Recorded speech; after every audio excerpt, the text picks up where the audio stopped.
And we're back to IEN. Welcome back to IEN. We have the Middle School Smash Bros. Grand Finals going on for you right now. We had to take a short little pause, but here we are back, getting ready to continue the match that we've had going on. Scores are tense. I believe Bluffton has a one stock lead right now, so it is 7-6, meaning that this game is about halfway over for this first round. It is a best 2 out of 3, as you can see at the top of your screen right now. So if Bluffton ends up winning this game with a one stock lead at the end, like it would currently be predicted to, as the Snake has that lead, Bluffton would win the first round, but they're not out. Lincoln Jr. is not out completely, and the game will restart with both teams having 12 stocks again. All right, Snake player has signaled that he's ready, and this round gets started. We see Pyra Mithra, like I said earlier, very strong meta-dominant character, just good neutrals, good combo game, good sword character versus Snake, a good zoner. So this is yet again another game where you're just going to want to see one character kind of space the other one out. Yeah, and this Pyra Mithra, yeah, definitely using that brawl ability to her advantage already. Hasn't taken a lick of damage, but it's already done 62%. Finally does take a little bit of damage, but they are so heavily in the advantage right now, just piling in the percentage on this Snake right now. But, you know, like we said earlier, this Snake player has done his part. He has really built an advantage for Bluffton. He's already at 96%, but, you know, he only has one stock because of the rules of the format. So he's just kind of looking here to maybe try and get a stock off of this player, see if he can continue doing his work. But as of right now, it's looking like very quickly it could go the way of this Pyra Mithra player. Yes, but the Snake player is trying to play passively at ledge. They're not giving in to this high percent like pressure. They're trying to make sure that they don't approach this Pyra Mithra, and they're trying to make sure that the Pyra Mithra has a hard time approaching him. And they're doing a good job at it. 80% is enough for Snake to get a kill off of a good C4. So if he can stick a C4 to this Pyra Mithra player and maybe hit him up into the sky, then blow it up, they will probably die. So it is a very tense game right now. Pyra Mithra with a good, strong forward smash leading off of the right side of the stage. Snake air dodging into this Pyra's punishes. Just seeing if he can stay alive. He could maybe get a stock off on this Pyra Mithra. If he can just get that lucky C4, that would be huge for the game as a whole. But he's taking so much damage, struggling to stay on this stage. But he does manage to do a little bit more damage. Can he maybe just get a stock off on this Pyra Mithra? That would be huge, like I said, for the entire scope of not just, you know, this current 1v1, but the entire Grand Finals match. If he could just get one stock, it's looking like he maybe might be able to. It's getting closer and closer by the minute. If he can just get a nicely placed C4, or at this point maybe even just something else, he might be able to get a stock off, but it's going to be really tough when he's this high of percentage. Yep, but fortunately for Snake, he's a very heavyweight character, so unlike Kirby, unfortunate air dodge, SD into the right side stage. Pyra Mithra takes that game and evens out the playing field between Bluffton Harrison and Lincoln Jr. So Lincoln Jr. wins that round. It is 6-6. And that means everything's even game. Yeah, it's still about as close as it can get, which is insane because, you know, you see that Snake player, it felt like he went on forever, but it's still tied. Yeah. It is still tied. It is very, very close. And, you know, just an unfortunate air dodge, like you said, in the end there for him. He had some momentum going on, but, you know, just didn't get his timing right. Recovered back to ledge and accidentally air dodged past it. Happens to everyone. Happens to me all the time. And I have 6 jumps on my main character. Yeah. I play Jigglypuff. She shouldn't have that happen. Yeah, but all the time. It's just, you know, humans make mistakes. Can't cover for everything. Yeah, it's, you know, like I play Bowser, and, you know, sometimes you go off that stage and you swear that you pressed up B. Yeah. And then it just doesn't go up, and you're just like, okay, that's fine. Sometimes you accidentally use it. That Snake player used the up to go up above the stage, and then when they fell down, they air dodged past the ledge, meaning that they didn't have a recovery since they never technically touched the ground. So it wasn't actually the Snake player's fault there. They didn't have an up B to use to get back to the ledge. They just actually fell past it, which is unfortunate in that situation. Definitely, yeah, it definitely is unfortunate. I believe they're gonna head in now, probably test some controls. Mm-hmm. Because I don't think every player has played yet. No, not every player has played yet. And as you know, if you are just joining us, as is the way of the format, if you think that Snake player just thought that they had a huge ego and thought that they could 1v3 with stocks, no, that's the format.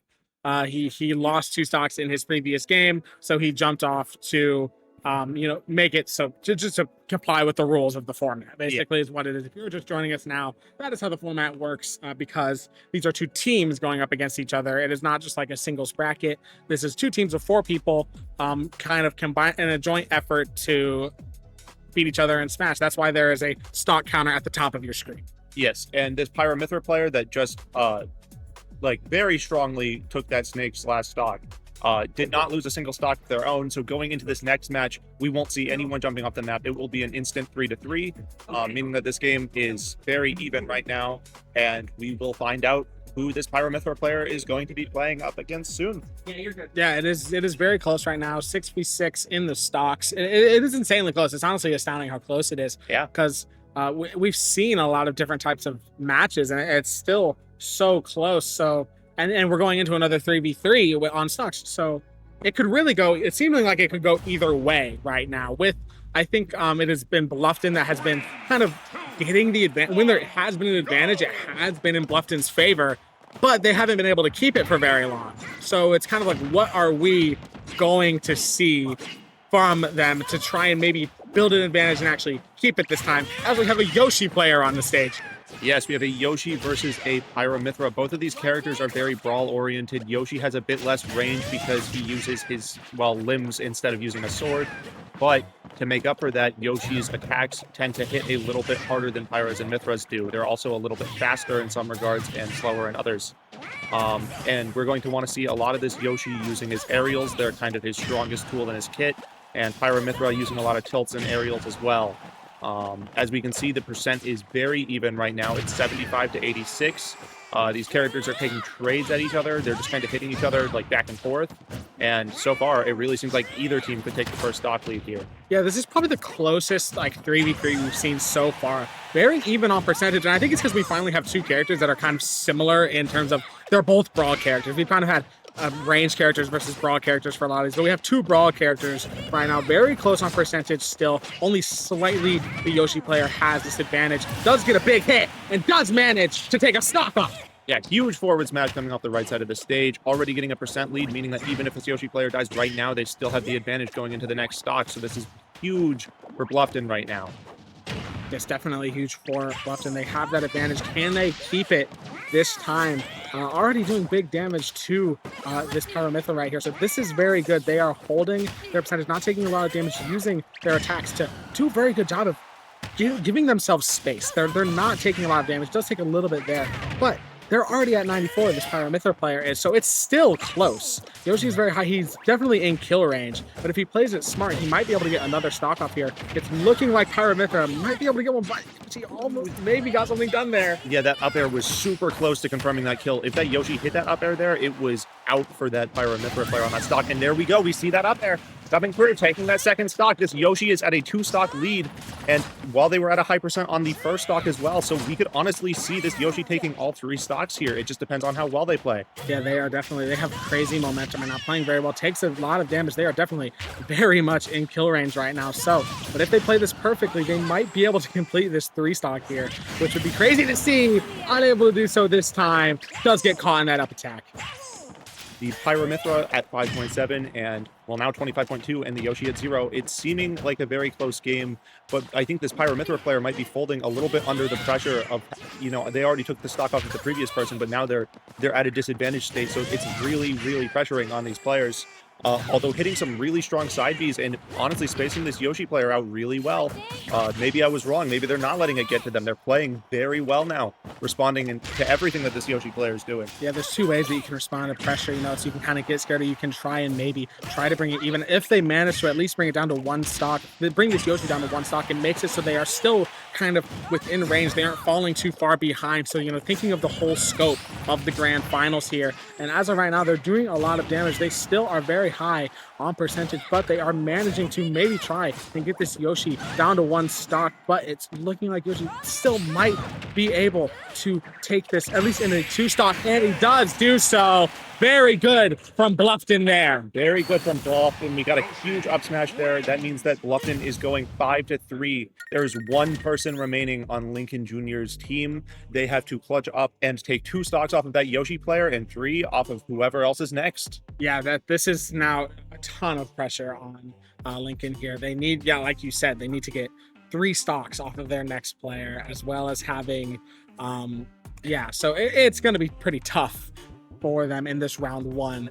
So let's see what they can do here. As you know, this is a best of 3, so it's not whoever wins this whole thing wins the whole thing. We still have a whole other one of these to go, I believe is how it works. Yes. So even if Lincoln loses here, it's not out for them. Bluffton will go in and face off against them again, but they will have the first point out of it's best out of 3. So if they can get 2 points back to back, then they win the game as a whole. But right now, neither team has a point. It's not necessarily over for Lincoln yet, and we'll see going into this next round if this final player cannot go under pressure and can actually take this advantage against this Yoshi. I mean, what a hype moment it would be if Lincoln did win this round one. I think I'd stand up. I'd lose my mind. That'd be crazy if they managed to win this round one after kind of they are now at a pretty severe disadvantage. They have one player left, as you said. But like you said, it is also not over. If they do lose this round, if they win the next one, they're still in it. They just have to win the next one. These hype reversal scenes and things are kind of what make me love this game so much, though. Smash Brothers is so dynamic, and you can see that these people are talented at this video game, and they're going to learn and they're going to grow. And who knows, maybe this its next player up is this team's best player. Maybe Lincoln's saving their ace for the back of their team, and we'll see going into this next game. I believe right now who is going to come out on top. Yes, all of the pressure on Lincoln right now. Going to need to have, they have one player remaining to take out the rest of Bluffton stocks. Can they do it? They are at a slight stock advantage here, but only by 1. Let's see what Lincoln can do here in this first matchup against this Yoshi player, who is definitely a formidable player. All right, so what this matchup is Min Min versus Yoshi. Min Min is a very interesting character. She's not like any other character in Smash Brothers because she's a zoner, but she's a physical zoner. She's from a game called ARMS, sorry. And in that game, she uses her limbs to stretch across the arena and hit other people.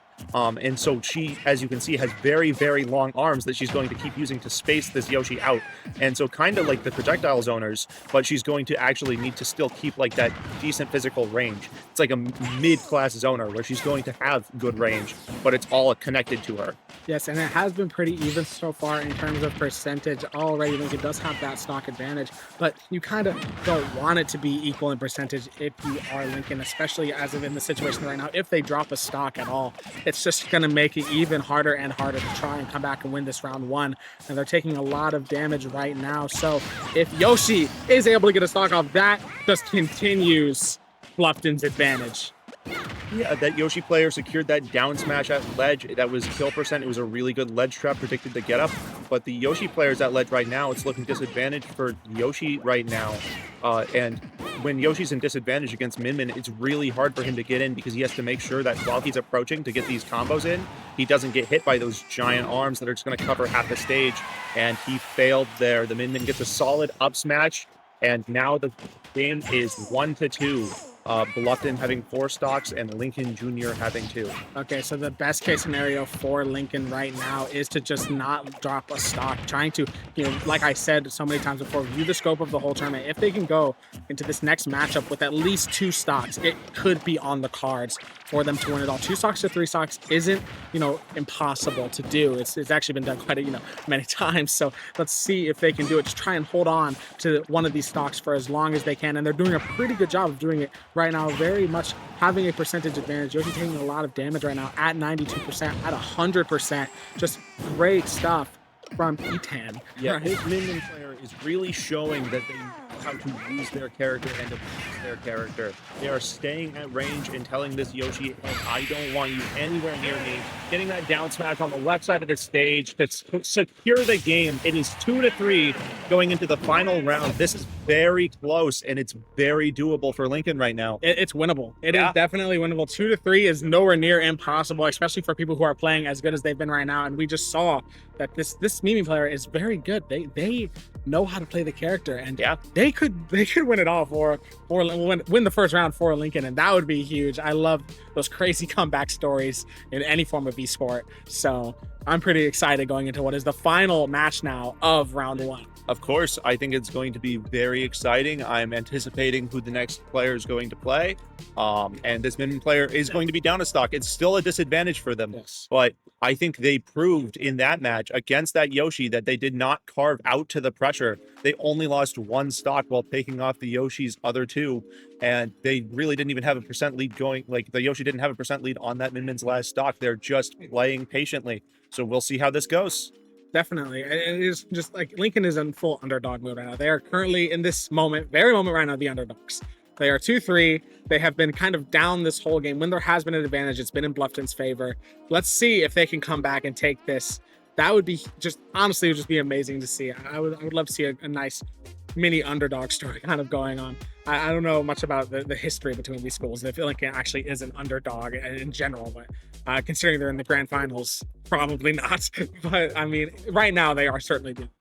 I know not much about Lincoln, but I am at least somewhat familiar of the Bluffton team, specifically because I am at least somewhat related to the Bluffton high school team. I've competed against them in other games and other things that we've done, and I'm actually kind of rooting for them right now for the high school team. And so it's cool to see that they also have this middle school team here today. And I know that they play, so they probably, I know the Bluffton high school team has won several years in a row now, so they've probably had a lot of experience and have taught the middle school. I believe we're going into the last game of this round right now. Winner takes all. So it is Luigi on Luck versus Etan on Min Min. So let's see what can happen here. Going to, drop that stock as per rules of the format. It's 2-3. What can this Mimi player do to try and win it all? Win this first round for Lincoln here. I'm excited to see. All right, this Min Min's already doing a great job, has a % lead and isn't caving into approaching this Luigi, is spacing the Luigi out. That's what you want to do. Luigi is a combo game character. He's fishing for those grabs like he just got there. When he uses that like plunger thing that he shoots out, he can grab the enemy character, and if he can get a good grab in, then it will usually let him get a lot of % racked up really fast, so that's scary, and the Min Min doesn't want to let him do that. Yes, definitely not. That is not what you want to see when you're down to stock. You do not want to, build up unnecessary amounts of damage. You want to try to mitigate it as much as possible because you don't want to stay in kill range. And already, this is not great. They are taking a lot of damage on this one stock, and they kind of need to try and keep this stock as long as they can. So if they can get the stock off the Luigi, they have a chance of making it even. And they're taking a lot of damage right now, falling off the stage, and it looks like they already might be in kill range. Yep. And it's a 3-1 game. Luigi with that down B off the top, using his arms to flail back and forth, spinning around, hitting the Min Min off the top of the stage. One of Luigi's best kill moves. Something that is interesting about this matchup is that while Luigi is really good at racking up %, he's not necessarily the strongest kill confirm character in this game. He really struggles past like 80 or 90% to confirm the kills that he builds. So even though it's really looking close here, if this Min Min player can play super patiently and make sure that this Luigi player can't approach and can get another down B in or another up B in, it's going to be really hard for this Luigi player to take this last stock. Yes, it definitely is. It's that nice parry Luigi does, though. It is very high on percentage, definitely in kill range by this Mimi here. So let's see if Mimi can kind of pull off this reverse sweep, I would like to call it, 1 stock to 3 stock. See if they can do it. They've taken some percentage, but I think it is possible. It's in the cards. Not if they keep taking too much damage. It's going to make it just harder and harder with every amount of damage they take. Every second it takes for them to finally get this stock off. And it's 1-2, but Mimi is at 62%. Can they take another one? Yeah, Min Min is sitting at 91% right now. Luigi at 0 with 2 stocks left, meaning that it's going to be really hard to not fall the pressure here. That down B almost kills off the top. All Luigi needs is 1 more of those, and that'll do it. 129%. Bluffton wins this round 2-0. Yes, Lincoln tried to respond, but Bluffton takes round 1 with a nice down B from Luigi there. That's one of my favorite moves in the entirety of Smash Bros. Is that 90. As a person who has played a lot of Dr. Mario. Yeah, it's a lot of fun. It's actually shared between, Luigi and Dr. Mario. It used to be tied to original Mario as well back in the old Smash games, but then they took it off of him. Now he has that little flood mechanic where he can charge up that water meter. But Luigi takes out that game with that Luigi Cyclone. And considering this is a best of 3, it's down, but it's not out for Lincoln. They're going to restart. Everything's a fresh slate. It's going into 4-4 players again with 3 stocks on each. And we'll see if people are going to use the same characters, if they're going to adapt, they're going to change it up. And I think it's going to be interesting. I have no idea what their plans are for this. Yeah, basically the 2 questions are how is Lincoln going to respond to what Bluffton was able to do? How are they going to counteract that? How are they going to not let it happen again? And can Bluffton keep up this advantage that they've had, the slight advantage that they've had the entire time? They were calling, like I've always said, when there was an advantage, it was Bluffton's advantage that they had. So can they keep that up? And how can Lincoln respond to that is definitely the question that is going to be asked in this next round once we get to it. I completely agree. I am rooting for both teams here. I think I'm always down for an underdog story. Like you said, I think Lincoln making a comeback here would be really cool. It should be a lot more fluid now. We shouldn't have to worry about contesting controls because they all have checked out their button mappings now before all the rounds. So I don't think we'll have that amount of time in between games. And everything should be smooth sailing from here. I am excited to see what these teams end up doing. Yes, definitely. It should be a little bit more faster paced, surely, because we have checked all of the buttons, made sure that you aren't that guy. And I think that it should be a little bit faster paced. And it's just going to be very interesting. You know, Lincoln playing with a bit of a chip on their shoulder now. They're down around. They have to. They're going to be playing, you know, stay alive, essentially. If they do not win this next round, it's over. And Bluffton will be your champions. So they're going to have to respond to that. And I do think that they can do it. Like, we saw how close it was. It was so close up until like the last little moment there for those two teams. It was so close until it wasn't, basically. Right. Until they only had one player left, and at that point, it's difficult. It was a lot of pressure on that min to take those all. Like, they took 3 stocks still. They took the 1 stock off the first person. Sorry, they took 2 stocks off the first person they fought, and then they took 1 off of the last. But it was still just so pressurizing. Like, they taking 5 is a really, really demanding task, especially if you're that anchor, if you're that last player on your team, making sure that you're there to, you know, like, sweep up for the rest of your team. It can be a lot. It can be very demanding to be that player. Yeah, I guess you don't really think about this format can put a lot of, you know, pressure on a player in that instance, in this format, because it's like, I'm literally the last line of hope for my team right now. And I mean, you can think of it as the mentality of, well, if my team had kept the advantage, I wouldn't be in this position. But also, you still want to win it for your team. You want to have that kind of, like we said, underdog moment where you go through and you beat the last 2 players on the other team, and it's a lot of pressure. And I think they did a great job of responding to it, but in the end, it was just too much. Yeah. Sometimes that pressure does just overcome you, and there's not much you can do about that. But what I think you actually can do in this situation is to just recuperate, re-strategize, talk it over with your team, and think over what would be better into what characters. You know, you can reorder the way that you're going into this next round. Maybe certain people have certain advantages against, say, that Min player, or the Min player is better into other characters than who they were fighting, like that Luigi and Yoshi. Maybe that Min player struggles against Luigi. Maybe they're better into one of the other players on the other team. So they just need to rethink how they order their teams and just reconsider everything that they've done. But with some smart changes and some smart thinking, I don't think that these teams are very vastly different in their mechanical skill. I think they've both proven that they're very good at this game. I think that they've both proven that for their age, they're gonna really go places and do, like, great things with these characters, especially if they keep continuing into high school esports. If they're already at this level, I've seen a lot of players in high school esports that perform at this level, and I mean, some higher, obviously, but I feel like it is still very impressive watching what they're doing, as, you know, these people are from 6th to 8th grade. Yeah. And a lot of this continues all the way up into even college. And, you know, there's some genuine money in it. There's some genuine talent in it. And it takes a lot of practice, a lot of skill. Yes, I do know here at Ball State, our esports program, our varsity players are on scholarship. Some of them are on full rides.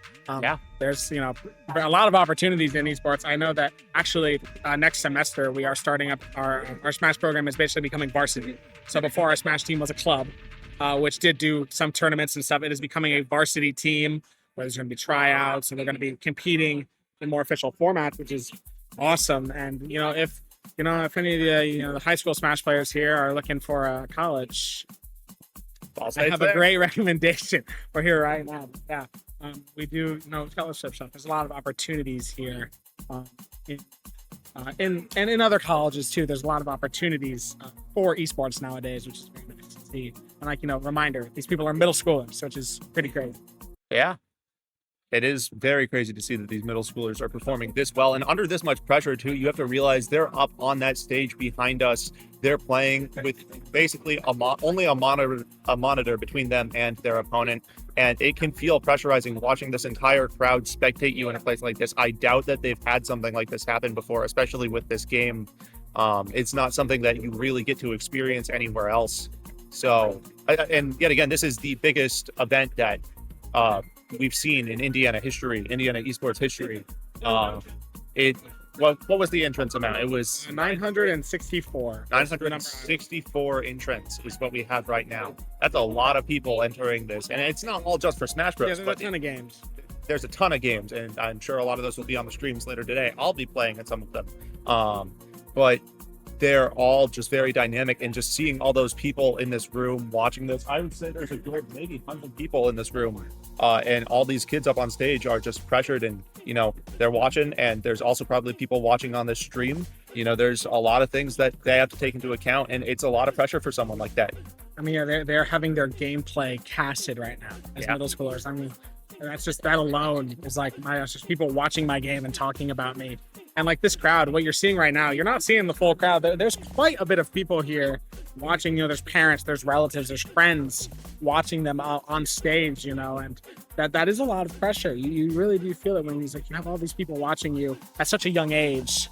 But they are responding to it well, and I do believe shortly we might be getting into round 2, taking a little bit. Obviously, need some time to strategize in between rounds, kind of figure out what the game plan is this time. So let's Teams are recuperating, re-strategizing. We'll see how it ends up going in round 2.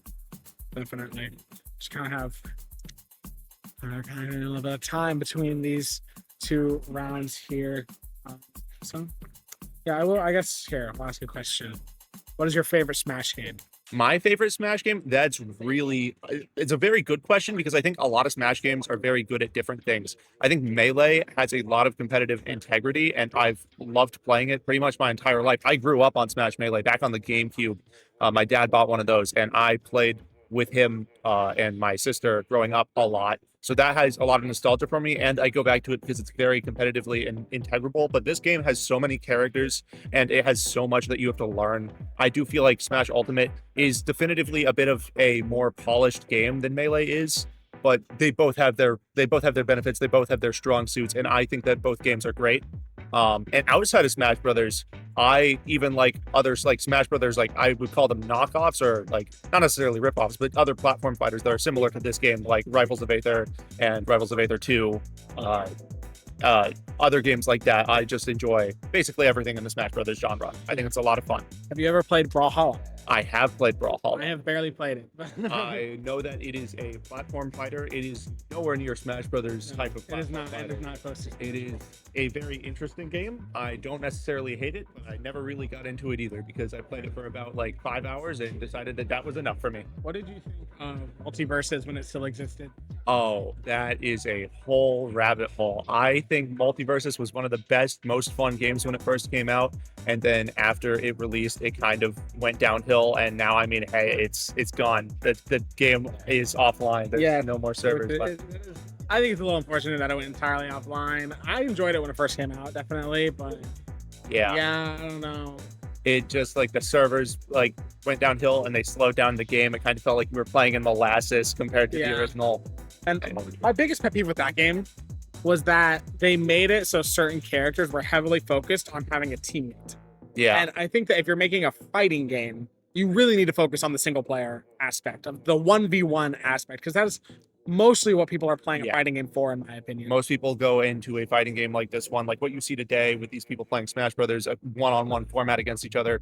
There are actually commonly in some Smash tournaments 2v2s. People play a 2v2 format where they play with a teammate against another team. And that team also has a teammate, but it is just a bit less of a popular format. I believe most people agree that the one-on-one format is the most competitively integrable one, and most people just like that format a little bit more. Yeah, and it's been the format for every fighting, most fighting games to ever exist, all the way back to Street Fighter. That is the format. Is you build the game around kind of the aspect of doing 1v1, and Multiverses had a lot of characters that were centered around 2v2s, and the thing I liked the most about Multiverses was the characters in the game. I loved the characters that they had. But right. Certain ones were why is this character's abilities all about being with a teammate? It makes no sense. But you got things you got Batman. You got Superman. Batman, Superman, the Joker, Bugs Bunny, Jason, LeBron James. LeBron. LeBron James, and this fighting game is no longer playable. I think that is the least amount of success anything LeBron related has had. Yeah, he was in a fighting game that went offline. which is really unfortunate for LeBron. I think we might be loading in. All right, this is the first round of set 2. Game 2, 12 to 12, Bluffton versus Lincoln. It's starting off with K. Rool versus Pyra Mythra. K. Rool is our first heavyweight we have seen today. It's like the heaviest character we've seen today so far, but it's a very interesting heavy character. I love K. Rool's attacks. They're kind of unique. I love the crown. I love the cannon. Like the things that he can do as a heavy. Yeah. He's quite fast for a heavy. He's got a lot of movement. I really like that about this character. I think my favorite part about K. Rool, you can see his stomach is kind of made of metal. So he has a mechanic where he has a lot of super armor if he ever gets hit on his stomach. So what you can see is that sword right there. While it hit him, it didn't make him take any knockback. What super armor is it's a mechanic in this game that makes you not take knockback when getting hit. So you can see he got hit there, but he didn't go anywhere. So he can just tank a lot of hits and just stand there if you're hitting him on his stomach. Yeah, that's something very interesting. Like, Smash Bros. You don't notice all these little hidden mechanics that they have that are not on the surface of the game. It's very crazy, but great stuff right off the bat from this K. Rool player. I mean, immediately getting that stock off, knocking them off the stage there. Great stuff. Going to try and maybe keep this advantage that they have.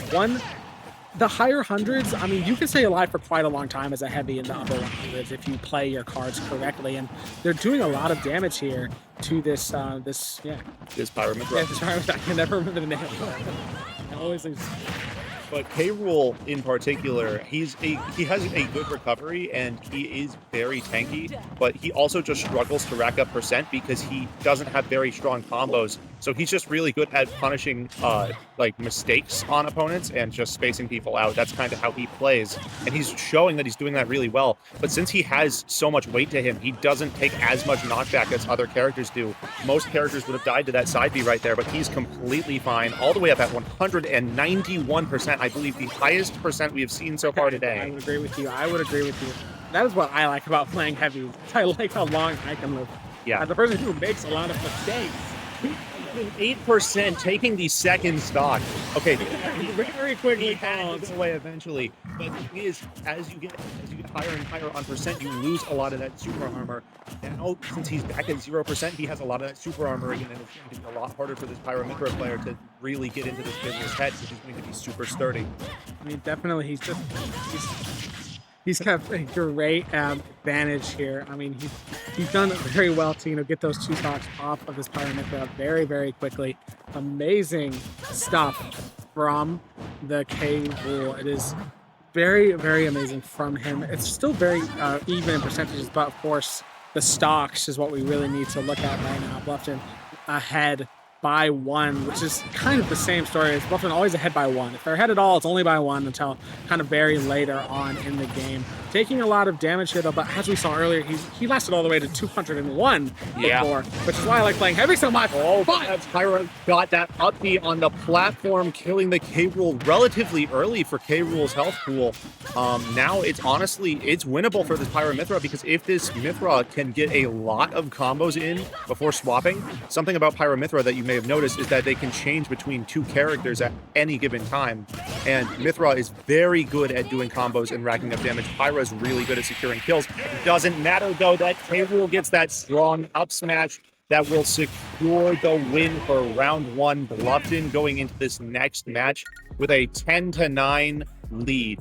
Yes, great stuff there from Bluffton. What looked like was going to be a not close match at all ended up being very close. And that's kind of what's been very interesting about this match so far. Is it started off looking like maybe it was going to be a 3 stock. And then it was very quickly, oh, okay, it's not going to be a 3 stock. And then is it going to be a reverse sweep?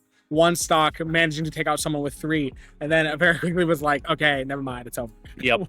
This game is very dynamic. It flashes back and forth between things like that. Sometimes you can't tell what's going to happen, but honestly, in those situations, I think that's when this game is most exciting. It's amazing. Watching matchups like that, you don't get to see K. Rool at top level play that often because he's not considered meta dominant, but you can see this character is good in the right hands. Now we're seeing the Dark Pit player come back in, and it's going to be this K. Rool on 1 stocks versus this Dark Pit on 3. We will see how this game goes. Dark Pit is a very combo-heavy character. K. Rool is a very poke-oriented. He's just going to want to get 1 or 2 hits in and then like space and make sure that the Dark Pit succumbs to pressure. So we're going to hope in this matchup that K. Rool can keep up his strengths and that Dark Pit can also abide by his. Yeah, I think if you're gonna want to do a 1v3 stock, you probably want to have a heavy. I mean, you last just for a long time, seeing what you can do. Like you said, though, he does struggle a little bit to build percentage. He has to kind of capitalize on mistakes. He's doing a great job right now, getting this Dark Pit to very high percentage. Dark Pit looking to respond a little bit here, manages to bring him up to 32%, but King K. Rool responding with that crown and that sidekick, doing big damage to the Dark Pit, seeing if he can maybe get a quick stock off here. That'll be huge for Bluffton in the scope of the grand finals, seeing if he can land that down kick, but unable to get that huge momentum. Yeah, that move is a spike. That downwards kick in the air, it can send straight down, but the only reason that didn't happen is because the Dark Pit used his side B electroshock, which gives him super armor. He would, similar to K. Rool, you remember what I was talking about his stomach having super armor on it? That Dark Pit, his side B has the same thing. If he didn't use that move, he would have been sent straight down into the blast zone, and that would have ended the round then and there. This great read from the Dark Pit would have ended the stock. Yeah, that's what I meant. Ended the stock. Great stuff there from the Dark Pit, kind of just using that to keep himself alive. Did he do it intentionally? Maybe. No, but gets that nice up attack there, the headbutt from King K. Rool. It is now a 1-2 stock game. That's pretty huge for Bluffton getting a stock off here. Yeah, and K. Rool's already up at 40% on the second stock. Got a really good combo off of that crown. Sitting at 72%, this Dark Pit needs to make sure he doesn't let this pressure fall to him, because if he loses the second stock, then they're going down 2 automatically into this next round. And hopefully he doesn't let this K. Rool get both of his second stocks, because that would be really, really punishing and really hard for them to come back against Bluffton in this this final round, potentially. Yes, it would be very tough. This K. Rool player doing a very good job. Looked like he might fall a stock here, might fall finally, but just he can take so much percentage. He's at 141, still looking like he can keep going, but does fall eventually. Electroshock tanks through and hits K. Rool even through his super armor. That was enough to kill at 152%, I believe. Dark Pit wins that round. We will see how this goes. I believe the score is what, 9-8 right now? That sounds about right. It might be 10-8. No, it's 9-8. It's got to be 9-8. Great stuff though from that K. Rool player to get at least a stock off. I mean, that keeps the advantage in Bluffton's favor. Yeah, keeps advantage state in Bluffton's favor. He has the momentum going right now. Bluffton, this next round, whoever they end up sending in is going to have a 3 stock advantage to this Pyra Mithra players 2. No, not Pyra Mithra, Dark Pit. I'm getting confused from who was just. There's been a lot of characters today. There's been so many characters today. We have Kirby versus Dark Pit. All right, we have Kirby on Bluffton and Dark Pit on Lincoln, I believe. This was, I believe, was this our starting matchup? It might have been. I think it was our. Maybe this is a rematch between these two players. This time it is not a 3v3. The Dark Pit down a stock due to that last match. Kirby getting some big damage early. All right, Titan's going to be looking for, similarly to how I described it the first time we saw this matchup, really strong combo strings and waiting for Dark Pit to whiff his projectiles or his side B, as he has done in the past. And so if he does that, he will be able to get in, get some combos, get to high percent, and then maybe kill with a smash attack. Kirby's punish game is basically all he has going for him, because he doesn't have that range that other characters do, and his combo game honestly isn't all that strong either. Like, it is good at low percents, but once you get to high percents, he stops being able to do as much, which is why he's considered by most professional players one of the lower characters on the tier list. But you can see Titan doesn't care. Titan's not letting that matter to him. He's at 20% right now, and the opponent's at 60. He's taking this lead, and he's not letting anything get to his head. He likes Kirby, and he's not going to stop playing Kirby. As we've said before, it's just so nice, you know.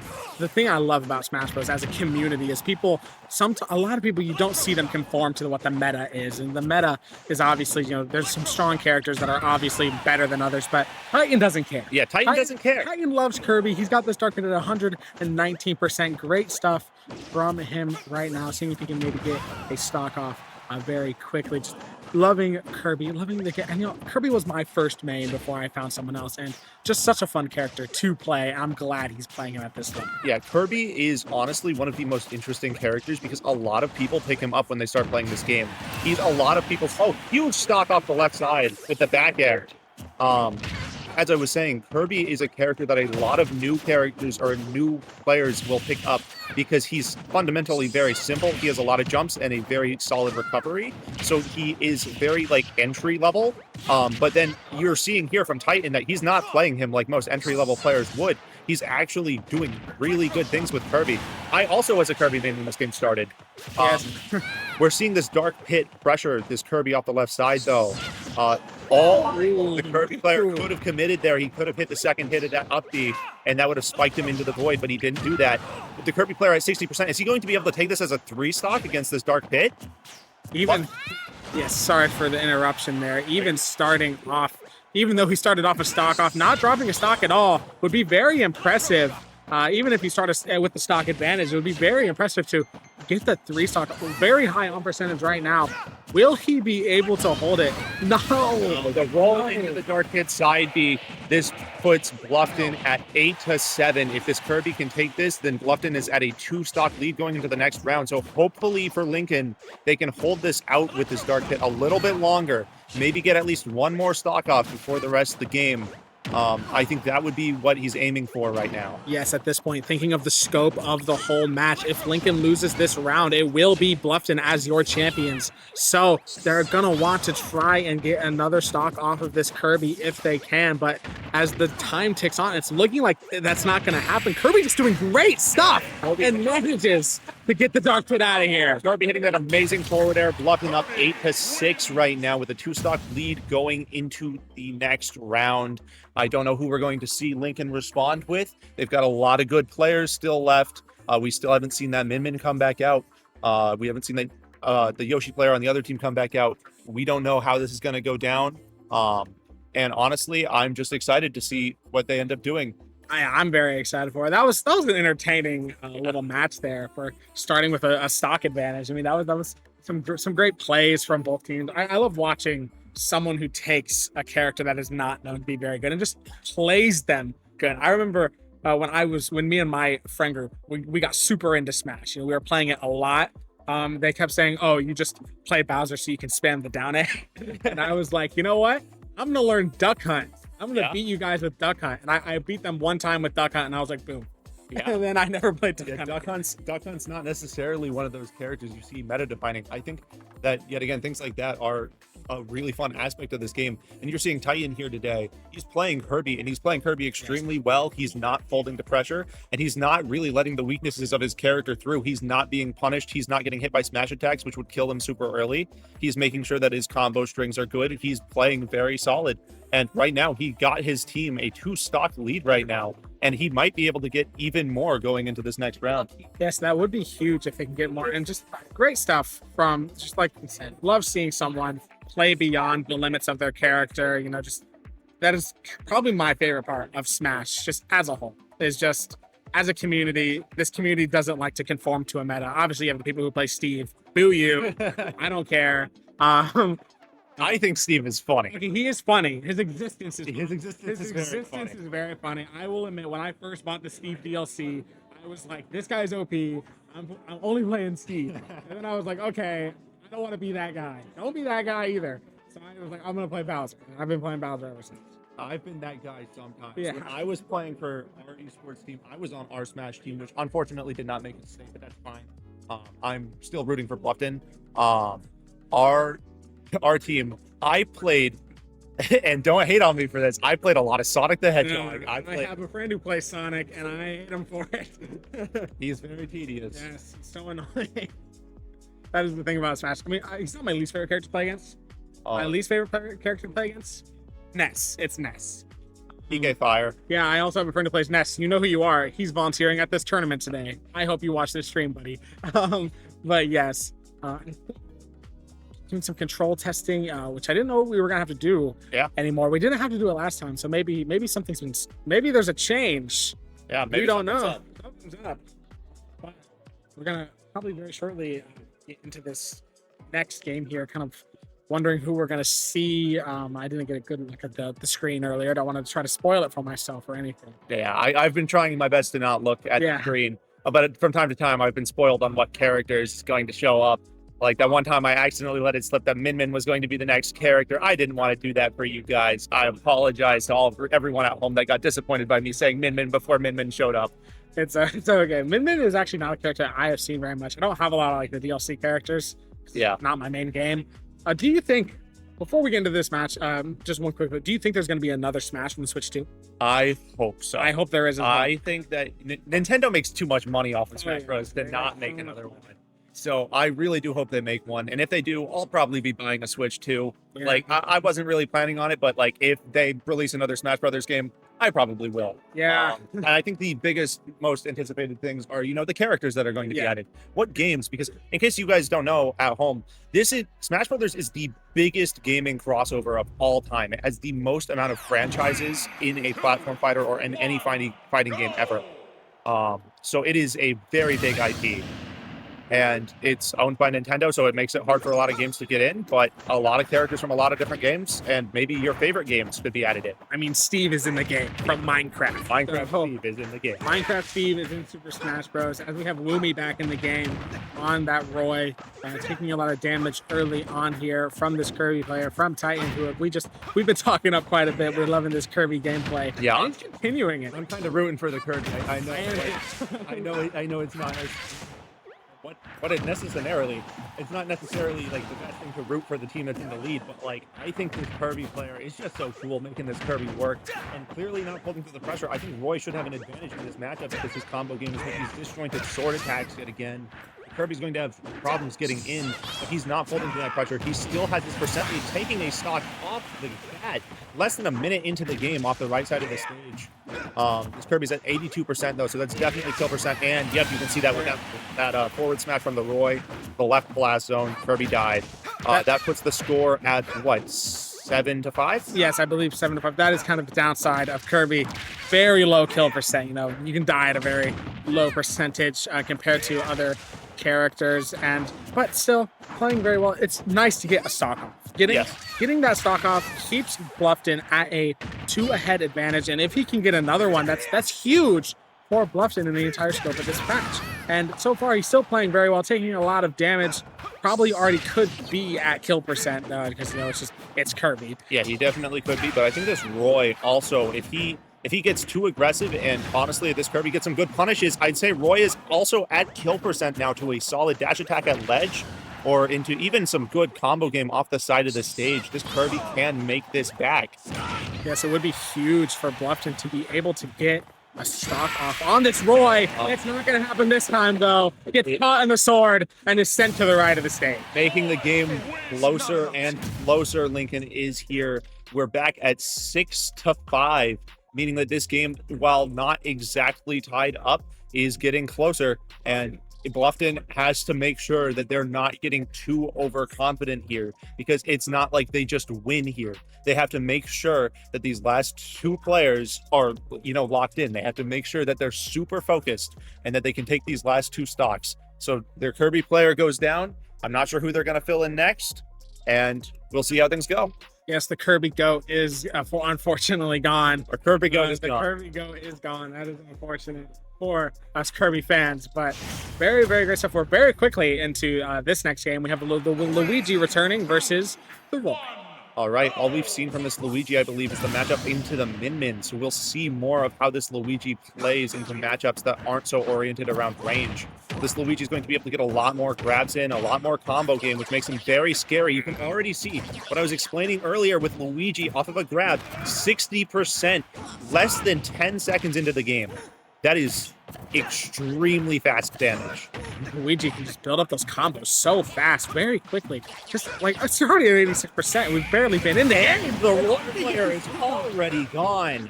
It literally 30 seconds into the round. This Luigi player clearly knows how to get these grab combos. You can see another 80% combo instantly on this stock. This just proves that Luigi is a scary character. If you let him get those grabs, he will get kills. That's what I was talking about. He can get kills off of grabs so early in percent. Really fast game. He took 2 stocks in 58 seconds. That is really well played from Unlove here, I believe was their name. That is absolutely huge for Bluffton. I think our fastest one of the night. That was insane. Just so quick. That first stock went so fast. That was very Luigi's such a scary character. I mean, he can build up those like that. Those combos are so scary and it's so hard to counter. Once you're caught in a combo, you're just stuck. Yeah, once you get grabbed by Luigi, it's really hard to escape, and that is what most people are afraid of.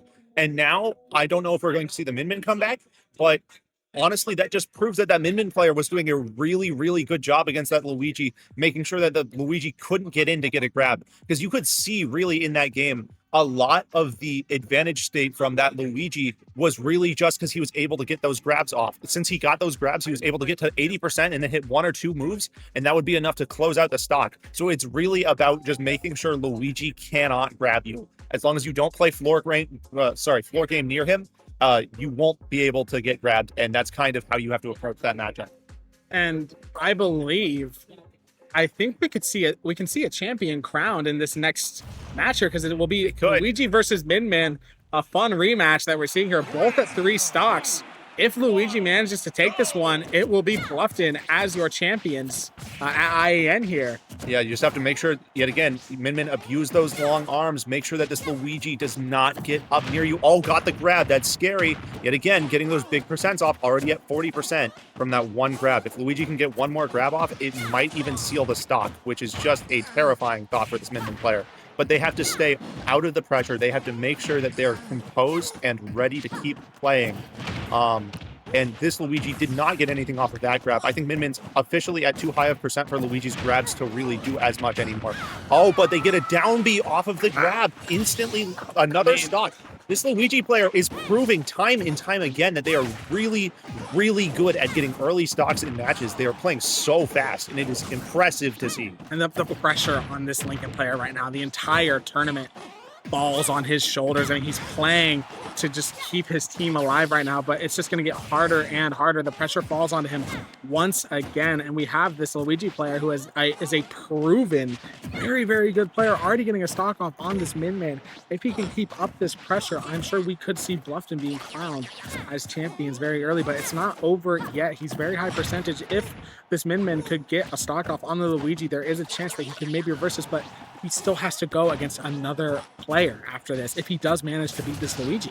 Yeah, it's a lot of pressure on this Lincoln player. And if this Luigi wins this round, then that's it. Bluffton goes home a winner, and Lincoln leaves, unfortunately, not in that state.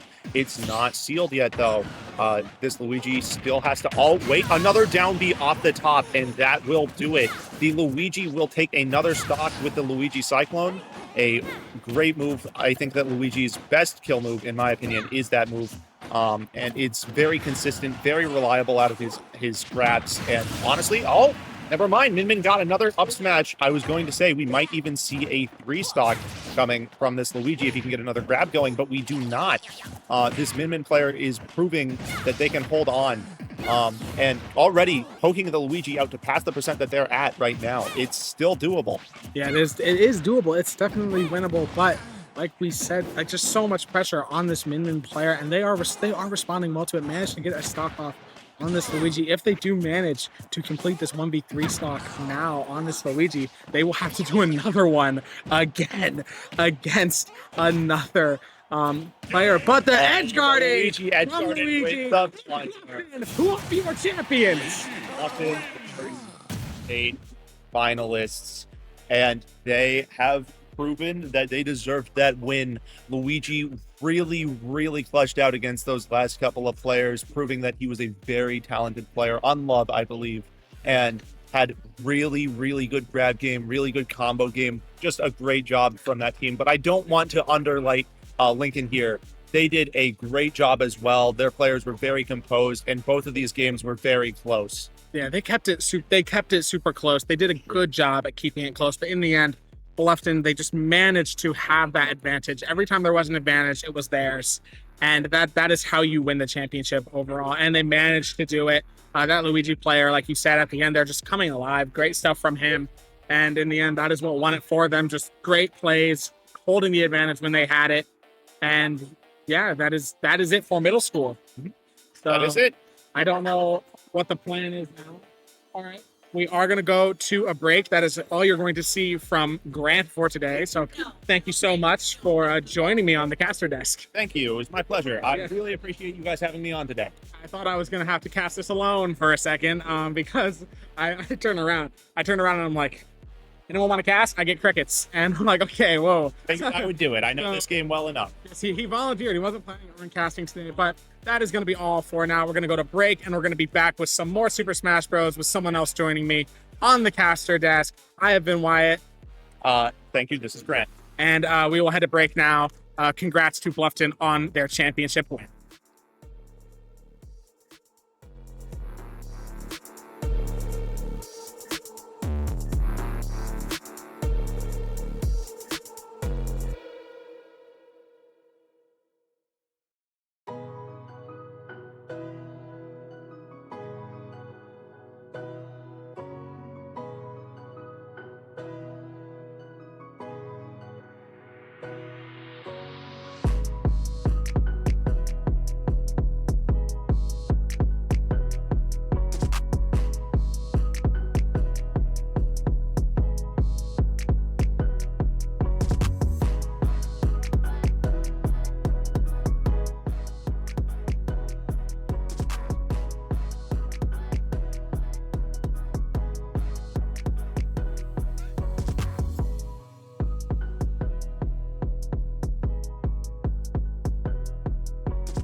Soul chaser.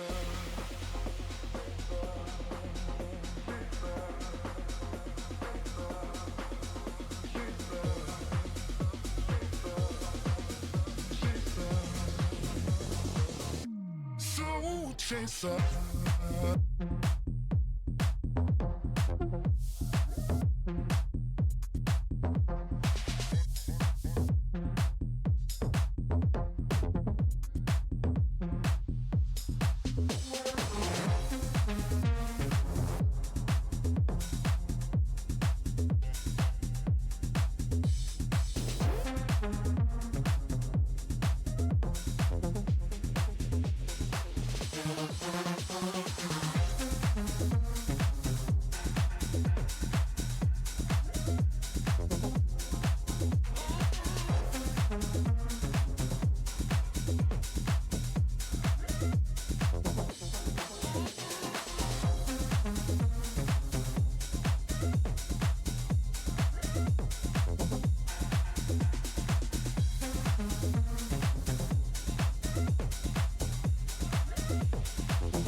Soul chaser.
And welcome back to IEN, this really massive LAN event hosted at Ball State University.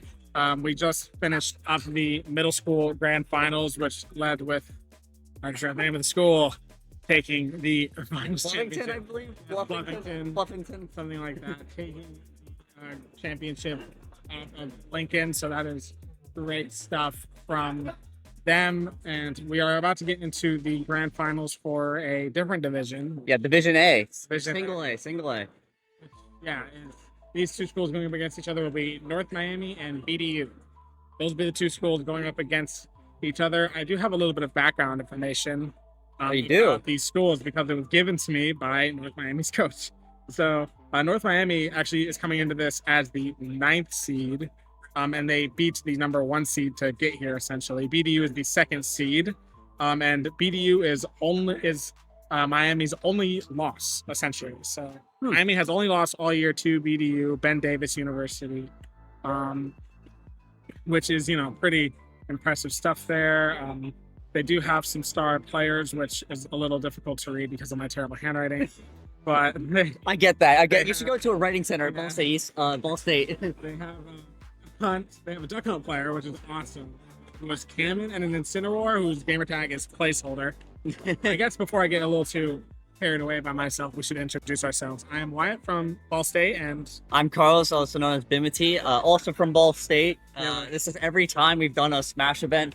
I have casted. I have been volunteered to cast every single time there's a high school event. Even though I'm not a caster here, I'm usually behind the scenes, but it's always exciting kind of seeing these teams always battling each other out, especially with we have more divisions than we've had before. I don't believe in years past we've done middle school or unified.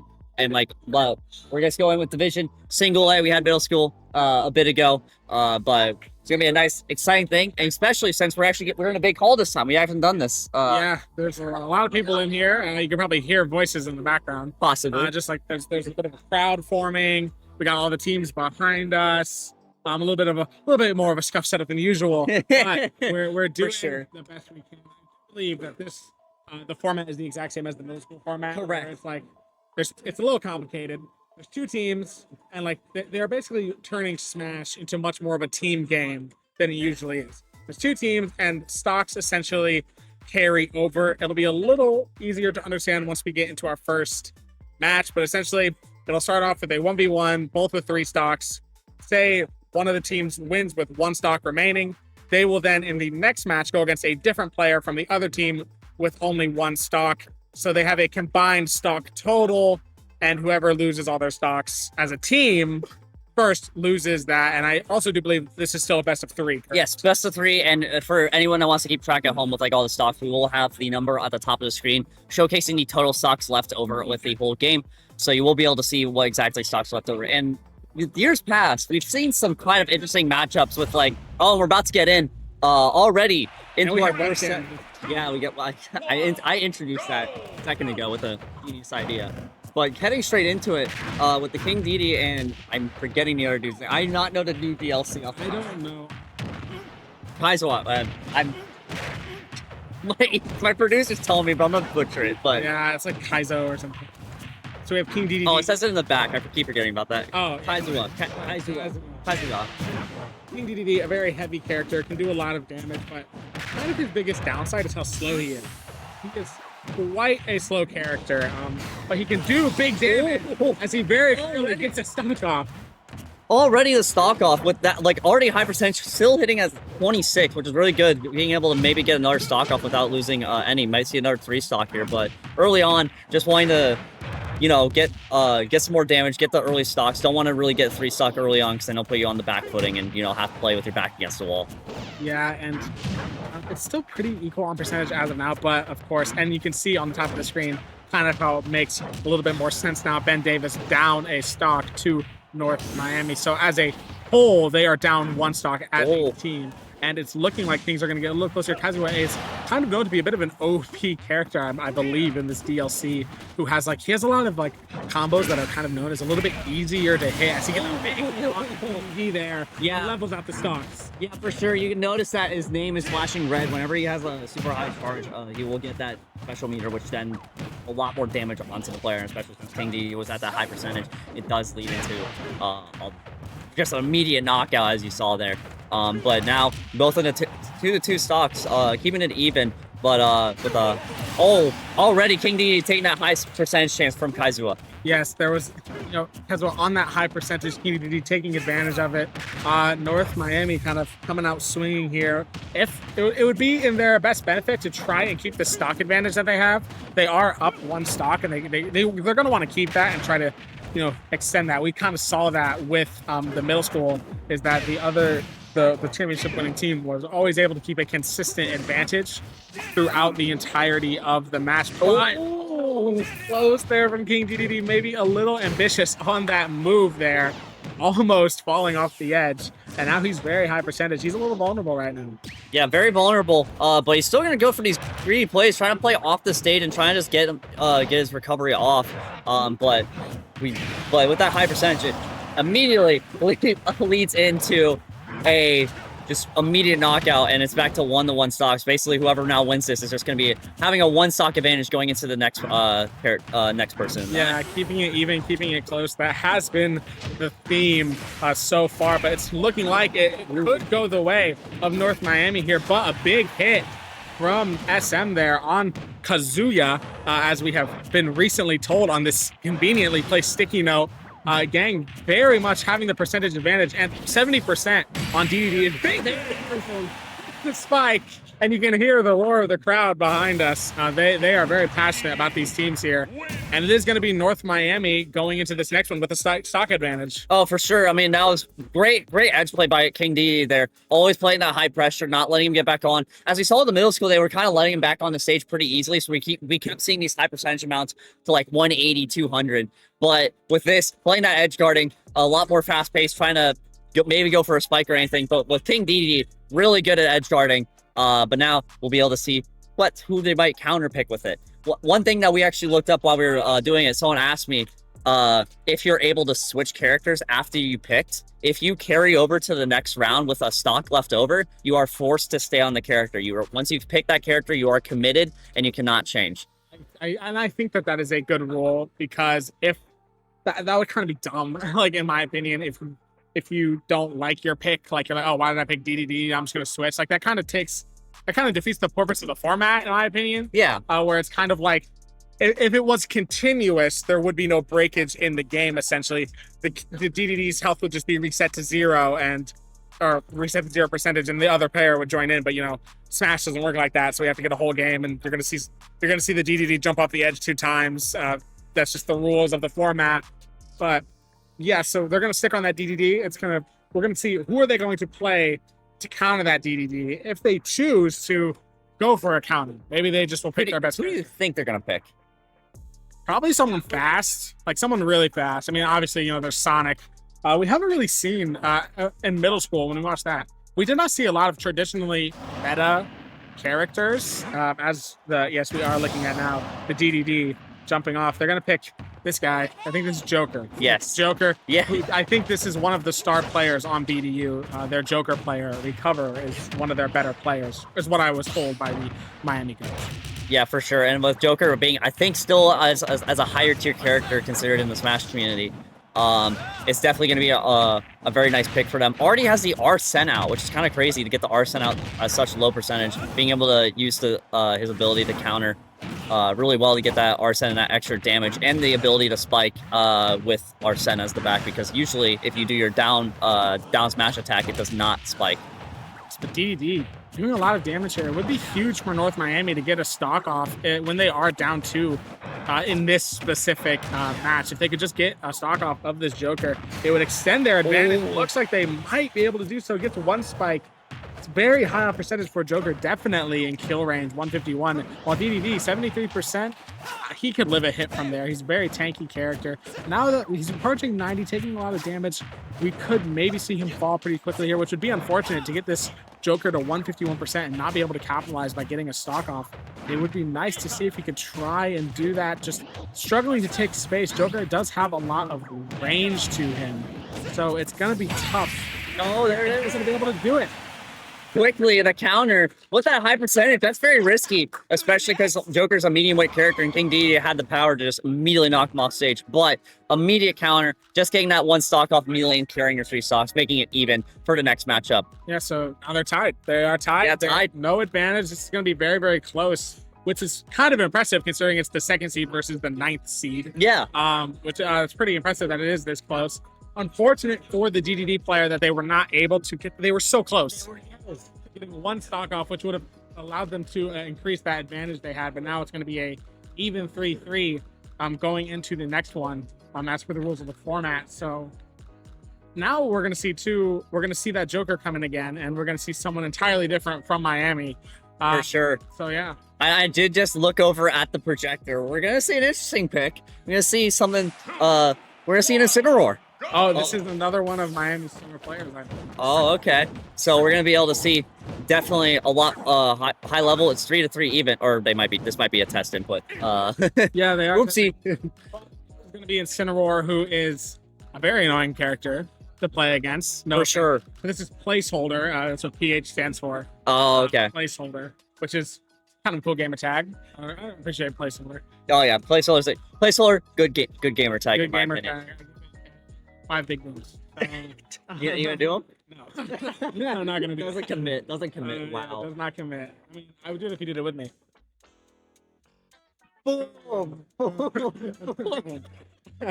3 big moves. We'll give it 3. We'll give it 3. I couldn't commit myself to can't 5. I'm commit. It's too sorry. cringe. It's too cringe. So, placeholder on that Incineroar. Very annoying, like the grab attack from Incineroar. So difficult. I mean, the grab attack is so annoying. Oh yeah. And any time that, especially since I'm a Joker main, but also I'm not good at Smash. I haven't played in a year. Anytime I played Incineroar, I just couldn't win. And now that could also be just because they're better than me. But like it is a hard character, Yeah, especially just with this moveset. I play a lot of Bowser. Oh. Bowser's slow, so you can get picked up by those grab attacks, and just it's an annoying thing to get picked up by those grab attacks all the time. So these are 2 star players from these teams going up against each other now. The Joker, Recover, and Placeholder. These are, as I was informed, 2 of the star players on the team. So this is looking to be a really, really good matchup.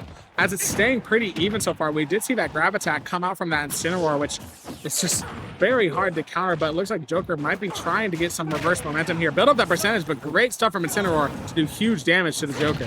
Yeah, this Joker player knows how to get that Arsene out very quickly, knows how to not play too aggressive as this Joker is for. The down smite! That was so sick. I was not expecting that off the ledge. That is a crazy conversion to get 1 stock off the Incineroar immediately. That is huge. Incineroar trying to follow it up and does manage to do so. It remains close between these 2 players so far. Great down spike from the Joker, followed by a nice sidekick by that Incineroar to level out the stocks pretty easy. They are also very even on percentage. Gets that grab attack again. It does so much damage. 22%. So it's just Incineroar just tanks damage and just does so much. And like any of the counters that it does, it's so much. Oh, that was a very close Arsene, but I mean we're seeing slowly built up high percentages on even percentage, hoping to get, you know, maybe the Joker trying to get another Incineroar play, maybe trying to get on the ledge and get another spike with Arsene out, but we'll have to see. That the Incineroar is a very hard character to get out of the stage and everything.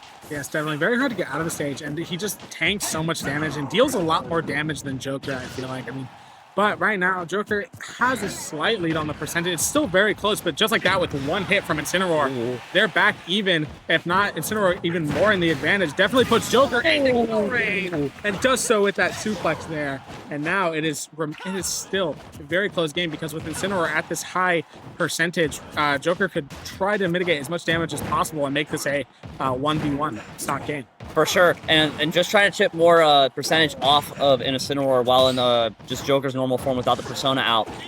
You can use Arsene. Once that lands, it does constant damage for a little bit, and pistols can just get you all the way out there and just get you good damage. Oh, nice down spike again by Recover. Almost into the stage. He just barely got it out.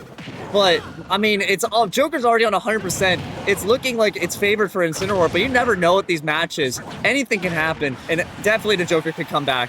Definitely could, but at 167%, it's going to be very difficult. 100% in kill range. Yeah.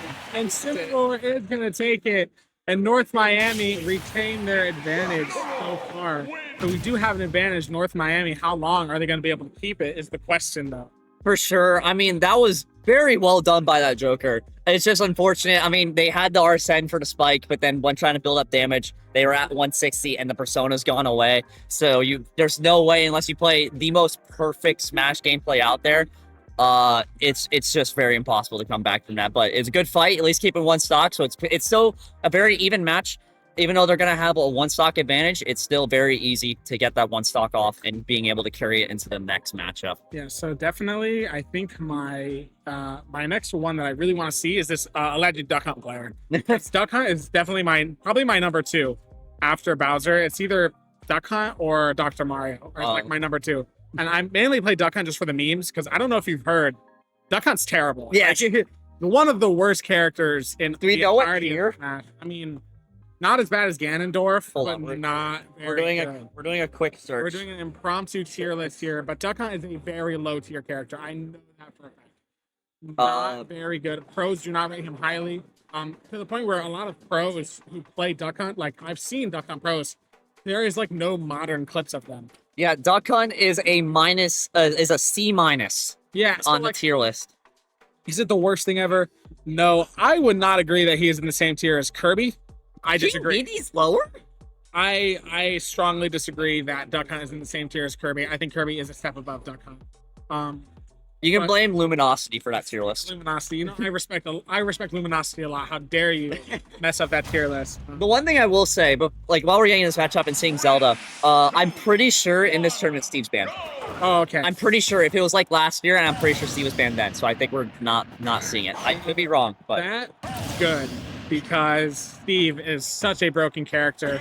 I mean, he's insanely powerful with like, I mean, whose idea was it to make it so a Smash Bros character could build? yeah, I don't know. But we're gonna see the Zelda coming out against the Incineroar. I rarely see Zelda. You never really see Zelda that much, to be honest. Yeah, but it's gonna be an interesting pick. But already on that high percentage, while Incineroar already at 64. Maybe Zelda's a good pick. That damage getting done really early on is really good. Getting an even percentage, hoping to get the Incineroar just off the stock and carry it into the next match with even stocks. Yeah, and Cineroar, like we see here, is already is on one stock due to the rules of the format here. So if he could maybe get a stock off of the Zelda, that would be huge for the entire scope of this first round here. But it's not. Maybe will he be able to make that recovery? Just barely makes it. Guys, wait! No! It's Cineroar! God, sorry. They traded. They traded, but it was just a millisecond too late for Incineroar. No way. I really thought the Incineroar had it. I didn't realize they both hit each other at the same time. That was pretty insane. Oh wow.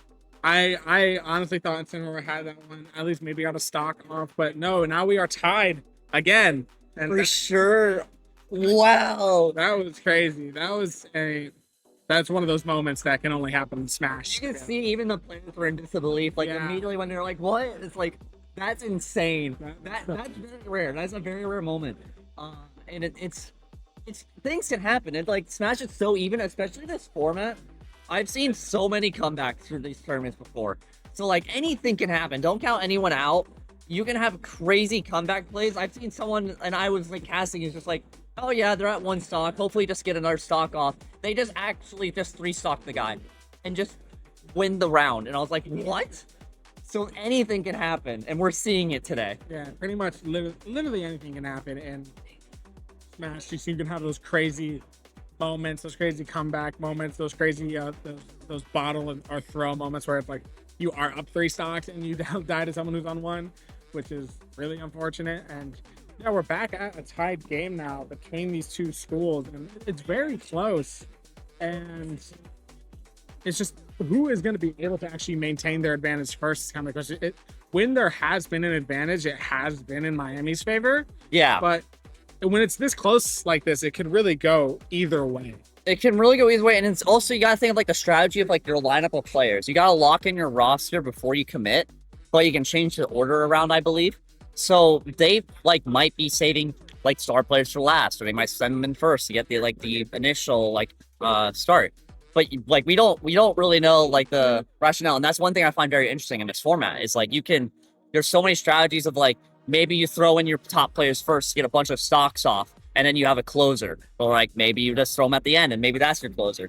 Yeah, So, I would agree. I like this format because it inspires those hype moments. where, like, yes. it forces people to have one stock versus a 3-stock person, or it forces those insanely hype moments of like, what are you gonna do and how are you gonna like? There's a lot more out of the game strategy. Yeah. In the game, we still haven't seen that duck hunt.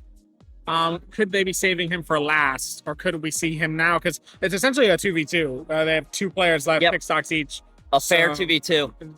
2v2, because everyone has 3 stocks.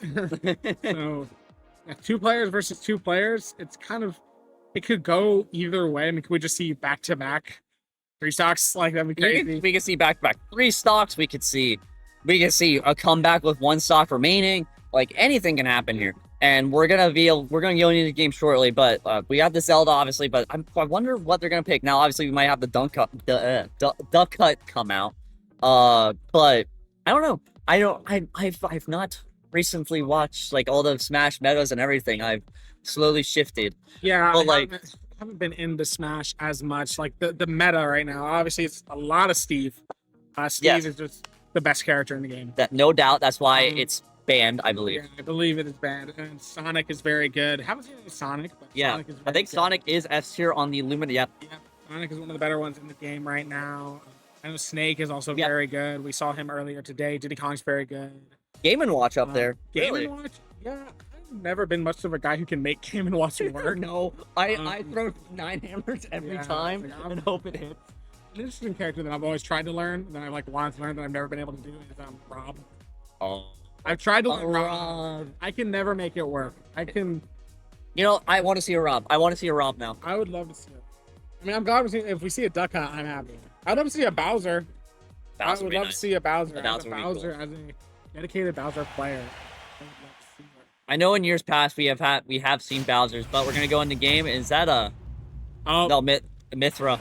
Mithra and Ryan. Right. I don't play Xenoblade. I don't play Xenoblade either. Mira Mithra. Mira. Pira. We're Pira getting corrected by our producer over there. Yes. I don't play the game that much, nor do I play the games that these people come from. But looking like this, I know that Mithra is one of the better characters kind of right now. I know that she's pretty strong, especially against Zelda. I don't really know. Like, Zelda is not really known for being much of. It's kind of an anomalous character, but she's doing pretty good right now. As she very quickly takes a stock of this Mithra. They're shutting us up and saying I've never seen a Zelda. I don't think it's that good, and then bam, right off the stage with that combo. Wow. Maybe I gotta start looking at Zelda, and maybe I gotta start playing it more. The caster's curse, indeed. So Zelda taking a lot of damage up a stock right now. So that is looking kind of scary. It's still looking pretty even because like they're taking a lot of damage, but they do have that stock advantage. Let's see if they can maybe try to get a bit of a comeback against this Mithra player. Looking like they might not make it back on the ledge. They do manage to do so. They're still alive somehow. This is definitely for Zelda.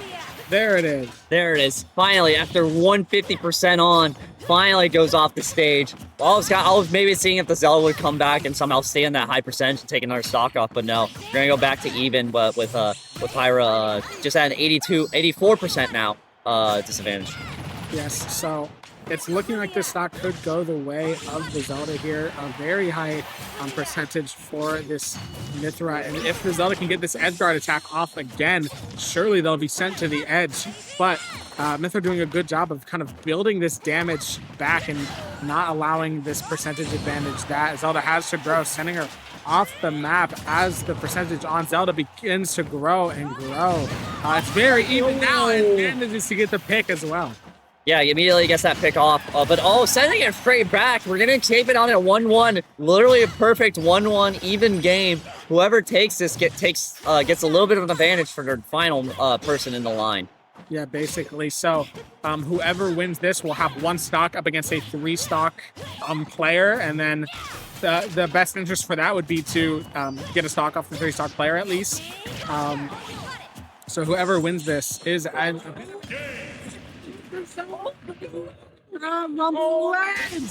Oh, that hurts.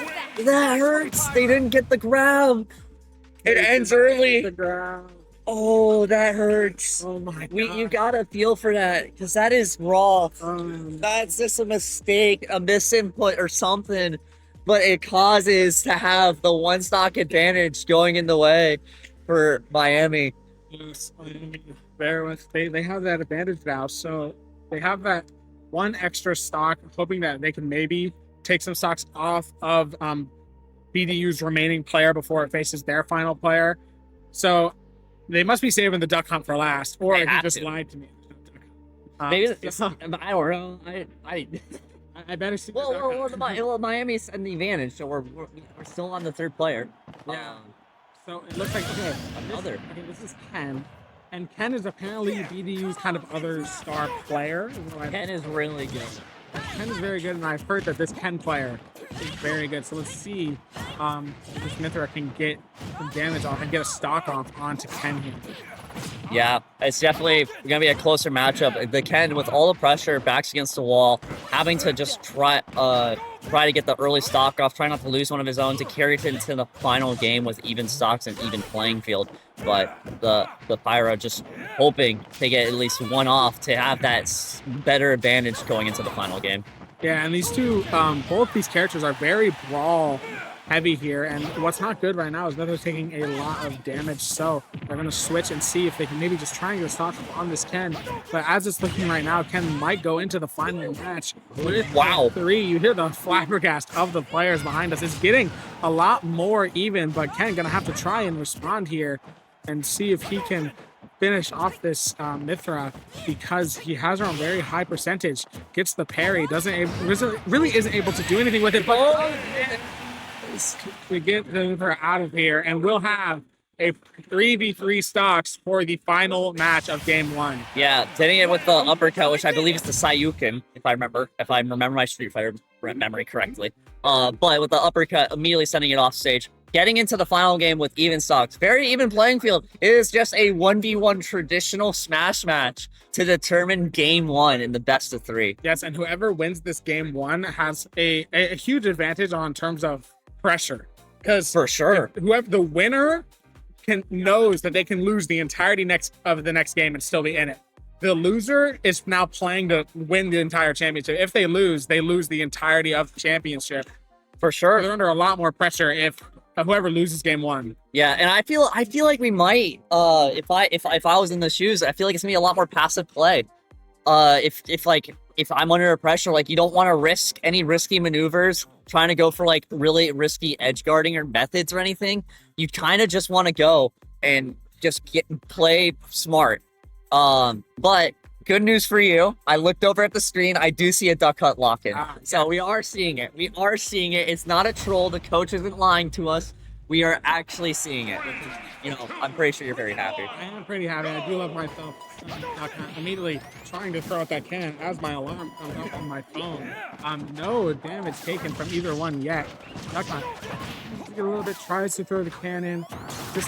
Duck Hunt has kind of a weird, he has a combination of range, and his smash attacks are very up close and personal. We haven't really seen much of those yet. Does manage to hit the can with the can. Ken gets the parry out though and gets big damage, throws out the can again. That's what you're going to see, is you're going to see a lot of like using this can, trying to throw him into the can. The can does so much damage. It is definitely Duck Hunt's sort of strong suit. He's going to try again to send that can in. Sends out the shoot attack, as well, as I like to call it. I don't really know the official name, where he just spawns a person who tries to shoot the other character. It's Hogan Alley. I think that's what the game is referencing. But that attack is definitely a hard one to land. But definitely playing more range, not really trying to get up and close and personal. Ken's on that high percentage, but also like Ken is very powerful and can just, as if anyone plays Street Fighter. That's not out. It's still in. But that's going to be a very high percentage for both players. We might see a knockout here any minute now. Ken goes out. Great use of the smash attacks, followed into a combo. by the Duck Hunt there. I'm gonna take some notes from my Duck Hunt playing. That was an expected stock drop. We kind of expected to see that here. Basically 2 stocks to 2 stocks, gets a nice hit with the can. Basically, that's just what you're gonna see with Duck Hunt, is playing around the can, getting as much opportunities of getting the can onto the opposing player, using his attacks to hit the can into his attacks. So close again to the can there, but not Duck Hunt. Taking a lot of damage, but manages to send the can in again. It's just the can play is very important. It makes them have to shield and everything, have to play around it, while Duck Hunt, you're not getting close to him at all. So it's just a very good range play. But the can trying to counter and trying to play more aggressive, but it just plays in the Duck Hunt's hands and just slowly building up that percentage. We're finally seeing the 100% coming out on their second stock. That combo. That grab attack right into the can. That is an insane combo. Having the can there about ready to explode and then just throw him right into the grab. And he's just playing it absolutely perfectly with the can right now. Can right into Ken. A bit of a tongue twister there. Seeing what he can do. The can is still out, going to try and send it, but kind of runs into it on his own. That's not really what you want to see. Ken at very high percentage. Figured that Ken might have actually sent him off. Great usage of it again. Sent it back in the other direction. I don't even know how he did that. How is he alive? It was so close. He was in the corner of the screen. 162% on Ken. Ken, any minute now, can be knocked off the stage at any point. Probably another can hit might do. Oh! The throw into the can once more from Duck Hunt. Great stuff. This, I'm going to take some notes from my Duck Hunt playing. This is great stuff. Great usage of the can. I mean, just amazing. Not gotten much use out of the Frisbee, but the main usage of it has been to kind of use it as another way to direct the can where he wants it to go. And also using the smash attacks to change the direction of the can as he's sending it up. This is next level Duck Hunt tech here. I mean, this dude is playing Duck Hunt to the maximum of its ability right now. For sure, he's absolutely studied the Duck Hunt character, and like that can move was absolutely insane.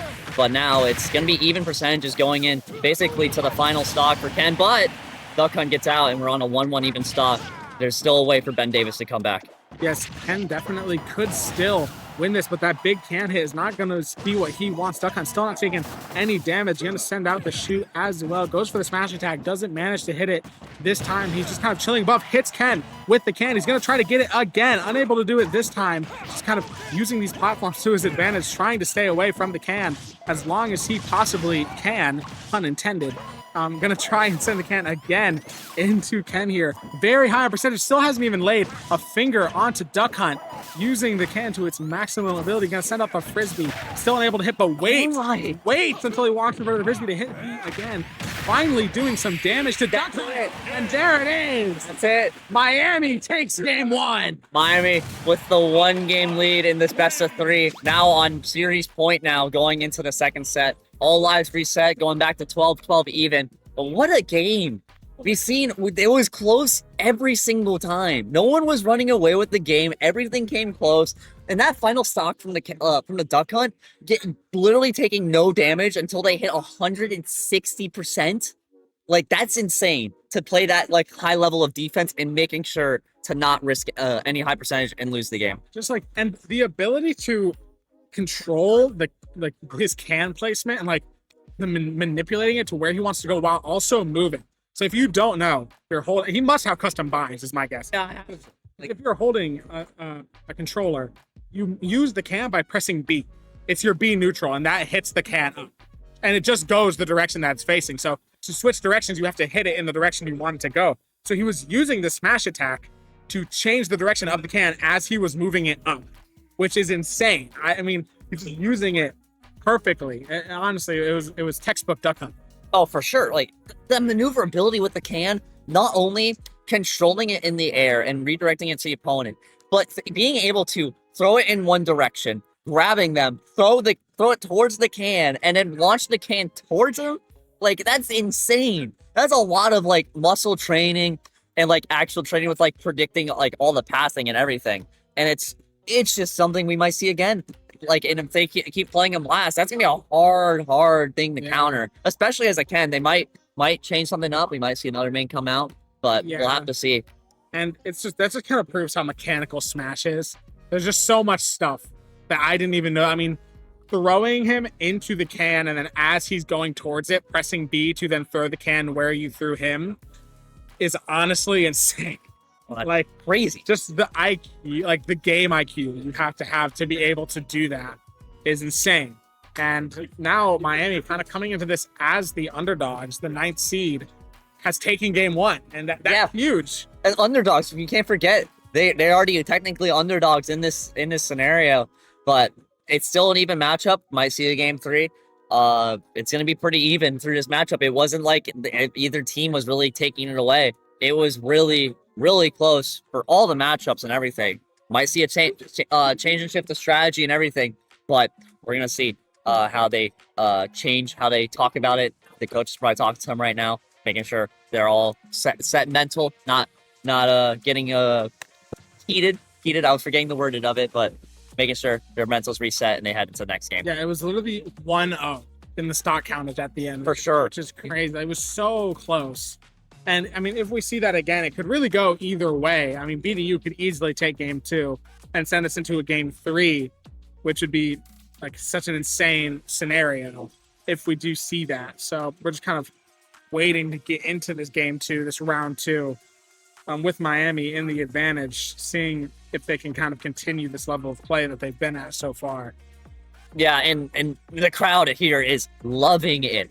They're loving the smash play. They are seeing everything. The crowd is getting flabbergasted at some moves and everything. So we're seeing like the crowd loving it. Twitch is obviously loving it. Our partner McDonald's, I'm loving it. Indeed, am loving it. And I just have received a picture. I don't know if you guys know, as this event is partnered by McDonald's, we have a special guest in here. I did see him when I was setting up Valorant cams. Grimace is here.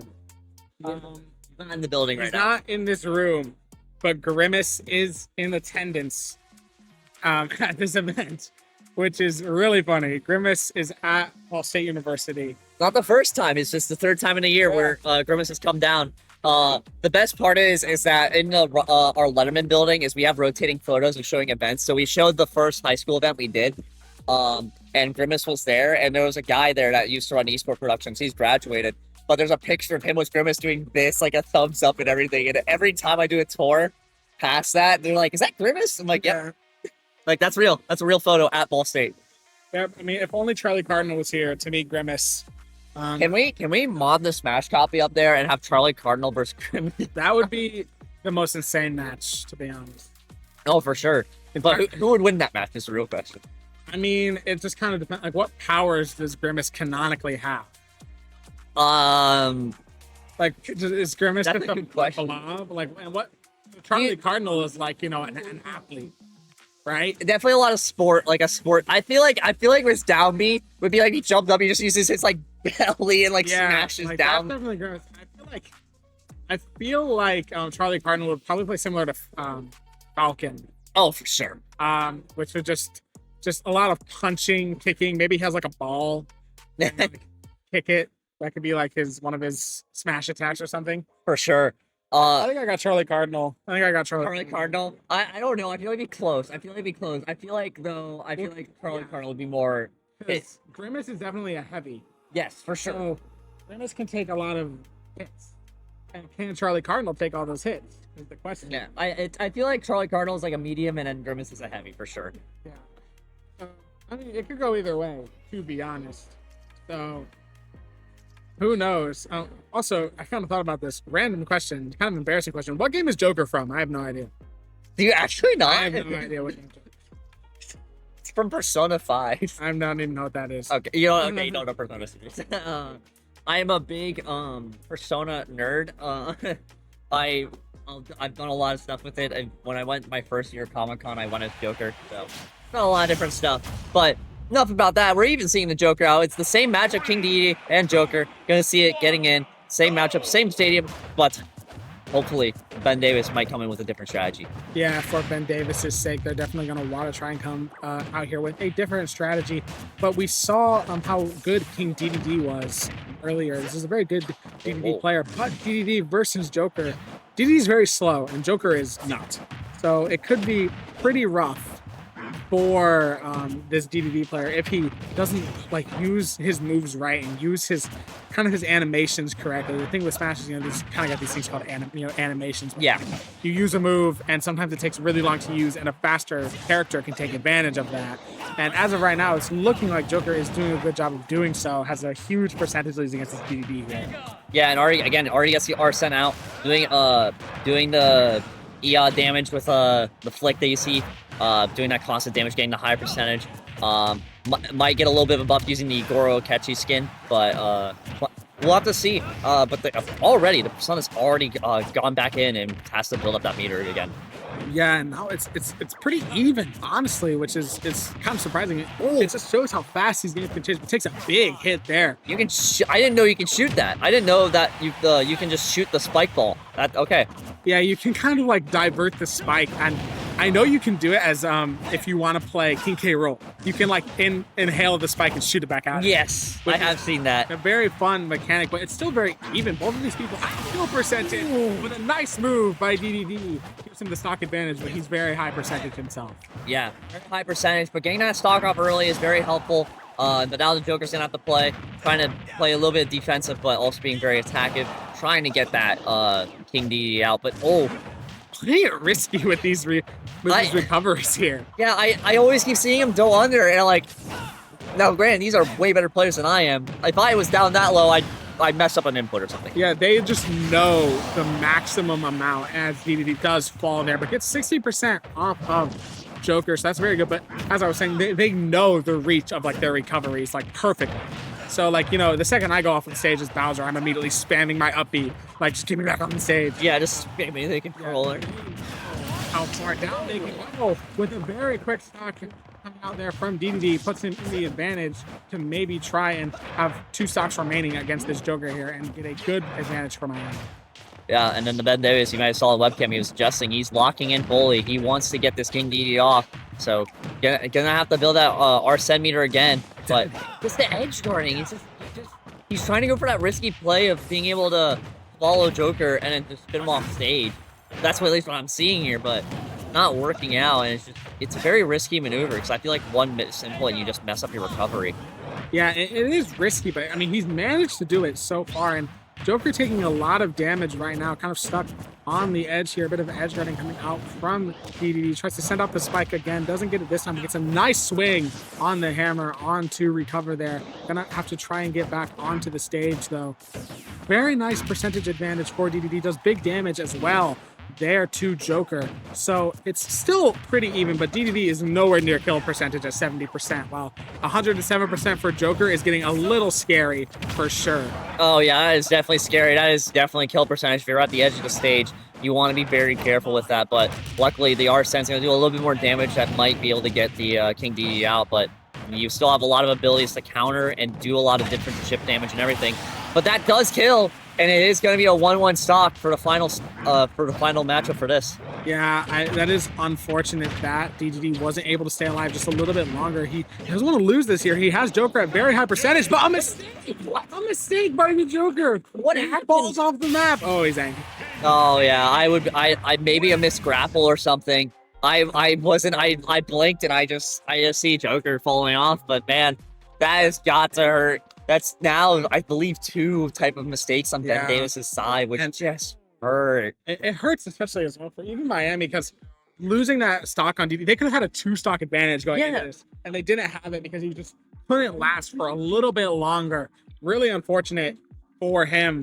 So now Miami's still having the advantage here in this next set. So it just kind of seeing how they're going to play it. So DDD's going to have 1 stock going into this, seeing if he can maybe just pull a stock off Ben Davis, try to get an advantage, a bigger advantage here. But Miami has definitely come out the block swinging. And I know that this is a pretty passionate team. I mean, the coach came up to me and was like, yeah, like, do you need talking points? And, can I tell you about the players? And he was very excited to be here. He's very passionate about this team, it seems. So that's always great to see. A bit of an underdog story from Miami, definitely. Oh yeah, for sure. They were hyping up. They're making sure everyone was good, making sure all that was great.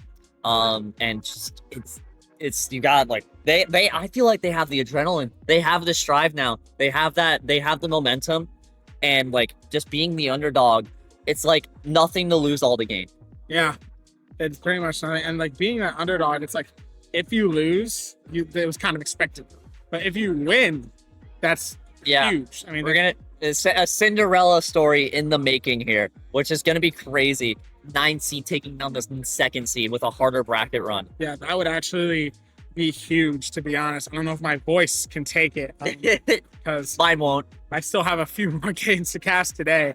So I'm essentially the host right now. Which is not originally the plan. I don't really know, but I'm just here casting Smash Bros. Yes, you might see some more high schoolers come on too, which is Yeah, that was. And hopefully we get some more high schoolers on here. might just throw in a Smash guy. Yeah, If they're yeah. done. You know, you never know. But yeah, let's have some fun. You know, involve it. You know, it's a high schooler event. We're just college students having fun. You know, being able to stream it all and provide it for IEN with all the great sponsors and everything. And Sorry, you can yeah, continue. well, I was saying, like, there's a lot of awards. You might see them in the background. You can little see bit. kind of right here on the windowsill.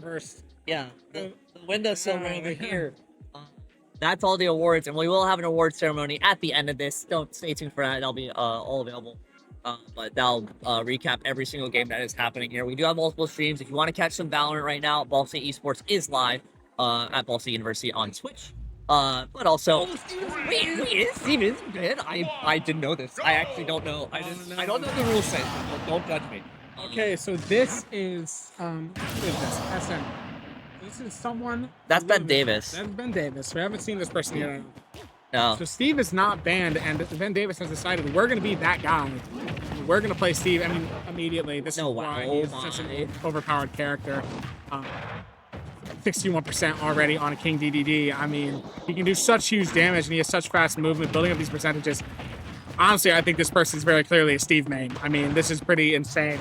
Steve gameplay, using that minecart, building up these materials, and kind of what you want to do as Steve is you want to build yourself space so you can mine it every second. That magma block attack is also so powerful. That up smash is insanely powerful. Has the diamonds already, going to craft himself the diamond sword, and that's going to just give him even more damage. Going to kind of build up here to that's mean. edge guarding technique. Oh my, the Steve gameplay is insane. I mean, you can't deny it's impressive.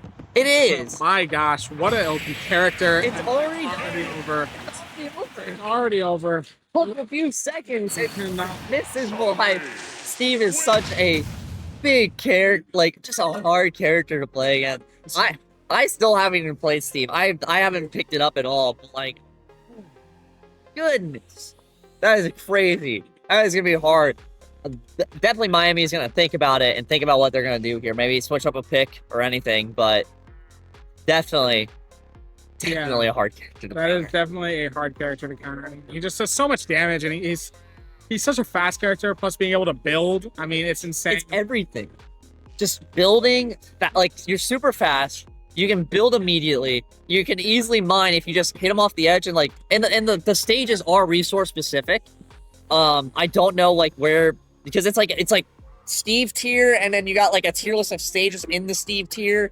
It's like a whole thing, for better resources and everything. So it's a whole thing with Steve. Thanks YouTube Shorts for that. Yeah.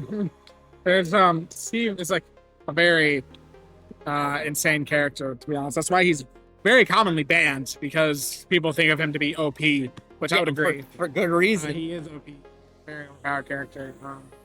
And I mean, if that's what Ben Davis thinks that they need to do to beat Miami, then so be it.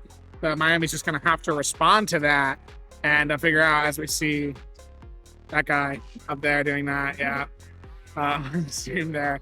Felt the need to do that. I respect it, I guess. But yeah, seeing now how Miami's going to respond to the Steve pick that's a statement by Ben That is a Davis. statement. I think last year it was banned. I think it was. They might have lifted it. I haven't followed the rule books or anything. I'm not an admin here. Yeah. I've been saying that to every team because they always ask me questions. Everyone comes up to Carlos and is like, "Hey, when do we play?" He's like, "I have no idea." I don't know. I'm here to make sure that you guys can watch it at home.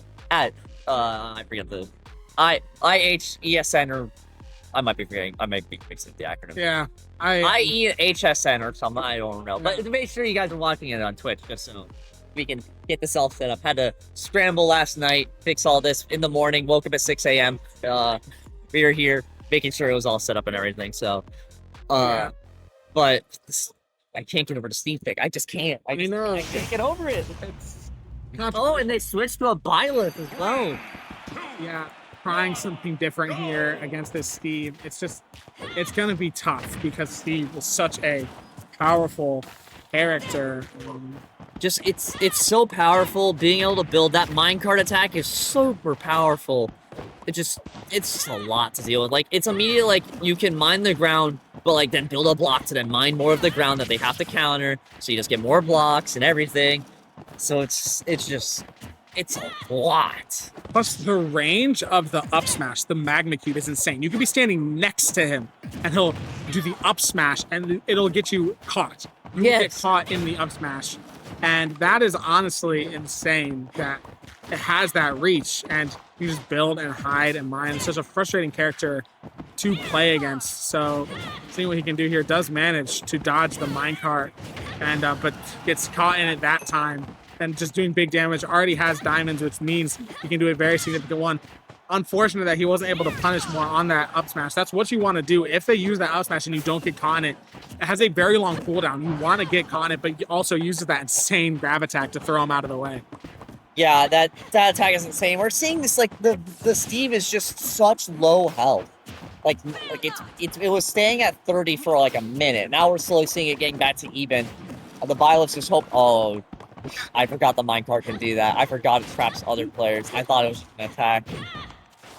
Yeah, the minecart trapping other players. And it takes a long time to get out of it too. You have to spam your jump to try and get out of it. Though Steve is low on materials, so gonna see if they can capitalize on this. See if this Byleth can capitalize on the fact that Steve is low on materials, but he still has diamonds. So if his diamonds break, he can get more. And the materials on the right, so like the gold and the diamonds and stuff like that, actually carry over after you die.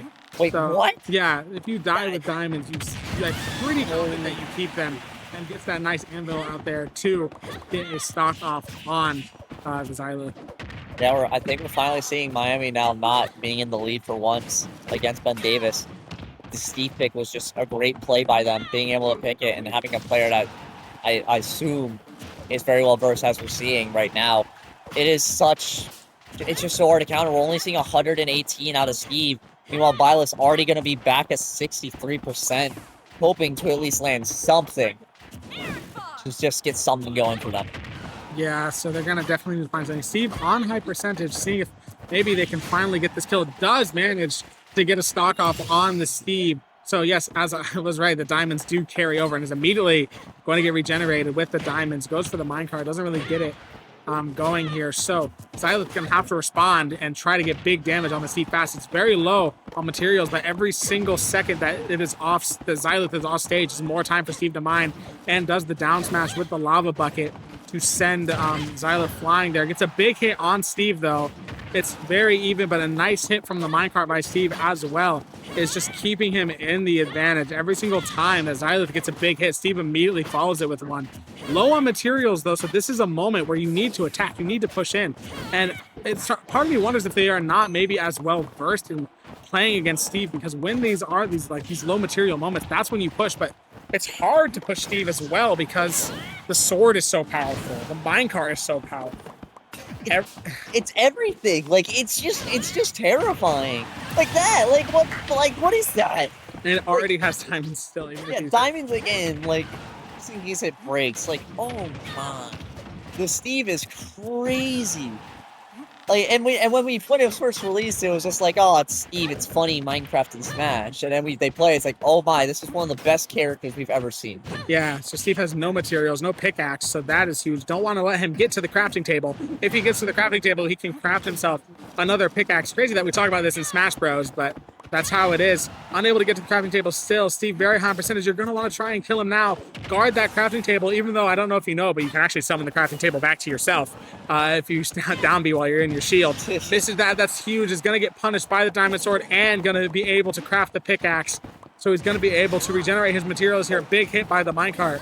Steve on very high percentage is going to want to try and at least get him to 1 stock, so Miami, whoever plays Steve next, can try to kill him very fast, but it's going to be difficult with these minecarts.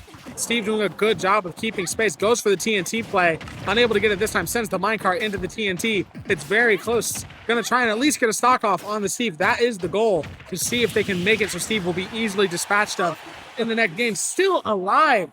Such a tanky character somehow. Still.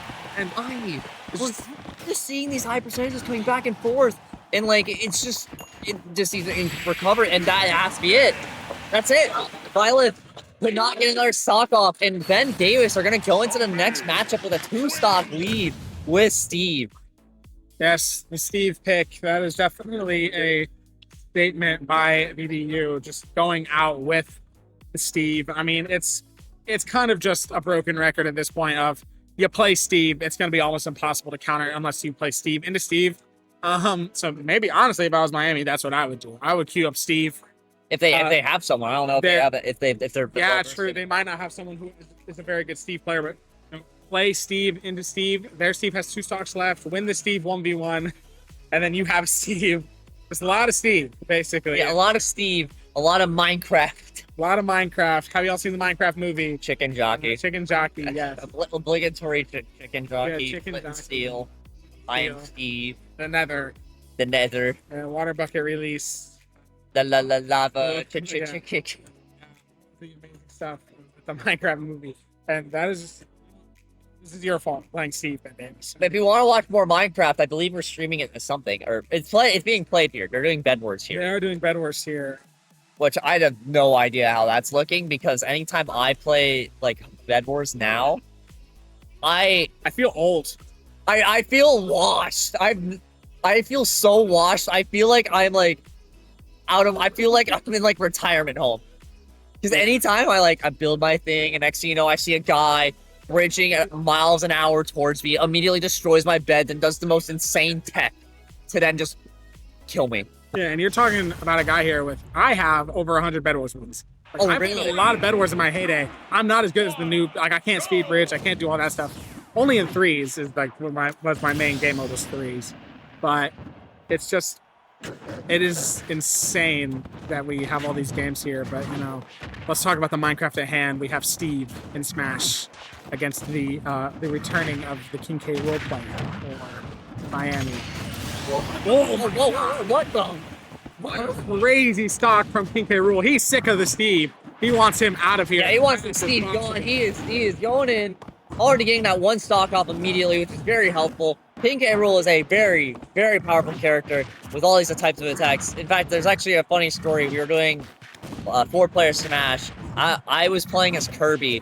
I get sucked into the cannon as Kirby. My friend launches it into another player, and he gets knocked off the stage. And the That's it. Steve Oh, he's gonna bounce back. manages to hold on to the corner here. King K. Rool is not going to want to drop a stock. Going to want to try and get this advantage back, trying to make it even here if he's able to beat the Steve. So Ben Davis.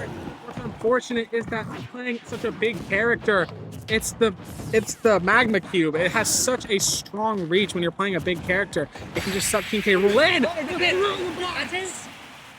Gone. Huge play. Huge down for Miami. Tying it up back to 6-6. It is now an even playing field. When we were thinking that Steve was so strong, immediately counters. Immediately. That Steve got nothing on that game. Wasn't able to do anything. The immediate stock loss too, which we didn't see at all. That was like 30 seconds in. That was insane. And now that puts Miami, Ohio immediately back into contention. It was looking grim. No one was able to beat the Steve. The Steve is gone. It's been entirely reset. It's a 2v2, 6v6. If not Miami, Ohio, it's not Overwatch season. If We're not in ESC anymore. yes, if North Miami can manage to just do what they did last time and win these last 2 games, they will take the championship. Yeah, they're both down to their last 2 players. We still have yet to see the Duck Hunt come out, so we have the King K. Rool and the Duck Hunt left for the Miami side, and we're gonna see the Corrin. I have not seen Corrin in quite a while. Yeah. It can be a little rough playing King K. Rool into a bit of a swordy type character. The heavies tend to struggle against swordies just because they're just so big and they have such a big hitbox. But not looking like he's going to struggle as of now, doing some nice early poke damage. King K. Rool, a very poke heavy character, but has nice elements of ball as well. But look how much damage he takes from that attack by Corrin there. Corrin is an interesting character, one that I don't have a whole lot of experience with. But King K. Rool doing a good job of doing really big damage to the Corrin here. 30, 46 to 70, now up to 84%. Huge stuff from the King K. Rool. He's going to pick the crown back up. He's lost the crown. And gone. Gone. Yeah, and It's gone again. it's gonna respawn and he'll hopefully buy it. There we go. Yeah, I guess back. Yeah, that's something he's gotta worry about. Is that crown is very good for damage, getting that chip damage on, and good for like edge guarding, but you know, you can't lose it. It is an item considered. The headbutt, like Lionel Messi into the goal. Nice up smash there. The nice headbutt. Some Messi-esque vibes, essentially. That just proves there is no game like Super Smash Bros., the greatest fighting game probably ever created, to be honest. All these fun moments that we can see here. Another nice headbutt there. King K. Rool, he was sick of the Steve. Managed to take him down to 2 stocks without losing a single one. He has the stock advantage. He's going to try and continue this momentum here. Looks like he might be able to but the edge guarding by Corrin is going to be able to do it. Corrin is just to get back onto the stage. It's so close. It's a hedge guarding, but like he wanted to back down. He didn't want to risk it, didn't want to miss it, and then fall off the stage and lose another stock. But King K. Rool building up that percentage, being able to get that damage early, but might be it's so close. But they're both on high percentage now. It's so close, but 134. I'd rather have 134 percentage than 109 by 134 for King K. Rool. He can definitely survive a few softer hits, but he takes a big hit, he will be able to lose that. So gonna have to get back up there. It's still so close. Corrin definitely in kill range if King K can just get a big hit here. But the problem is with King K, he doesn't have a whole lot of massive attacks. If he can land that headbutt, but he fights up, so he's still alive. Response. It is now a 2-2 game. King K. Rool does fall a stock, but Corrin is on high percentage. Immediately, it's now 2-1, same percentage. It's gonna be advantage for King K. Rool with a whole stock advantage. It's gonna be something that the King K. Rool might be able to take advantage of and take a 2 stock into the next game. This Corrin might have something up their sleeves to hope maybe turn it back around and have the advantage going into the final person. Yeah, if you are King K, you're gonna want to keep these 2 stocks. So that puts Miami at a not Miami. Yeah, exactly. Yes, Miami. Yes, at a huge advantage because it will essentially be King K. Rool with 2 stocks versus one of Ben Davis's players with 3. And then it will be another Miami player, which is we know is the Duck Hunt. So the Duck Hunt has been saved for last. I do believe it will be the Ken player, unless he was SM for BDU. I do not remember. So we don't really know who we're going to see left from Ben Davis yet. Is the King K. Rool going to be able to keep these 2 stocks? Corrin is at 88%. That could be kill range if you get a big enough groove, but I don't know if King K. Rool has a move that can do enough damage. Hold on. He's going to do some here to Corrin. Can he respond? Almost could have got the headbutt there. That's what I would have tried to go for, is the headbutt. Unable to do it this time. Gets the grab. He's going to send it in. That could be it. 144. What's he going to do? He's on the Play! No 2 stock advantage going into the final person on the Ben Davis side. This is so huge for Miami. I didn't realize that hitbox reached through. That is insane. That is a huge advantage. And that's going to be a lot of pressure on the final guy for Ben Davis. What we're going to see is a heavy King K. Rool with 2 stocks against one of BDU's players. If the BDU player can manage to kill King K without losing any stocks, we'll have a 3v3 for the win. But that's unlikely. It's so unlikely. If this actually happens and we go to game 3 and Ben Davis turns around, I will be standing up in disbelief. It is odds stacked against them. The King K. Rool looks unbeatable. Like, it is, the Steve couldn't, the Corrin couldn't. Like, it is incredible. Somehow North Miami has turned BDU into the underdogs in this situation. The 9th seed has turned the 2nd seed into the underdogs. So either way, North Miami wins, the underdog wins, BDU wins. That's still an insane story. Yeah. Come back from this. So it's going to be interesting. I mean, there's no way that the King K does not get at least 1 stock off of Ben Davis's play. At least 1. if the King K wins here with a 5 stock, two stocks on their life left, that's gonna be insane. Yeah, like, it could end here. We don't know what they're gonna throw. Like, we don't know what if they're gonna try to counter pick it or something. Throw 2 King K rules at each other. I don't know. King K rule and the King K rule, but then you have King K rule against Duck Hunt, which I don't know. King K rule might have the speed to counter Duck Hunt, but maybe with what we saw with those cans, it just gives him a bigger hitbox to hit him with the cans. It's true. Miami has such a big advantage here, and they could be our champions very shortly. For sure. They could be champions for their Division A. They are in King K rule into King K rule.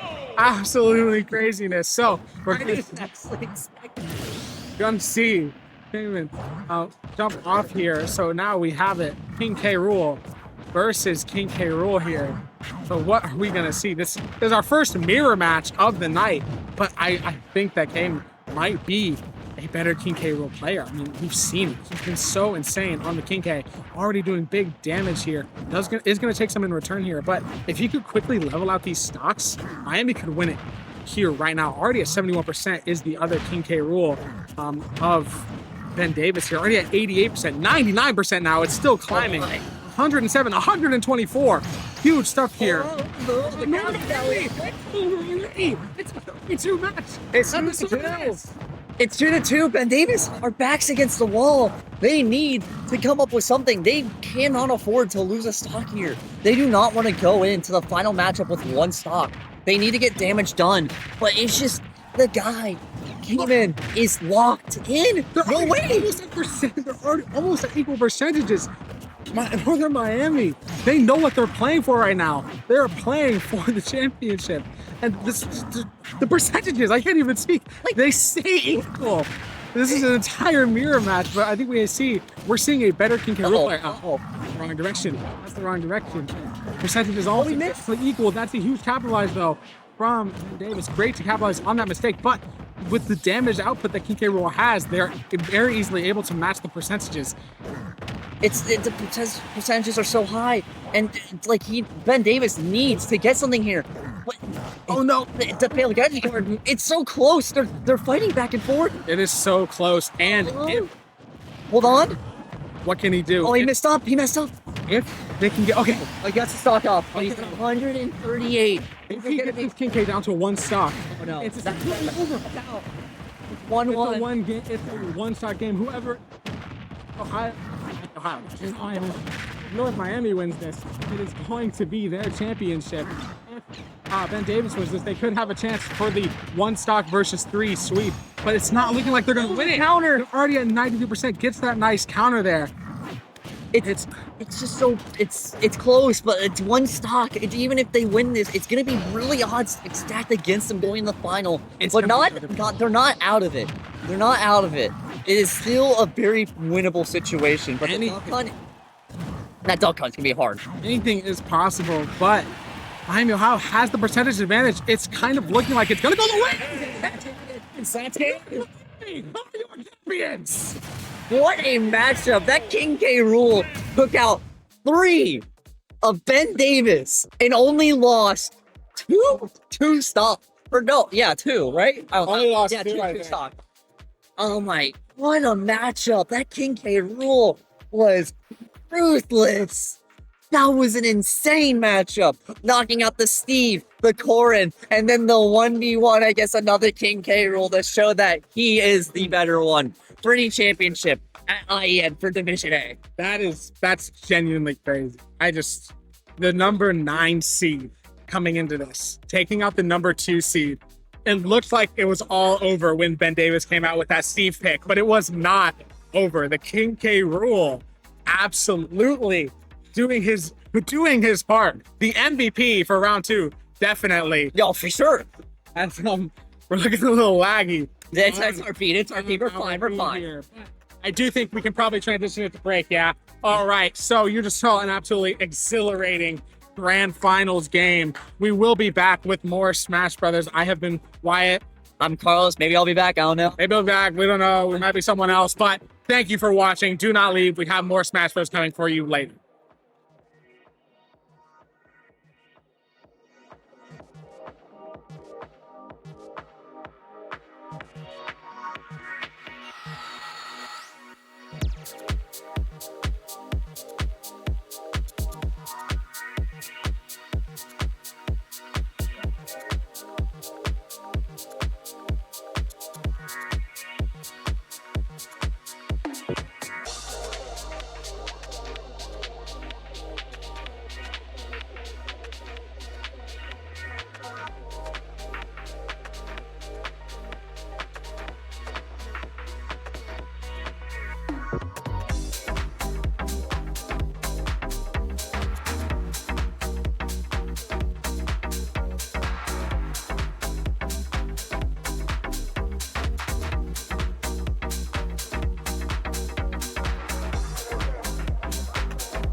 Welcome back to IEN. We are back with more Smash Bros.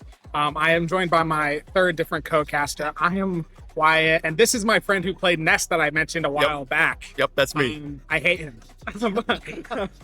But no, I guess you can introduce yourself as who actually are not friend who plays Ness.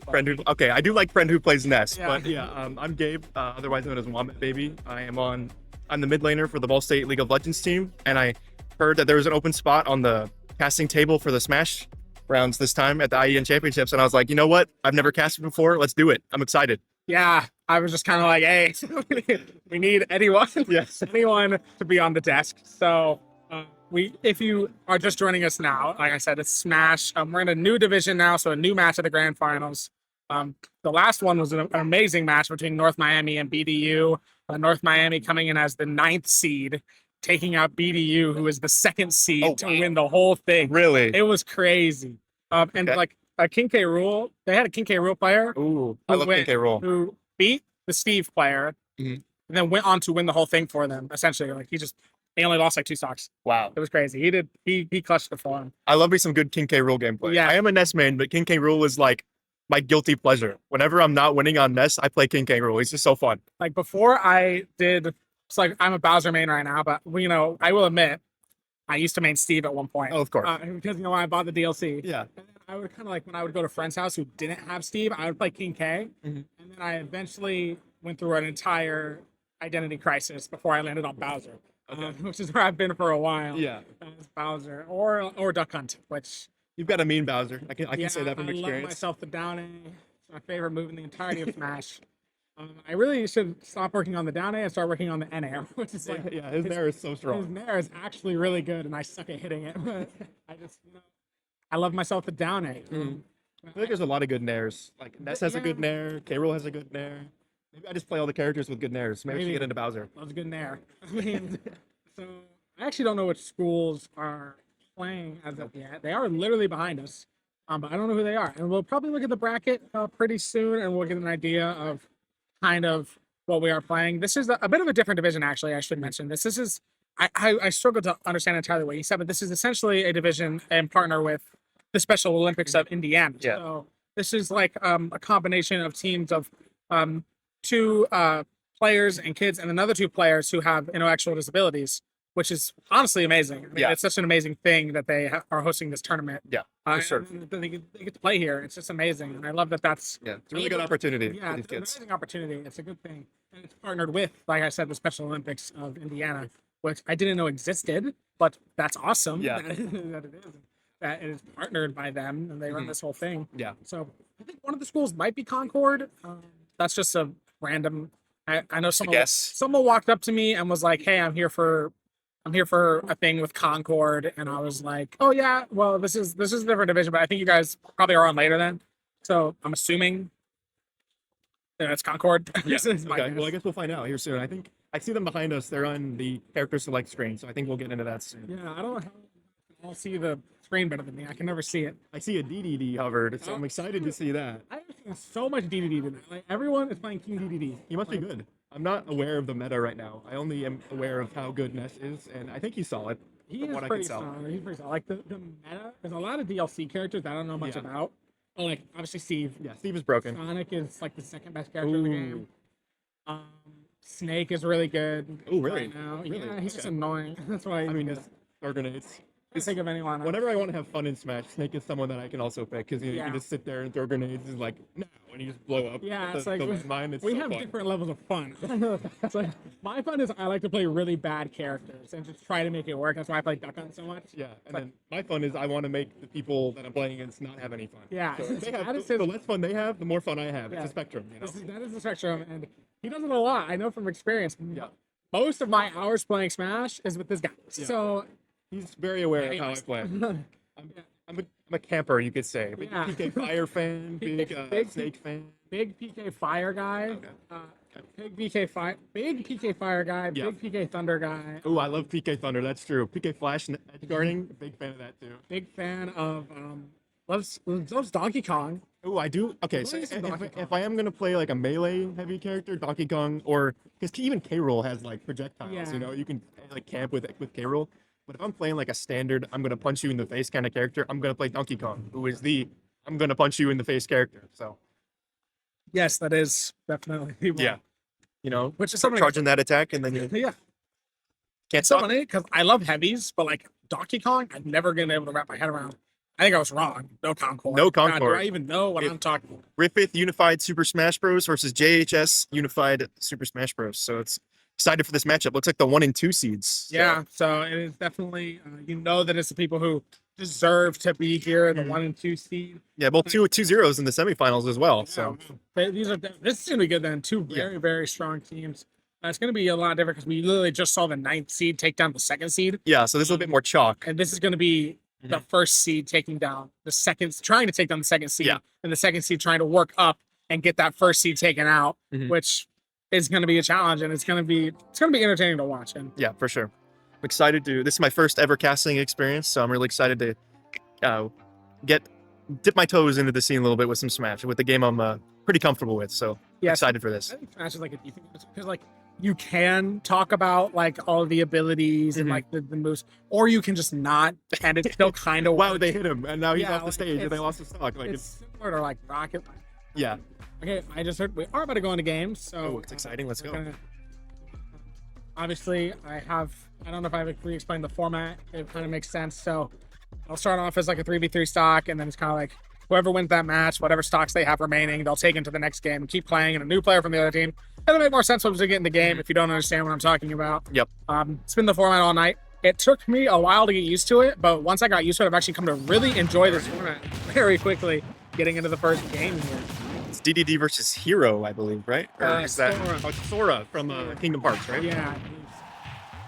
Had a nice deflection on the spiky guy there, looking Yeah. like DDD's already taken like a ton of percentage, already Yeah. at 91%. So Sora's able to keep the middle of the stage, get some control over the middle, throwing some spells at DDD. DDD really high up on percentage there, looking like he might be able to get knocked off the stage here soon. yeah, looking like it. Ooh, and a nice deflection. Yes, very nice deflection of the spike Oh. keys, and another just not letting DDD touch that stage No. right now at all. This does not look fun at all. Getting edge guarded No. like, oh, and another deflection. Getting It's- edge guarded from halfway yeah, across yeah. the stage. Can't even get close to him. I feel like this matchup is really difficult for DDD. He's not known for his long range, and the little range that he does have, that spike in it, that can be deflected like that consistently, then it's going to look rough for Tristan here. Yeah, DDD definitely. It's a bit of a rough matchup against Sora. And it's going to be a little difficult. Sora is a character that I don't have as much experience with in terms of like how they work in Smash, but DDD at 200%. But that's the benefit of DDD is at 200% he's still friggin' alive. Yep. These can sometimes live for a long time without and Sora is, like you said, I guess first select for Tristan, a nice forward smash there from Brayden on the Sora. Sora's a character I'm not super familiar with because he's one of the characters I do not have unlocked. I do have a few DLC characters. I have Piranha Plant, really funny character. Not a big fan. I do have Steve because you have to have Steve. You gotta have Steve.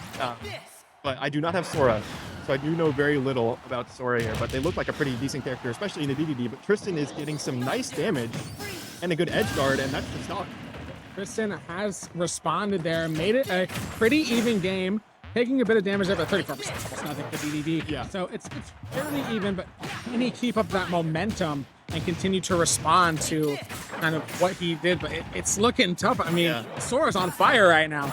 Brayden is retaking control of the middle of the stage, making it difficult for DDD to get in and do any sort of meaningful damage. Another big combo from Brayden. DDD's already at 95% towards the end of the stage. It's looking pretty rough so far in game one. It's kind of back and forth. We saw Tristan have like that total domination of a stock, and now it's kind of flipped back in the favor of Brayden. So let's see if Brayden can keep this up, see how Tristan can sort of respond to this here. He's at 122%. Isn't the worst thing in the world for DDD, but if he is going to fall into this pattern again of not being able to get back onto the stage, that's going to be rough, and he's just taking so much. He's too slow. DDD's too slow to counter here. A great hit there, making it in with the super armor. That's one bad thing about DDD is that once he's off stage, it's so hard to get back on against a character with range like Sora is, because his recovery, like you said, is so slow and so predictable with his up B. So we'll see if we can make it back on the middle of the stage, but and there goes the stock for Tristan. Yep, it's over, and that is going to now make it 2-1 to Tristan. So let's see how he can respond to this. We have seen like this very commonly back and forth type thing, but it's looking like Brayden is going to try and keep up this momentum that he has going on here, kind of trying to extend this lead for JHS that they sort of have. As you can see, the overall stock lead on the top of your screen there. Yeah. Nice spike from Tristan. See if he can maybe get a stock off. Even with the stocks, great stuff from him. Yeah. Now back to 1-1. It's looking pretty close here now. We've seen the momentum with the stocks. Brayden with the first stock took out Tristan. Then Tristan had a really good combo going into the second stock. And now pretty much the same thing happened, just back to back. So now we'll see Brayden retaking control of the middle of the stage again and getting some nice combos off to Tristan. DD's on the back foot here for sure. Yeah, DDD definitely struggling a little bit, but I mean, what a good thing is even if he does lose this, if you look at the overall scope of this round one, this game one so far, is he has taken 2 stocks, so it's not the worst thing in the world. They'll only be down 1 stock. It's just going to give them a little bit more work to do in game one. And the kind of the common theme we've seen here today is whoever commonly has the advantage tends to keep it. All of the schools that have managed to keep an advantage, even if it's by 1 stock, have managed to have it almost the entire game. And Tristan very high on percentage here, so he's going to have to find something to respond to Brayden in this one. Yeah. Oh, nice. Oh, the spike barely misses there. Needs to get control back of the middle of the stage. Brayden doing a great job of keeping them at bay. Griffith, and there he goes. So Griffith is down after map 1. Brayden takes down Tristan with 1 stock remaining as we head into map 2. Yeah, we're going to head into the next one. So we're going to have basically, that's going to be Tristan on 1 stock. I believe, 1 stock going against a new player from the other school on 3 stocks. And that's kind of how the format is going to work for the rest of the time. And so now it's going to all be about if that 1 stock player, Tristan, can get some stocks off on the other players, try to build that advantage that they have. And that's kind of what I love about this format is it forces you into that situation where it's a 3 stock versus a 1 stock. Yeah, but the 1 stock has nothing to lose. They've already taken down someone. So if they can get even just 1 more stock, then your team is up 2 stocks going into like map 2, and that is a huge advantage. Yeah, and it's shown all day that that's kind of been a really big advantage. If that character with 1 stock or 2 stocks can take down a stock or 2 off of the 3 stock player coming in, it really helps build that advantage. And if we've seen like kind of these same strategies, I think the teams know that. So they like to put their best players really near the end. We saw in that makes sense. We saw in the BDU and the North Miami player, they saved their duck hunt player till last. And that was genuinely the most impressive thing. I mean, you should have seen how he was controlling that can. It Yeah. was genuinely crazy. That must have been really cool for you to watch as a Duck Hunt enjoyer I think, yourself. I think so. yes, it's not kind of like literally being like my number 2 or 3 character. Mhm. I was like, oh my gosh, I gotta try some of these. He did a thing where he grabbed, threw, and then clicked a B, Oh, so then he shot the cannon? shot the can into him. him. That's really He cool. set up the can, threw him into the can, and then did that. It was insane. Oh, Yeah. We got Silas on the Isabel going into map 2 against Brayden. Still on the Sora. Oh, he yeah, okay, he's equalizing the stocks. equalizing the stocks. Yep, getting it on the one stock. I was a bit confused. I thought maybe he would just like do the normal stock first and then do this, but this makes more sense because then Yeah. the map would instantly end. It's kind of. I guess I didn't think about that. They couldn't just do that. I don't know. Yeah, they just jump off. Yeah. You would think that competitive smash would have something figured out to not have to do that, but they don't. So that's just kind of how it is. And this is the bell. Nice combo from the Isabel with the grab there. Silas doing great right now. Getting some nice. Ooh, another fishing hook there. Tosses Brayden into the air, getting a nice hit with the turnip there. Tried another grab, didn't work, but has control of the stage on a very big percent lead. So if Silas can minimize the advantage that JHS has, then they can go into second player against second player map a lot closer.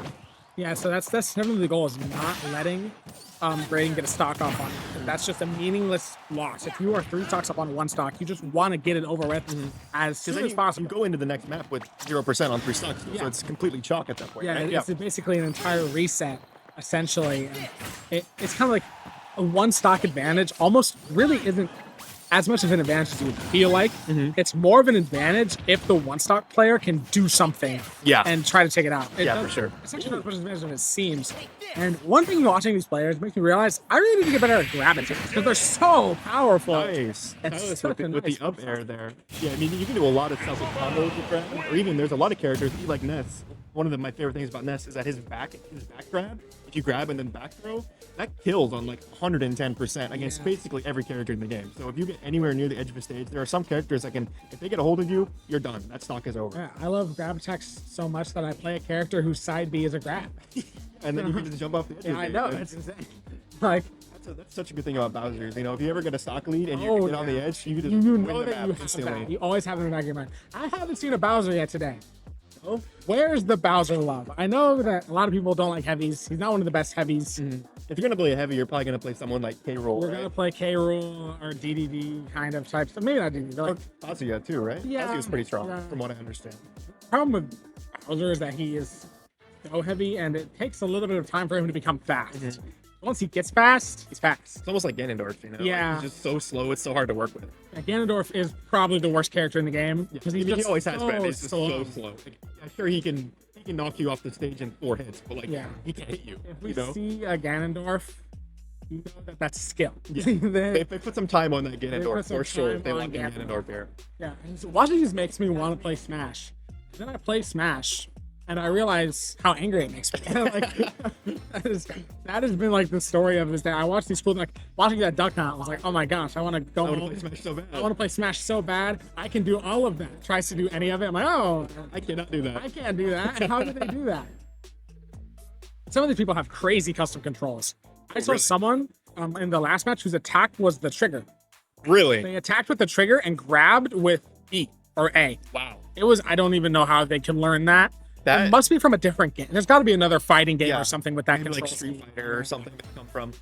That's a really interesting controller. I don't really have any of like weird things with Smash in my controls. Yeah. They're all pretty stock standard. I do use the right joystick for like jab attacks and Yeah. not like smashes or anything. I know a lot of people use that for smash attacks. I use it for smash attacks. And then are you a left stick jumper or are you a button jumper? I'm a button jumper. I'm also I a do button. not like left stick jump. It makes up airs like almost impossible. to Yeah, do. I hate it. And we do have the Rob. I was warned of a possible Rob. Rob is a character that I've always wanted to learn because I like his vibe. Yeah, he's really But funny to watch he's too. weird. He's got weird movements. I think.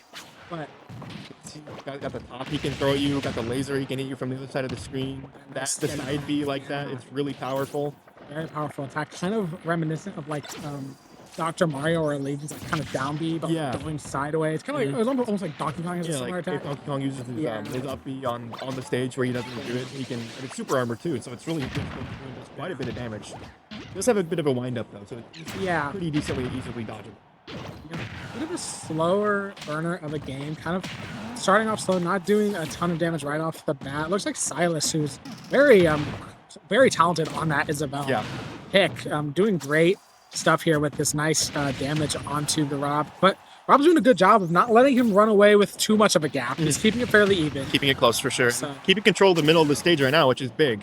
You know, Isabel has some decent range with that slingshot and the fishing pole, but Rob has the range too. So if he can, whoever keeps control has pretty good standing in this game so far. Well, that's one thing that's very it kind of shows a lot of talent is being able to slow down your game. You know, a lot of the tendency with Smash is obviously there's different play styles, but it's to play really, really fast. But like we are seeing two players that are not playing super fast right now. Neither of them are playing insanely fast. They're doing slow, calculated moves, and something kind of like that nice up attack by the Rob to get the stock advantage, though he is on very high percentage already. Yeah, Silas definitely might look to even the stocks out here really quickly with the high percentage, but Isabel notably is quite light and can have difficulty with finishing off players at high percentages. So it's not like a Rob where he has very strong attacks, even though he is decently fast and has some range. He has some very good not killing moves, where Isabel can struggle with that sometimes. We'll see if Silas can finish off Error 404 here. Yeah, that's always been my thing that I've hated about playing light characters. That's why I love playing heavy so much, is because it's so hard to sometimes get that kill move that you need, which is like, that's been my biggest problem with like Duck Hunt is sometimes the can won't even get a kill. It's like, come on, it's the can. Yeah. That's what it's supposed to do. But looking like, and this is kind of what we're saying is Silence is taking a ton of damage because he just can't get that kill hit off onto Rob. Yeah. Rob able to keep control of the stage, and that up air is really doing a lot of work for Rob here. Isabel really struggling to get into range of him. The slingshot, you know, it does a little bit of chip damage, but at this point, okay, and there we go. The back air with the turn up cleans it up. Silas with a bit of a disadvantage here, but he's looking to. That was a nice kill, and he's looking to keep that momentum going. Has control of the middle of the stage, but then That nice up attack from Rob. once again the up air. Silas cannot handle on that high percent with a light character, and Arrow 404 takes the one stock lead. Yeah, that's something like he's doing such a great job of. He's playing very like methodically. Rob is. He's like he is timing his moves. He's building him. He's giving himself space. Like he's going to the edge of the map, forcing Silas to kind of push him. Yeah. And when he pushes him, the second he makes a mistake, he'll hit him with that up A. There again. Well, whatever attack that is. Yeah. It's the up A. Yeah, it's that up tilt, a little jab.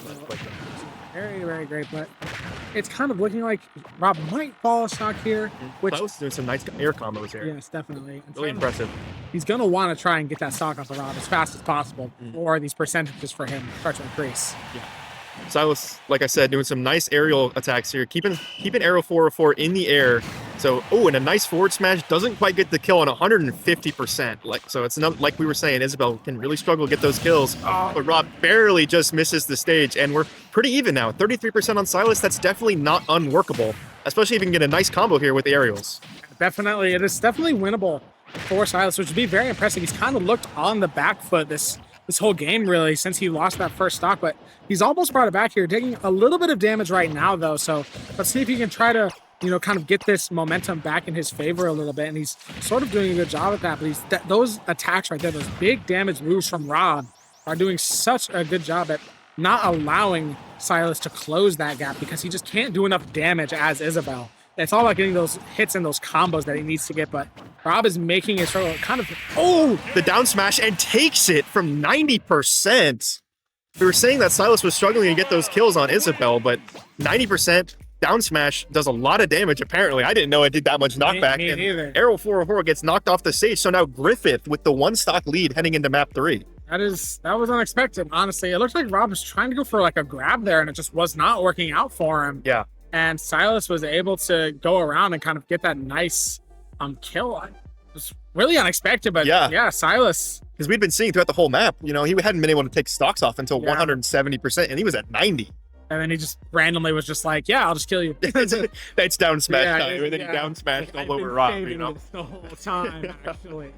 Yeah, but that was really impressive from Silas. Now has taken 4 stocks off the other opposing team, and if he can keep this momentum, take off another stock, then they have a 2-stock lead heading into player 3, and that is a big advantage for Griffith this late into the series. Yeah, that is a really huge advantage, especially this late in. I mean, you're running out of players. So it's like the bigger their advantage gets, and then once you take game 1, it's a lot of pressure on the team that lost because now they have to take game 2 or they lose the championship. It goes to the other team.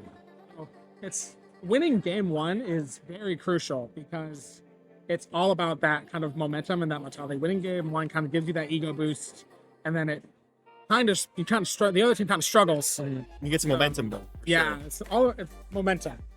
This guy knows about momentum, and I know about momentum.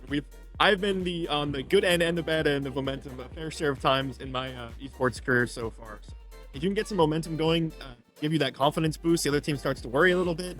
It can really be beneficial. It's something that's hard to like have a tangible effect, but as a player, you can really feel that. So Silas with a big swing of momentum here, taking off 4 stocks. Griffith in a good position heading into map 3 for sure. Yeah, that's an ego booster too. If you're Silas, I mean, he looked down the whole game. Looked like there was no way he was taking it. And Absolutely, he was down like almost a full stock at one point, and he came back. That's a huge confidence booster. So if he can continue this, and then, like you said, get a few stocks off, get a stock off. That's huge. If he can get a singular stock, that's huge for Griffith. So. Looks like we're about to be heading into map 3. Silas, I noticed, still on the Isabel against Sea-Dog on the Cloud. Cloud is someone that I do have some familiarity with. I do dabble in Cloud sometimes. So it's someone that might be able to match the range of Silas and not just be like taking advantage of it. Silas gets control of the middle of the stage. Yeah, Cloud can not only has the range, but can also get really up close and do a lot of damage up close. And that could struggle for Silas because already, Isabel, not a very tanky character, takes huge damage from just one swing from Cloud's sword, and already almost has that limit entirely charged. And if you get that off real fast, we can see a very quick first game here. He's going to go for that big attack there. I do not like playing against swordies for like these big attacks. Big limit neutral B there from Sea-Dog on the Cloud with has some nice range, but that has some pretty good kill potential as well. So if he can charge up that limit, it's looking rough for Silas, and he might not even need it because Cloud, has some pretty good kill options even without his limit. So if Sea-Dog can get that in the air, I know his forward air is a nice spike. His neutral air is very difficult to deal with, and his dash attack is also quite strong. And then we see Sea-Dog take a very comfortable and controlled one stock off of Silas. Yeah, just not the player, the character matchup that Silas needed. It's going to be hard to play Isabel into Cloud, yeah. So much up close damage and just huge damage, and you take so much damage as Isabel. As a character who has to sometimes get close, it can struggle. Yeah. So it's going to be basically an even 3-stock game next time out, and we're kind of going to see what we see. It's going to be Cloud versus someone else. Hopefully a Bowser. Hopefully. Is that a good matchup? No, I feel like it's not. It's terrible. It's an awful Does Bowser have many good matchups? Probably good into like what, Ganondorf? He's bad into anyone fast, anyone with swords, Or range. or anyone with range. So kind of just Ganondorf from what it sounds like. Yeah, like there's matchups where he's like fairly neutral. Like he's a pretty, Donkey Kong yeah, he's or- like fairly neutral into like DK or DDD even. Yeah. But, like other heavies, he's pretty neutral, but like swordies is a struggle. These keep you at bay. Bowser has no range except for his fire, which roots you in one place. So it's really difficult to do in that matchup. But I wonder what we're going to see coming out from Griffith with their third player, what they're going to be looking for. Sea-Dog looked really comfortable in the little glimpse that we did see of him on the Cloud. So they're going to have some nice performance from Griffith here to take Sea-Dog down for sure. But I don't want to take anything away from Silas. He got a nice, really solid 4 stocks off of JHS there, and had a really good performance on the Isabel. Someone that I'm not super familiar with, and he made it look really, really powerful. Yeah, and that's kind of what we've been talking about a lot with some of my fellow co-casters here. Is I love that the tendency of the Smash community is to not conform to the meta. They are so often like there was in the middle school grand finals, we saw someone who was playing Kirby. And we love that they were playing Kirby because Kirby is very low rated. Honestly, Kirby In every Smash game, Kirby's never been good. They put Kirby on Luminosity, which is like one of the better Smash teams, puts Kirby in the same tier as Duck Hunt, which I disagree with. I think that Kirby is way better than Duck Hunt. All right, getting into it. Oh, we have a Lucas. Lucas. Okay, so it's getting worse than Aspen, in my opinion. Yeah, it's been- But, Lucas notably does have a much stronger neutral B.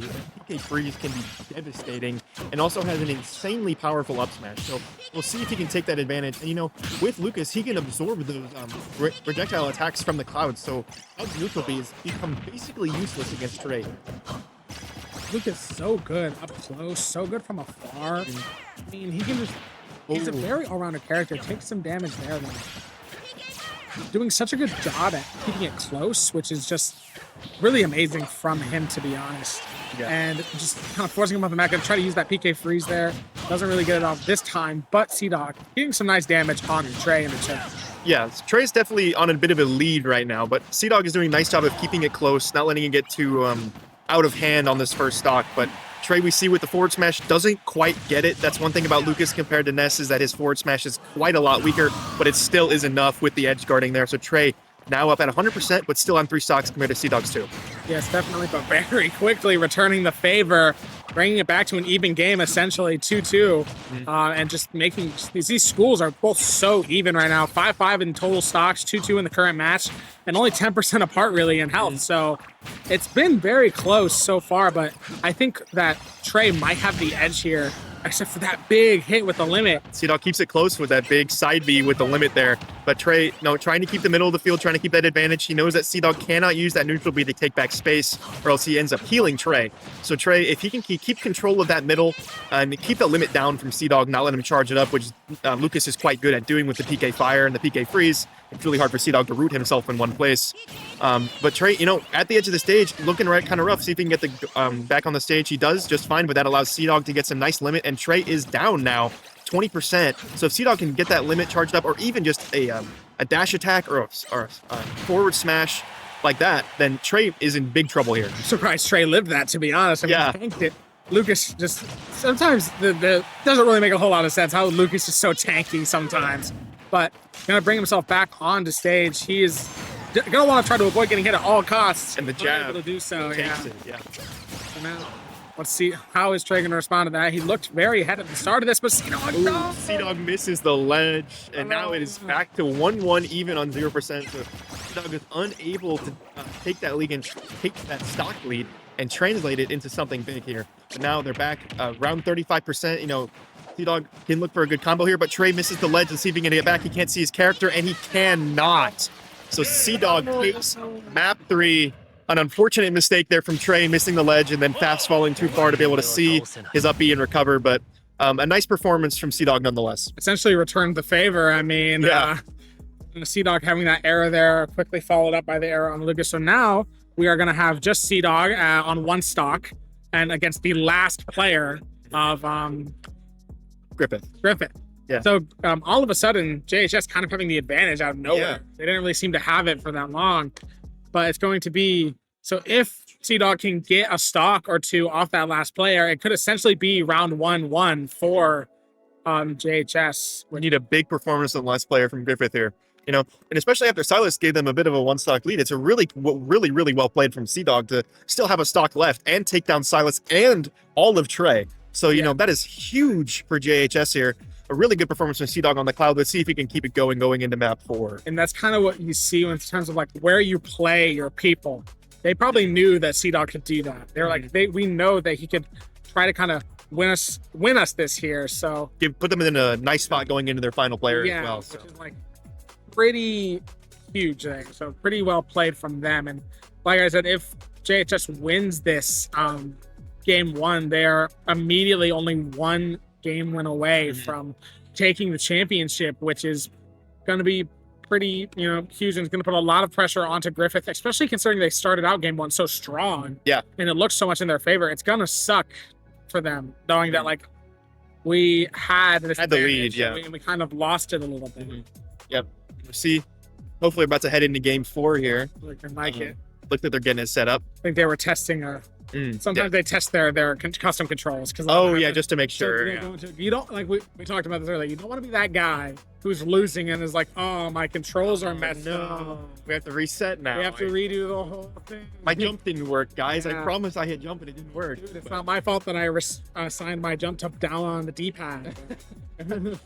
my jump is when I click down on my joystick. Like, Oh no! It's like inverted controls, like when you're Inverted like control. I actually play with my controller upside down. I play blindfolded, facing away from the screen with my controller upside down. It's just, it's a little fun in a way. It's just to give myself a challenge. I mean, I'm just bored of the game. We see the final player on Griffith is a Min. We see Elijah on the Min. Let's see if he can take down the last stock of C-Dog and make it a 3-3 heading into the JHS's final player. Or if C-Dog can take a stock and make it a 4-2 advantage for Heroes. bro. Fall off the ledge for a second there. That was kind of funny. Here, the reaction from the team.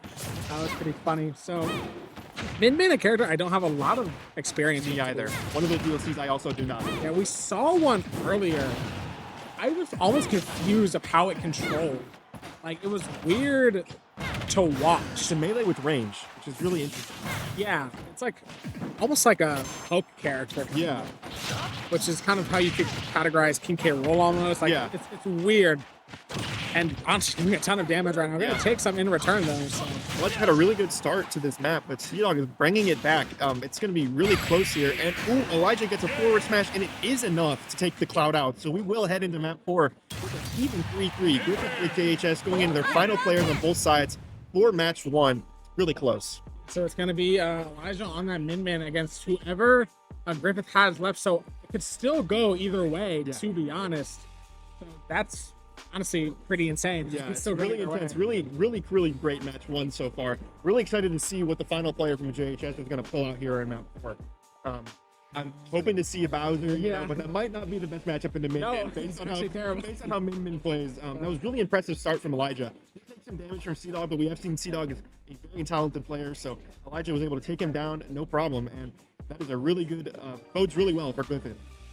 Definitely. I think that, honestly, it can go either way. Griffith's still showing that they are still in this, and saving, Elijah to last on that Min Min, which is an interesting character to try to play around. I think all this casting videos just made me realize I need to pick a different character to play. Yeah, Bowser is not that guy. Bowser is not that guy. I should neither is Duck Hunt. He's better, Yeah, I think. he's rated lower by a lot of pros, but Really, lower than Bowser? yeah, because Bowser can just do a lot. Bowser can be good. That's true, you can like 3-shot people. But like the thing with Bowser is you want to be on Battlefield. Like you No, need to be on Battlefield. You need the platforms to your advantage and stuff. I tried learning Pichu at one point. I don't know why I gravitate towards terrible characters. I don't know what it is. Is Pichu bad too? Not as if you don't play Pichu's Pikachu, like really play fine. Pikachu. Sure, Pikachu is just Pichu, Pichu but better. damages himself with every attack. But he does more damage the higher percentage, He does, right? yeah. I think so.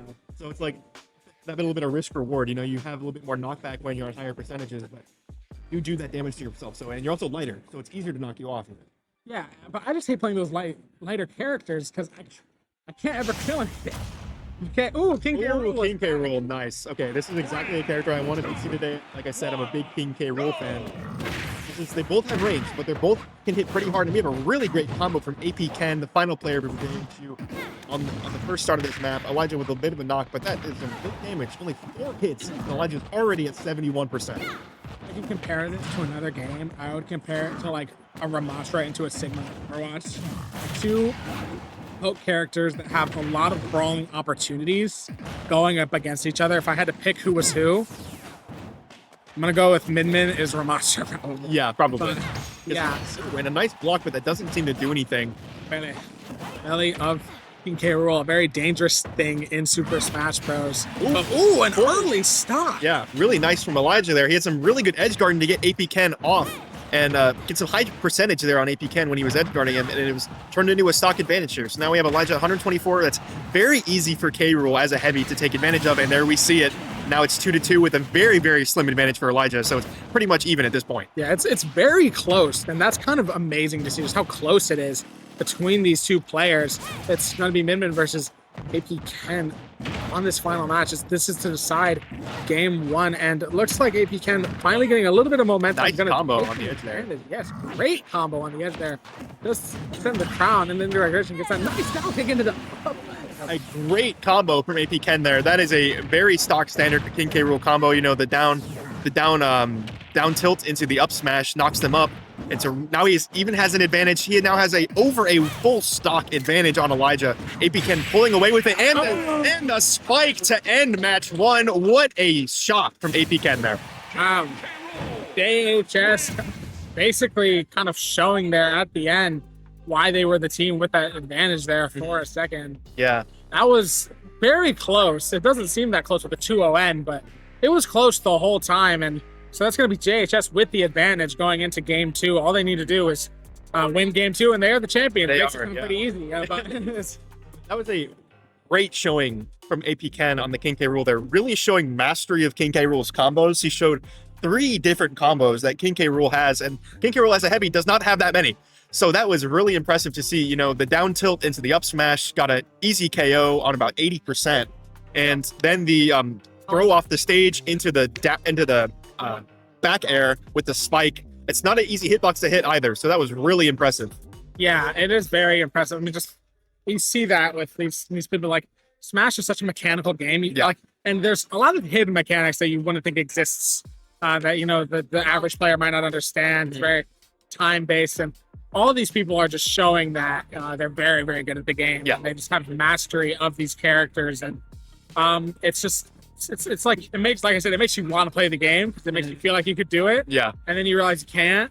And you're like, oh, it's unfortunate. Yeah, it's been a minute since I played Smash at any sort of consistency. It's been a minute since it hasn't been that long. I remember I got back into it like a month ago, but yeah, the game makes me so angry. I get so mad when I get like comboed.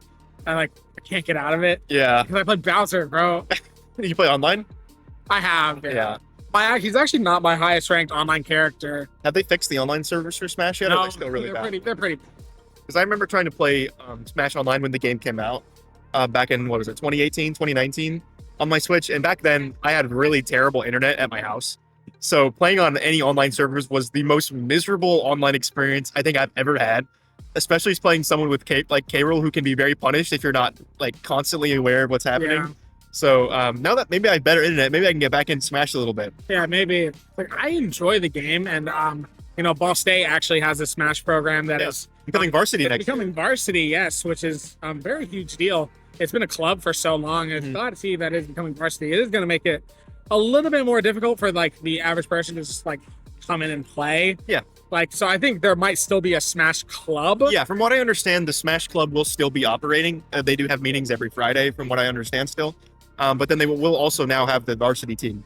Which is, that's really cool. Which means people are probably going to get scholarship opportunities and stuff for playing Smash, which is really awesome. Really great to see. Yeah, it's really great to see because honestly, in my opinion, I think Smash is the greatest fighting game ever created. Oh, yeah, I don't think that there is another one. I know people don't say Mortal Kombat. Okay, don't say. I feel like I've heard a lot of people say Marvel vs. Capcom 3. I know, or a Tekken 7. Tekken is very, because honestly, Tekken is extremely mechanical. But I just think Smash, each character is so different, and I think that each character. There's so many of them. There's so many, and they're all vastly different, really. Because how different can a Street Fighter character get? You are just punching them at the end. Yeah, and it's in Street Fighter, you can only go one direction. Smash is omnidirectional, and there's different platforms. Things like Tekken and Street Fighter, you're just going this at each other.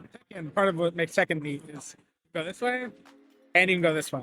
Oh, okay. But you can't really go. It's not omnidirectional. You can't go. Yeah, up or you down can go. or You can go side to side and do something like that. But yeah, I just know a lot of people who play fighting games, play multiple, they won't just play Smash, they'll play other fighting games, and most of them will agree that Smash is the better. Because what else? Yeah, what else is Street Fighter? You play with 8 players, that's got to be some fun too. I know, it's a great party game, but it's also a great 1v1 game. As we've seen today, you put a lot of time and become a master at it. It's really impressive to see these players. You can take it seriously. That is what's the only part about Smash that I do dislike is that there are just obviously inherently bad characters. I mean, it's like that in every game. It's like that in every game. There's nothing you can do about that. There's almost no game, especially on a competitive scene, that is perfect. Yeah. First thing that Smash did for the balancing was invent Steve. That's true. That's why Steve is a character that's banned in most competitive circles. Outside of scholastic competitions and more professional levels, Steve is banned from Smash Bros. Ultimate. He's literally in his own team. Because he's so broken. It's just everyone would be playing Steve. It'd be completely unfun. But today we've seen a lot of character diversity, which has been great. I've been really happy to see that. It's not just Steve every game. Yeah, I mean, I'm sorry, we haven't even seen a Sonic, which is surprising. I haven't even seen a Sonic. Not a lot of super meta characters being played. There's been other ones that are decent. We've seen Snake earlier today. We've seen I never remember the name. Mithra and Pyramithra. Yeah, they are quite good. Oh, Joker. Joker was really strong on his release, from what I remember. I know a certain Joker main who I casted with last game. It's Carlos. He mains Joker. That's also another thing about Smash that I love, though, is you know a lot about someone based on their Smash main. Oh yeah, Like true. everyone has a character in Smash, except for like a few people that I know that they are like this character. He's me, you know. He is my character. Like I know Bowser sucks, but I am dedicated. Yeah. To Bowser. That's like because you like Bowser, you know. I You want love to make him work. So it's like, you know, you're like some guy that has like an $80 Bowser Lego set. Like that thing is cool. You He's know? generous. But yeah, so Generous in the it's in the wrong direction. yeah it's A higher. little higher than that. Yeah, but like, Yeah. you know, I've some friends that like struggle to find a main, but you know, my girlfriend's a big Kirby player. She loves Yeah. Kirby. You know, one of our other friends is a big sword character. Yeah, you know, I was like swords, and of course we have our one friend who plays Sonic. yep, You know who you are. yep. I do not like playing against his Sonic. He's No. quite good at his Sonic. so He's quite good at the game. it's very difficult to play against that Sonic. But you know, it's great to see the character diversity, as Yeah. you're saying, and to go back a little bit on to what you were saying earlier about Smash becoming a varsity esport here at Ball State. You know, it's great to see the growth of esports just in general, because you know, I agree. people have been saying recently like esports is on a bit of a downturn, but you know, any growth where we can have more people into the scene and come into the scene is great to see. Yeah. You know, more opportunities for students to get together and have fun with their teammates. You know, that's one of the greatest things about my college experience so Yeah. far has been a part of the I the agree. esports program, and it's incredible that can be extended to more players. You know, I know personally the head that will be like the coach, I believe, of the varsity esports program. I know him from ping pong club here on campus. Great guy. Very nice guy. Shout out Gallus. Very nice guy. Really good at ping pong too. He absolutely destroys me every time I play him.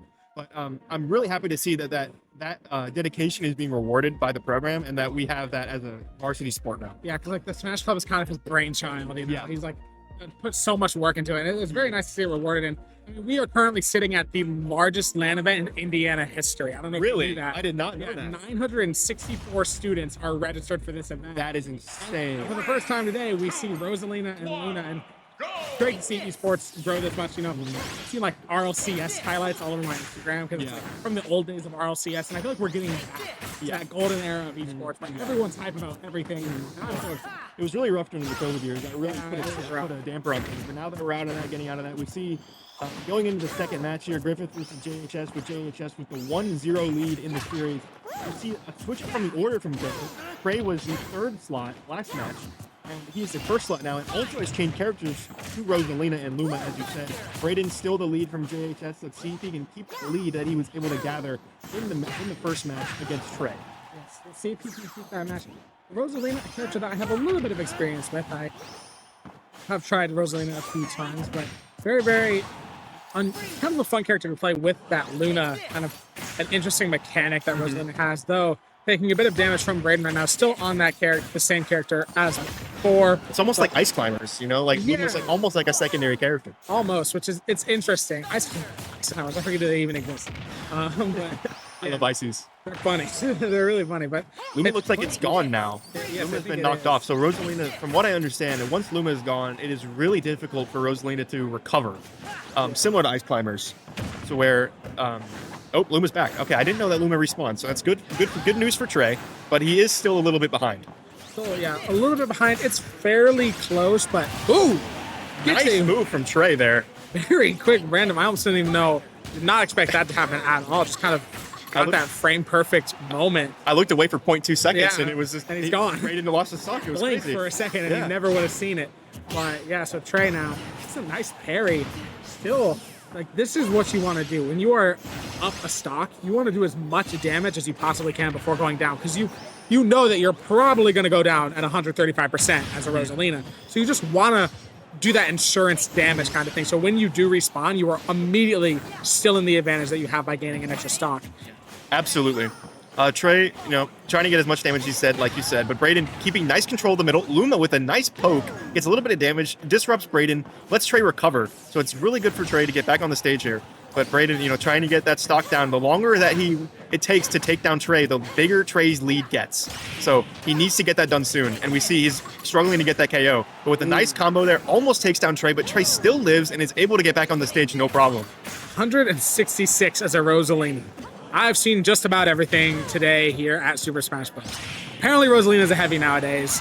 And just as I say that, launched off the stage. Even with this, with just a jab attack, you know, it was at 180. Other side of the stage gets launched. Now we have the green Luma. Love to see the color variety there. Yeah. Trey with some nice edge guarding of Braden, and Braden is gonna struggle to get back on the stage, and he makes it. Wow. Just barely on 130. Really needs to get some damage down on Trey to make this match a little bit more close going into his last stock. One of the most impressive things that I noticed from today is seeing how well these people know what the moves are exactly going to do as Trey gets a nice kill onto Braden there, but they know how far down they can go before using their recovery. They know exactly where it's going to take them, and that's just something impressive. The second I'm off the stage as Bowser, I'm spamming my up.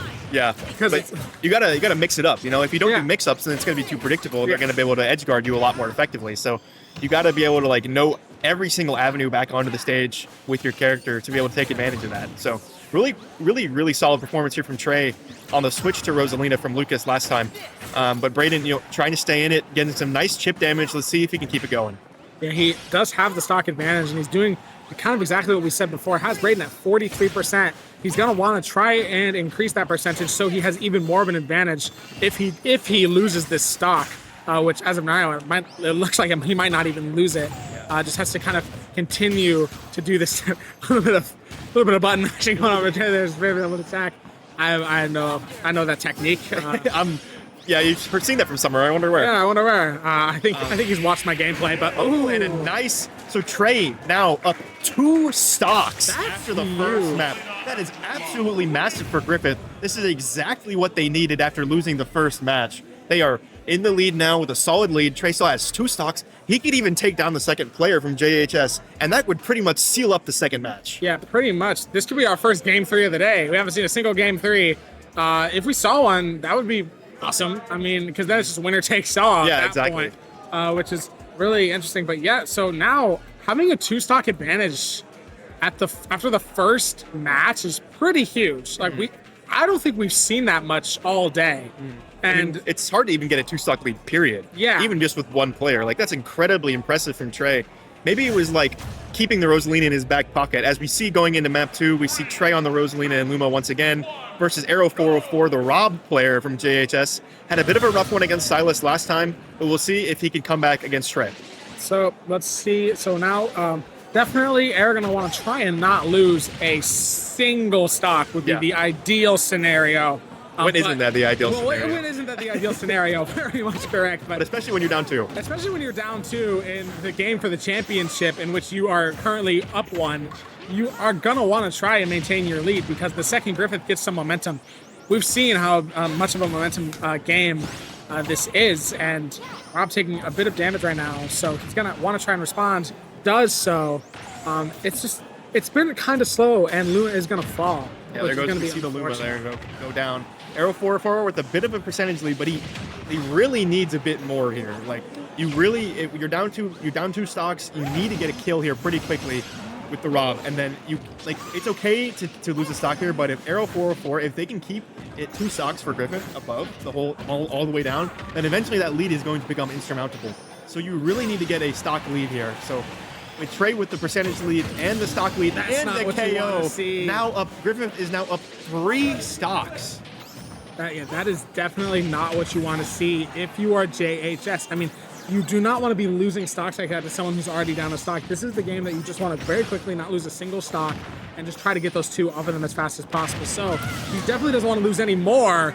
So this is definitely what you're going to want to see now from Era making it so it's a little bit less of an advantage, only back to 2 stocks. So he's going to want to try and take away Trey's last stock as soon as possible here to make sure that the advantage is only 1, because that's actually, you're able to come back against that. Yeah. It's a lot more doable for sure. Yes. So Eric getting that kill was huge. He needs to get some sort of combo, get some damage down, get some chip damage to be able to put Trey into KO range. Had a nice KO there, but needs to get another one quickly, or else Griffith is gonna keep that 2-stock lead. Yeah, Trey's looking really, really good right now. Barely taking any damage, doing a ton of damage to Air. And it's kind of looking like Trey could maybe even take another stock off here. Unless Air, kind of finds a counter to this momentum. We can see the webcams. He's locked in. But Absolutely. he's still taking a lot of damage. And Trey is looking very comfortable. in the game and in real life. So he is not really phased by this. He knows they're in the advantage, and this alone There it is. could secure us a game 3. Trey has taken down 5 stocks out of JHS this round after a bit of a not disappointing per se, but a little bit less good of a performance in the last game on the Lucas. He looks a lot more comfortable on the Rosalina, that's for sure, but he does miss the ledge, and Error 404 will take down Trey with 1 stock remaining, but Griffith again holds the 2 stock lead heading into the second player for them. So that is gonna fall off. That is a little unfortunate, but it is a 2 stock lead. It's not the worst thing in the world. It could be worse.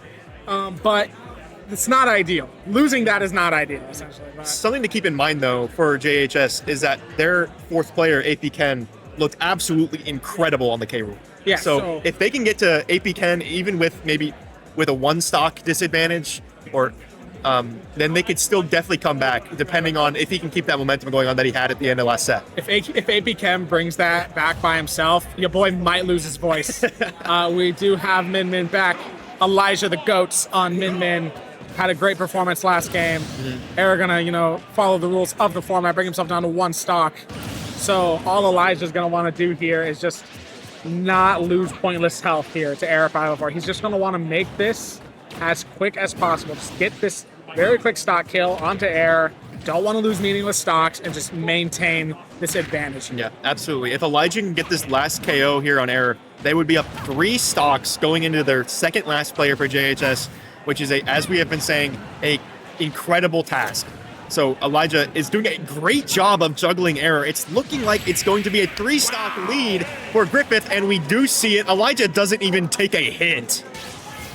0 hit. I think that's the first time we've seen that today. Is entirely 0 hit stock. Yeah, from absolutely Elijah. incredible from Elijah there. Simply the GOAT on that Min Min. I mean, just doing what I wouldn't want to play done. against that. That looks rough. that looks difficult. I mean, Min Min just so much range and so much damage. Yeah. I want to know. I've never played Min Min. The I KO want to range know is how she like- controls. Like, that's incredible. Maybe we should purchase Min Min and Yeah. play some Smash later I today. want to know how she controls. Like, how do you move? How do you know where you want the arms to go? I don't understand what he's doing. I think, from what I can tell, it's a set length. So it's I probably think like it the is. jab send it out a little bit. The forward smash looks like the electric charge. Yeah, but sometimes it curves. Yeah. Okay. And we brought AP Ken. They brought in the big guns to take down some stocks from Griffith. So we see Elijah versus AP Ken, Min Min versus K Rule back on the Pokemon Stadium map. As we head into the 3rd player from JHS, as we said, where they are down 3 stocks. AP Ken needs to have a great performance here to keep JHS in the game. Elijah is locked in, and he's going to fall off the map that quickly. That is not what you want to see. That is huge for Griffith. A 4-stock lead. I think that's the biggest lead we've seen all day. A 4-stock lead from the people who just lost game 1. Yeah, and we saw. I think AP Ken accidentally side bead instead of up bead, so he could. The animation did not finish by the time that the crown came back to him, so he could not recover. So we see AP Ken needs to lock in here. If Yes. you have any chance as JHS to win this match and take the set in 2 games, you have to have a monster performance from AP Ken here. If honestly, at this point, he cannot lose another stock. Yeah, and that's going to be difficult. I mean, you haven't even taken a stock off of Elijah, and he is locked in, playing very well on that Min Min. And after AP Ken, they only have 1 player left, JHS does, and to Griffith's 3. They have... I believe it's Sea-Dog on the Cloud is their Yeah. last player on JHS, so And he's they- going to have to they- put on a clinic if AP Ken cannot take down Elijah's last 2 stocks Yeah. without losing one of his own. Definitely, and they still have so much other players left, as we said, so... Even then, it would still only be a 1-stock advantage. Yeah, it's going to be difficult, and they are back to 2 stocks equal now, but AP Ken, much higher percentage on that King K rule, forgetting how to speak here, but yet 105% on King K, not the worst thing in the world, but Min Min it's looks gonna like be she does some difficult big with damage, Min Min, though. It's Min Min. This is the ledge. This Min Min person from this game, ARMS or whatever. Arms, yeah. It was, No, Arms. It was like the release Switch, or Nintendo... It was the release Switch game, right? Yeah, it was one of the release Switch games or something like that. I've never played it, but I've Me heard, neither. I've heard good things. I've heard nothing, but I'm sure that is good. Nice combo Nice from AP Ken there. Ken. A great prediction on the jump from Elijah. So AP Ken misses the crown, gets it back though. So and then Elijah takes down AP Ken right back. So It's an even game. We are at a 7-4 game. Griffith up 3 stocks, and AP Ken really needs to take down Elijah here on this stock. If he loses this stock, it's looking rough. It is looking rough. AP Ken is locked in, though. You can tell he is, but you don't want to get a little too confident. You get that momentum, but sometimes you mess up. You don't want to mess up. Great edge guarding, though. Yeah, he's like, spike. What a spike from AP Ken. Looked like just like that last performance in match 1. Puts JHS in a 2-stock disadvantage. It gets it back from 3. A little bit of a difference there. If AP Ken can take down 2 stocks before he loses, then that would put his final player, Sea-Dog, in a great position going into the final match. So it is looking like JHS has a chance. Yep, absolutely, they have a chance. But it's still gonna be tough. It's gonna be tough, and we could genuinely see our first game 3 of the day, which awards are supposed to be 2 minutes. So if there is a game 3, awards might be a little late. But We're just supposed to be 2 minutes ago, you said? I thought they were at 1, eh? I have no idea. I Yeah. showed up about 2 hours ago, had nothing to do here, so I'm here now. Well, fair I have no enough. idea how the schedule is. Oh, okay, we're getting We see into it as Silas versus AP Ken now. Okay, Silas the GOAT on that Isabel, yeah. On that Isabel. I'm trying to remember who the final player for Griffith would be now that we have seen there. So we've seen Elijah, Silas, We've seen and Trey. Braden. Oh, Right? Not Trey. Trey. Oh, Trey, Trey. not Griffith. Oh, yeah, Trey was Griffith. You're right. I'm trying to remember the last player on Griffith. Oh my gosh, AP Ken! Right off the start, coming out swinging. That's exactly what JHS needed. They're now only down 1 stock.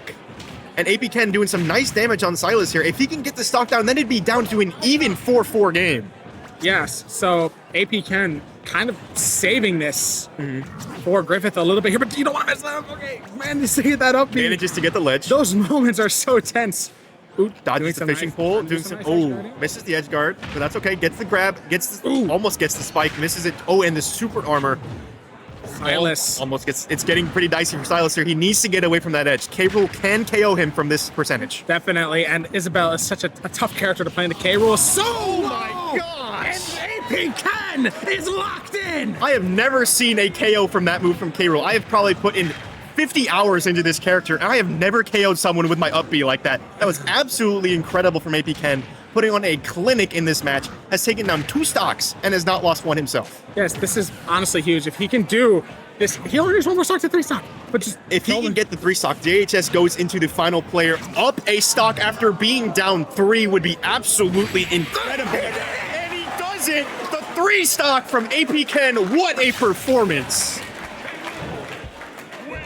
yo, I did not expect that at all. How is JHS in the lead? How are they in the lead again? Absolutely incredible stuff from AP Ken there. It's just been Oh like my gosh. I did not think anything could top the last match I just did. But this is insane. AP Ken, my GOAT. After being down 9-5 at one point in this match, JHS now has the lead 4-3 against Griffith after being up 1 match to 1, excuse me. So if AP Ken can take a stock off this going into the final map up 3-2, that would be absolutely massive and could lock up the championships for JHS Unified. Definitely. I don't know what's going on here. Get a surprise 3rd player. Maybe I can jump in on the action. Yeah, let here. me in. Put me in, coach. Yeah, Put me in. I would get absolutely destroyed. Me too. These people would destroy me. After watching these players, I would not even stand a chance It's like, whatsoever. you know, like when you think that you're good at the game for a little bit. Yeah. Like I remember when I was first game, I kind of got back into Smash like a month ago. I was playing it a lot, playing it like every day. Honestly, I was playing it a ton. Yeah. I was like, yeah, I'm actually getting pretty good. Played like 3 online matches, and I went like 1-2, and I was like, okay. Man, maybe I'm not as good as I thought I was. Because like you win 1, and then it's like, oh, you won 1. Oh, you think you can do that? It's like when you get back into playing Fortnite. You win your first game, and then they put you against players that don't know what the grass feels like. Yeah, outside. then they So, put you against players that literally got into phase at like 5. So what am I supposed What am I to supposed do? to? How am I supposed against to that? compete with these guys? You know what I mean? Is there confusion going on? I do. Not quite sure what's going on here. Try to get the word of my producer, but he does not seem to care about my presence. 5 players. Now what's 5 happening? players. This is not what's supposed to be happening whatsoever. I'm down. Oh, Looking are we like shopping? Oh, looks like we're having a controller issue. Okay, that Looks makes like sense. we're having controller issues. We are still showing this on stream. So But they don't need to look at us. We're not that look at pretty. this. By It's the all right. way, before we started setting up, I checked the hours on Smash on the Switch. Over 1,000 hours of Smash has been played on that Switch. Wow. Because I think it's a tournament Switch. So they A lot basically. of tournament Smash. Yeah, I think it is IEN's like Switch personally. okay. Their Switch is what I think it is. Because if you don't know kind of how this works, IEN essentially is kind of the hoster of this LAN here at Ball State University. If you don't know, that's where we're at. We're at Ball State University. Of course. IEN kind of chirp. sets their stuff up here. Ball State's esports crew kind of helps with it. And all these high schools and even middle schools come in and do all these games. There's so many games here. There's Fortnite, Minecraft, chess. There's even Tetris. Yeah. Of course, there's Smash. Hey, we're back. Hey, I think what's there's up, everybody? Overwatch even. League of Legends too, Rocket League. Oh, there's League? I didn't know Yep, there is. yeah, I didn't know there was League either, but I would honestly love to cast some Rocket League right now. I miss casting Rocket League, but honestly, Smash has become one of my more favorite games to cast. I've never casted Smash before today. I've never casted, period, and this has been an absolute blast. Thanks for having me up here. It's been fun. It's been a blast casting Smash today, and this has been the most exciting match so far. I mean, JHS, AP Ken Has been an absolute menace. So as we see getting into map 4 here, Tristan is the player I was forgetting from Griffith, but AP Ken already getting some great damage, just misses the spike. But if he can take a stock here, like we said, then JHS goes up 4-2. Tristan needs to take AP Ken down right now. If he loses another stock, I think this match might just be over. AP Ken, the man you are. How many stocks has AP Ken taken out this game? I think he's up to 7 now. It is insane. He is bringing JHS back into contention single-handedly right now. This is absolutely insane from him. Tristan gonna have to respond, taking out AP, but even if AP Ken goes down here, he's done more than enough. Absolutely. He has done more than enough. And we lose another one. It's Tristan down to his last life, has 4 stocks to take from JHS. We have AP Ken has been absolutely immaculate in this match, and we still have a full 3 stocks from Sea Dog's Cloud, so even if Tristan takes down AP Ken here, he still has a whole mountain to climb. Yes, Sea Dog can still just come in here with 3 stocks against Tristan's 1. If AP Ken just doesn't decide, I'm just gonna win it all myself. I mean, it's looking like he could do that right now. He's doing so much damage. Tristan, already at 87%, gonna go for the down spike, seeing if he can try to finish this off, gets the crown. And gets the prize! AP Ken! There is no way, man. This guy just took down 9 stocks by himself. And JHS are your champions! What a match. AP Ken, absolute clinic on the King K rule. You might just be my hero. Completely deserved from JHS there. That was Absolutely incredible. After being down 9-5, like we said, then AP Ken comes in. okay. And it is over. It is over, and you know what else is over? This, because we are a little behind schedule. We got to get to awards. It's been so much fun. That was an amazing match. I've been Wyatt. I've been Gabe. Thanks for having me. Yes, and thank you all so much. I think we'll be streaming awards, so we'll see you there. Oh my fucking.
Thank you. Wait. You can go up. I just want don't start speaking here. I just want to get this on stream.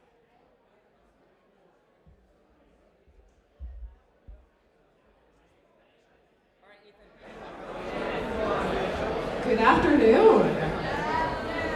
Let's try that again. Good afternoon.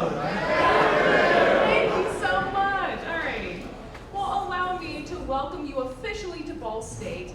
We're so excited to have the most elite high school esports teams in the state gathered on our campus today. My name is Sarah Barker, and I'm the Senior Assistant Director of Admissions here at Ball State. I stand before you not only as a representative of the university, but also as someone who is truly a gamer at heart.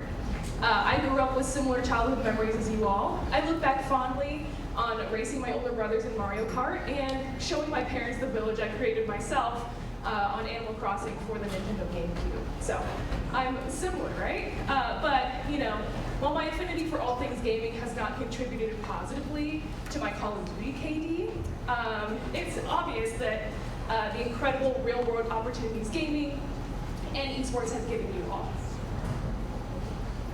I hope you consider Ball State to be a place where you can find success, both in esports and in your own personal growth. Our medium-sized campus gives our students the resources of a larger school while making sure they get the individual attention you might think of only finding at a smaller school. It's this Goldilocks effect, along with our career-focused programs and our accessible professors and advisors that make Ball State home for thousands of Cardinals. I encourage you to take a piece of Ball State home with you today. There are some booklets from the Office of Admissions in the hallway, and if you'd like to know more about the majors we offer, things on campus, please take home with you. Once again, thank you all for being here today. Good luck and have fun.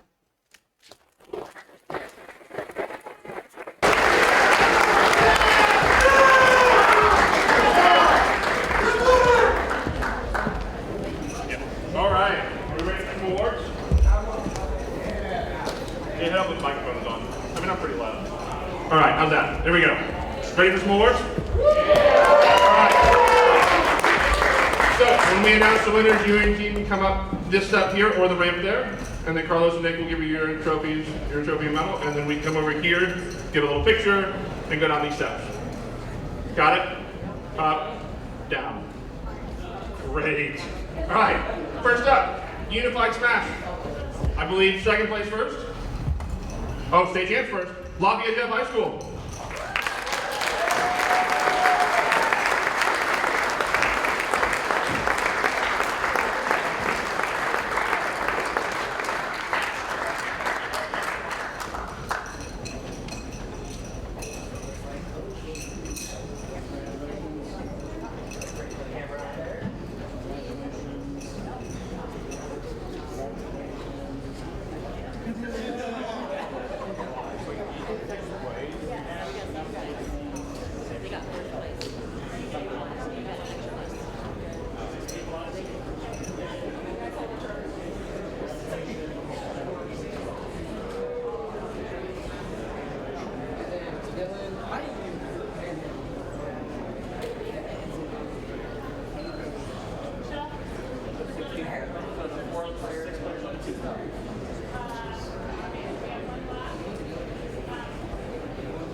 One more round of applause for Lafayette Jefferson High School.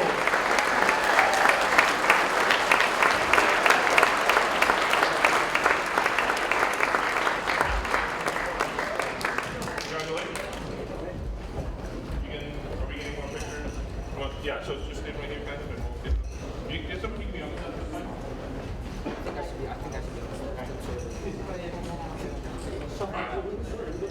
And the state runner-up for Unified Smash Brothers is Griffith Junior Senior High School.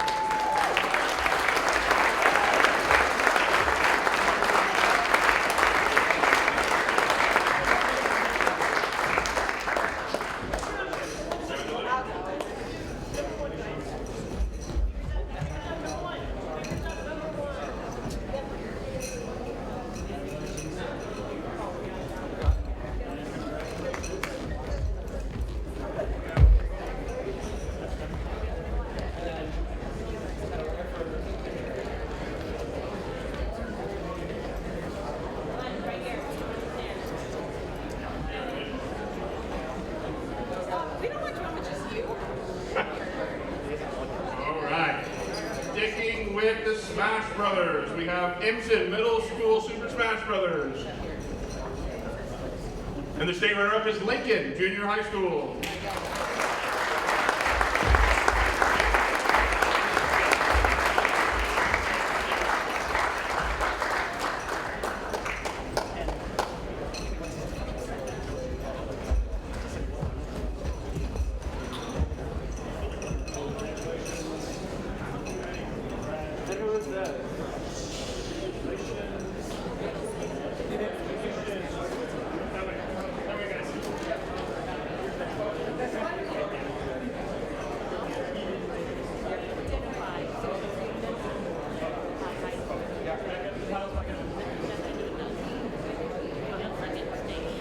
That one?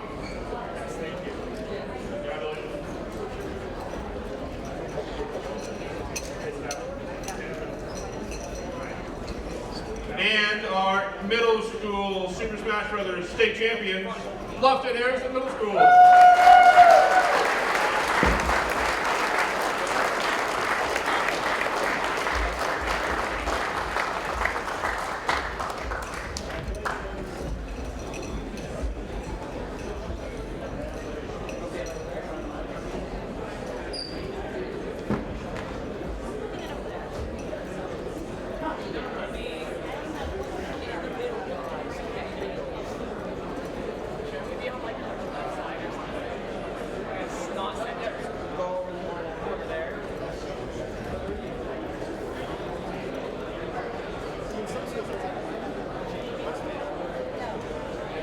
All right, one more round of applause for state champions, Bluffton Harrison Middle School.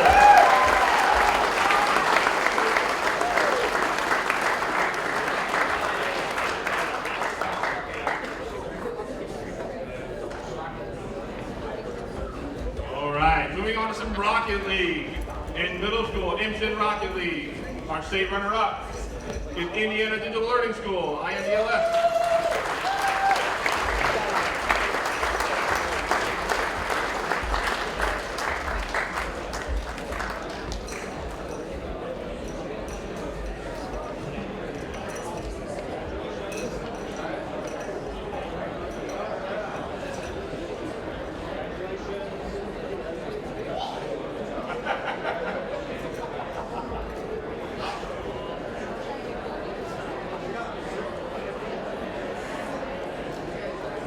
One more round of applause for INDLS.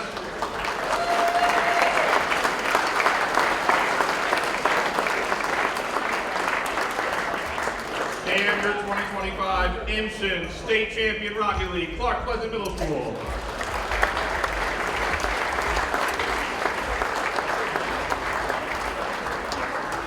Good job, guys. Congrats. Congrats, congrats. You too.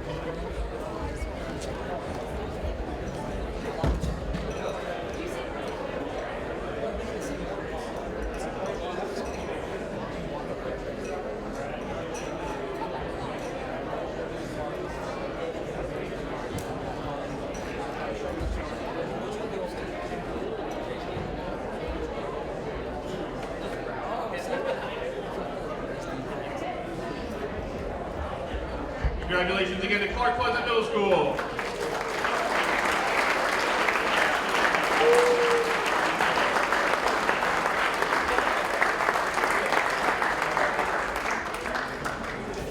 All right, how about another giveaway? Who's won a giveaway so far? Anybody win? Well, let's do another giveaway. How about another Spectrum chair? Nobody wants a gaming chair? I'll keep it, that's fine. Oh, you want a gaming chair? Okay. All right, the winner of another Spectrum gaming chair is Braden Tinoco. Braden Tinoco. Well, we'll send out a push notification. If they don't show up, we'll pick one of you. How about that? Okay. Try that. All right, next up, Imson Chess. We have middle school chess. We are recognizing, I believe, all 4 places. Jonathan's going to tell me if I'm right or not. Or Jonathan's going to leave you hanging. 3. He's only got a 3. Okay, 3 places. So, in third, we have Dude Guybro from Danville Middle School.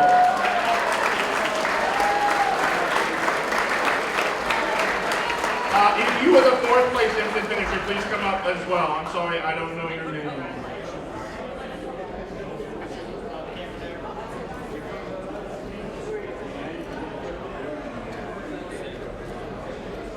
Are you the fourth place finisher? What's your name? Caleb? Congratulations, Caleb. Caleb's fourth place finisher in instant jet.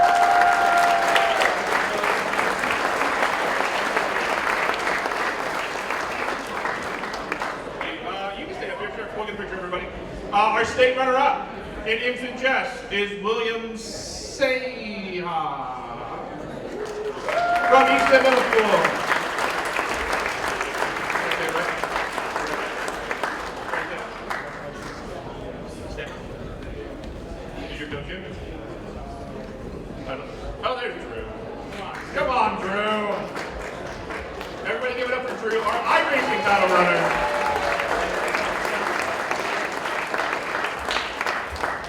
And our state champion for instant chess, Austin Kilgus from East End Middle School.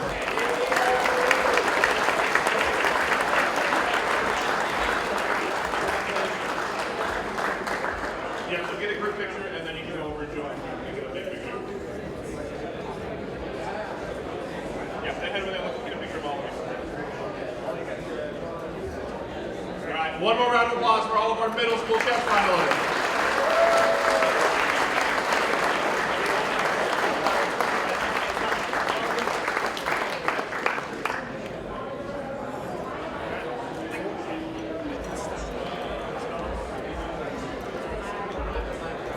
Jonathan, we're going to wait on Minecraft for the afternoon awards.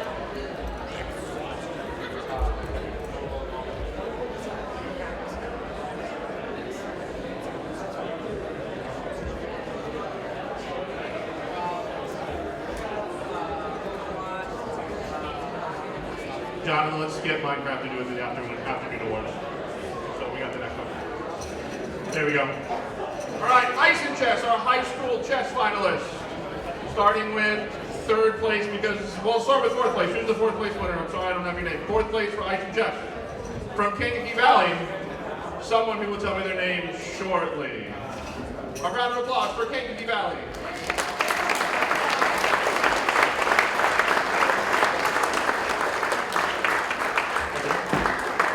Timothy from Kankakee Valley.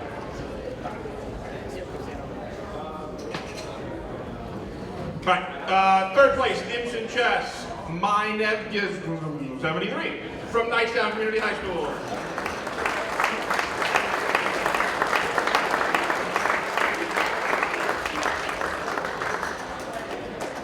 Possibly. Nicetown chess? Okay.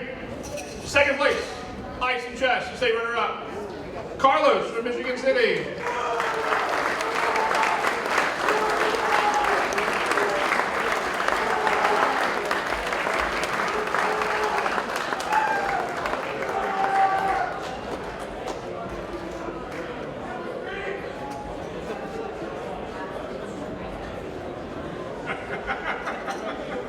Carlos presenting himself at this moment. And our ICE in 2025 state chess champion, Caden from LaVille.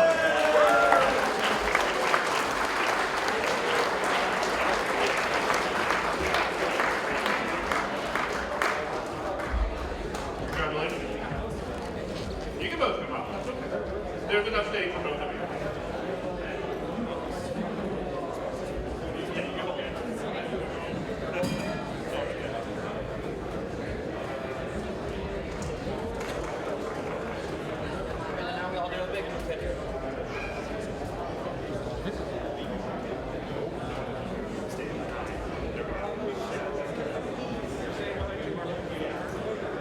All right, one more round of applause for our ice and chess finalists.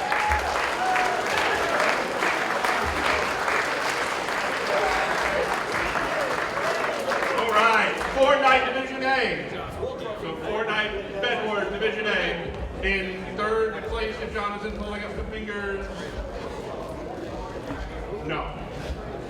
State runner-up, Oregon Davis Junior High School.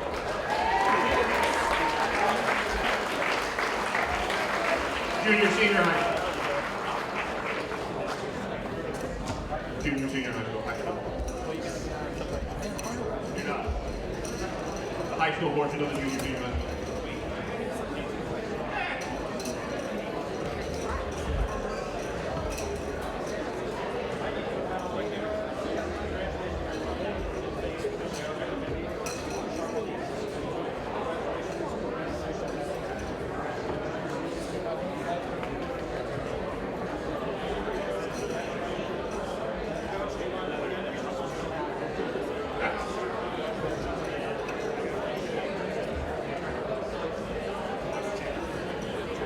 One more round of applause for Oregon Davis Junior Senior High School. And our ISIN Division A state champion for Fortnite is Anderson Preparatory Academy.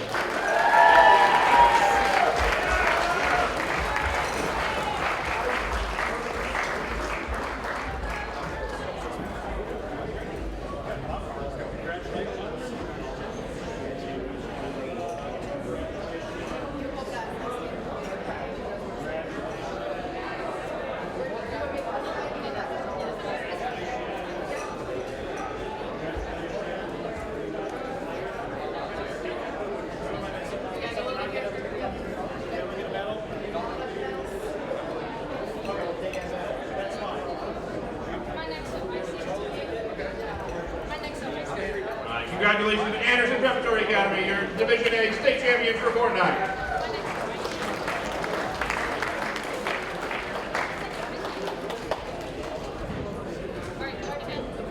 Next up, Division Single A Overwatch 2 with our state runner-up, Prairie Heights High School.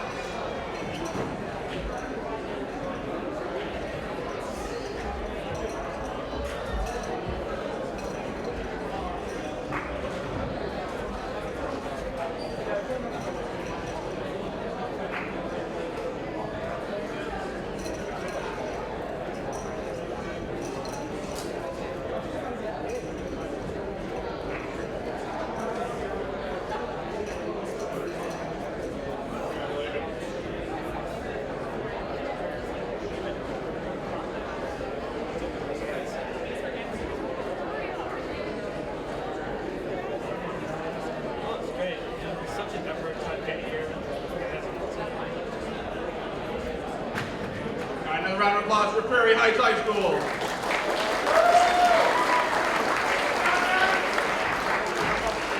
And your ISIN Division A Overwatch 2 2025 state champions, Union City High School.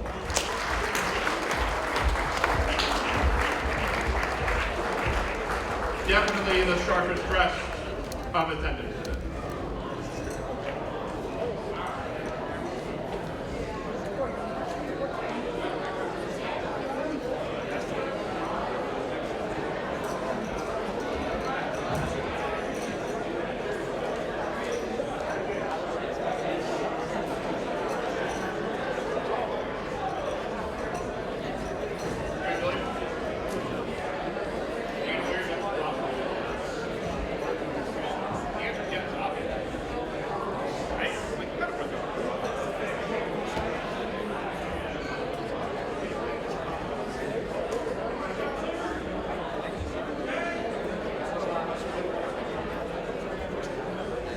One more congratulations to our state champions, Union City High School.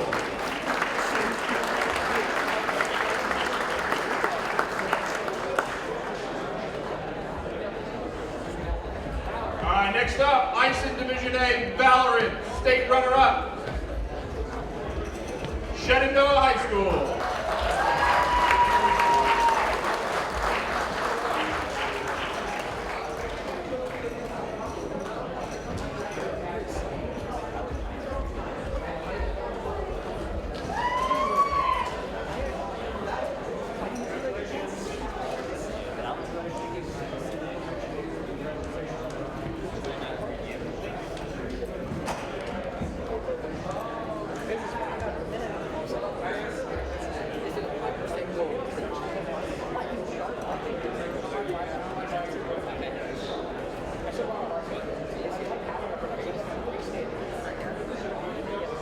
All right, one more congratulations to Shenandoah, your state champions for Ice and Single A Valorant.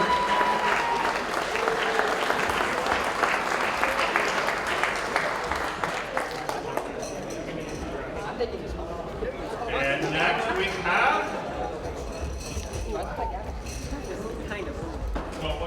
Oh, I said right around. Yeah. So we have a champion.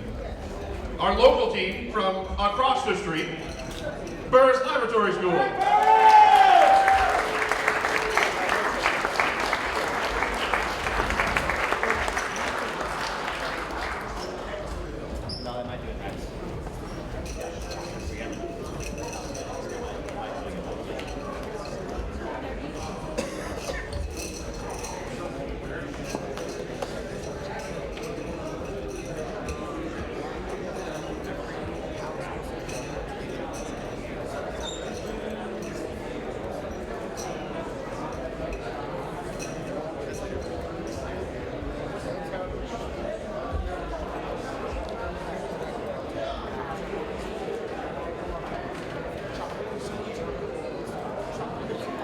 One more congratulations to our state champion, Burris Laboratory School.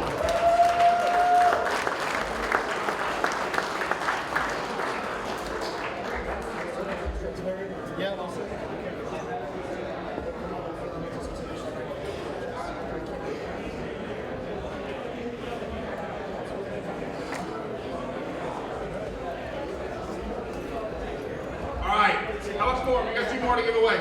Next up, Division A Super Smash Brothers with our state runner-up,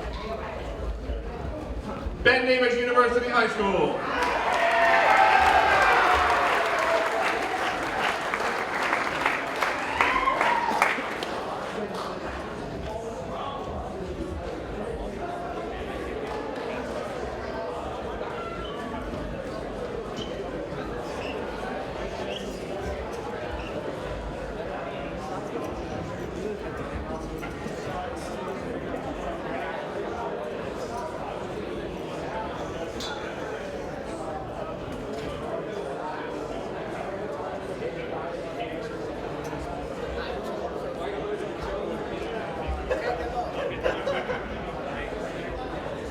One more congratulations to Ben Davis University High School.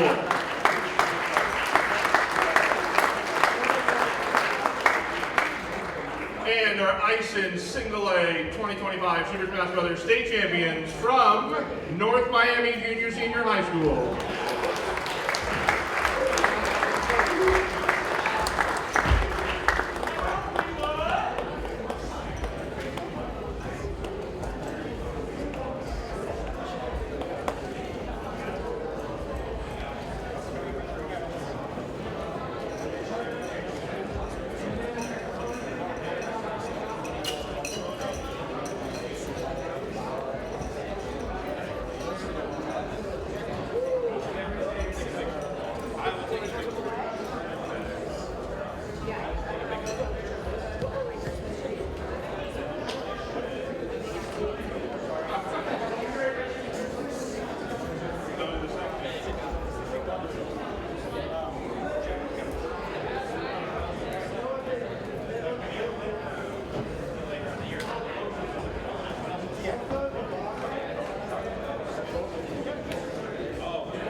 One more congratulations, North Miami Junior Senior High School, your state champion.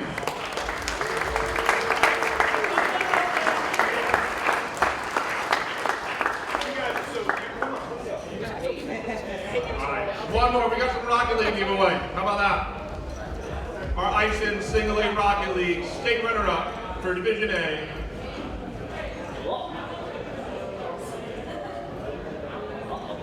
Dramatic pause. Oh, that's true. Did we ever? Nope. I found the push notification. Everybody laughed. Yeah, so. I feel like we should give away the shirt to somebody in here. We have the person who won is over here. The person who won the jersey over here. Like the original one. The original person who won is over here. Oh, the original person who won the chair is here? Yeah. Oh, okay. Just one. What's his name? What's your name? Yeah. Yeah, you're here. Here you go. Happy birthday. Congratulations on his next year.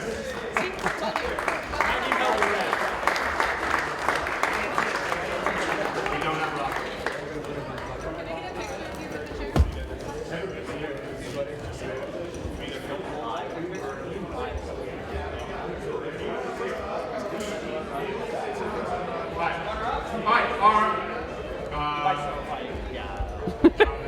Yes.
Soul chaser.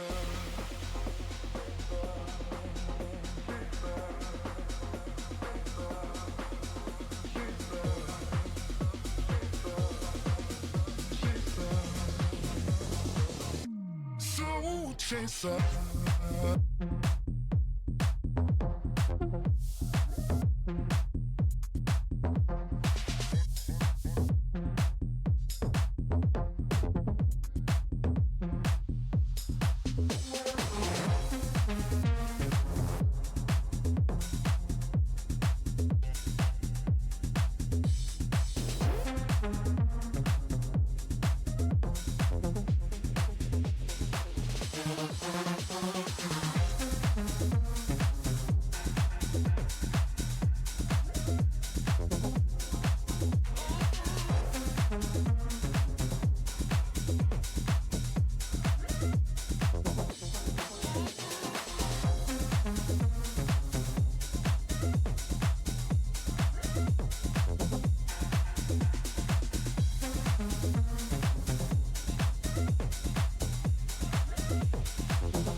chaser.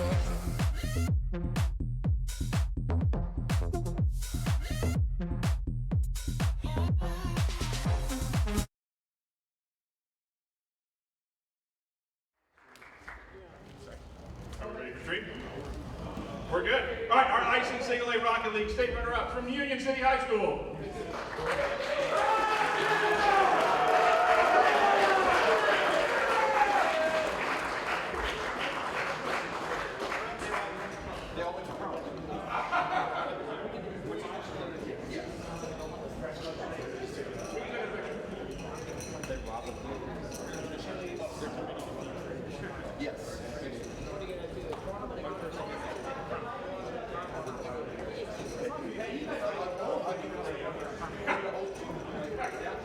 All right, and our IEN Single A Rocket League state champions from Wabash High School.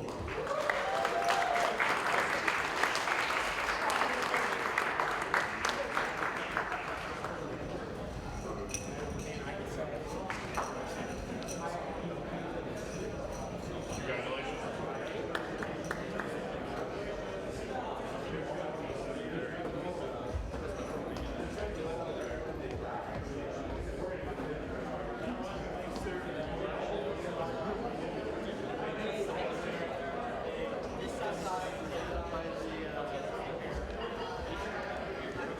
All right, one more round of applause for your state champion from Wabash High School.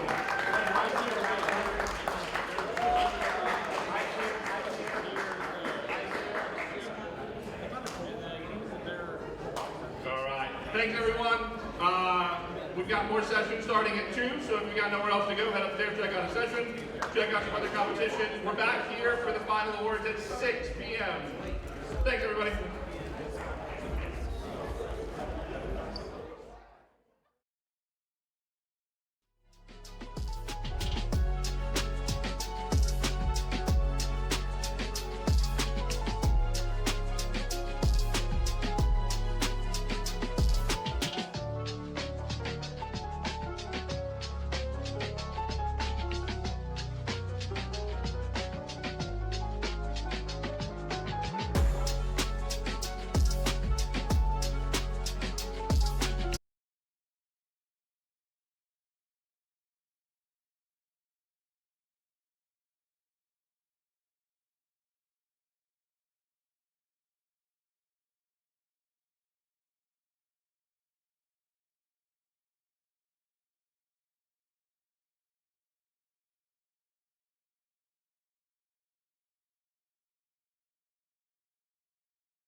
Hello and welcome back to IEN. We had a bit of a long break after our first set of awards. We are going to move into High School Smash Division AA.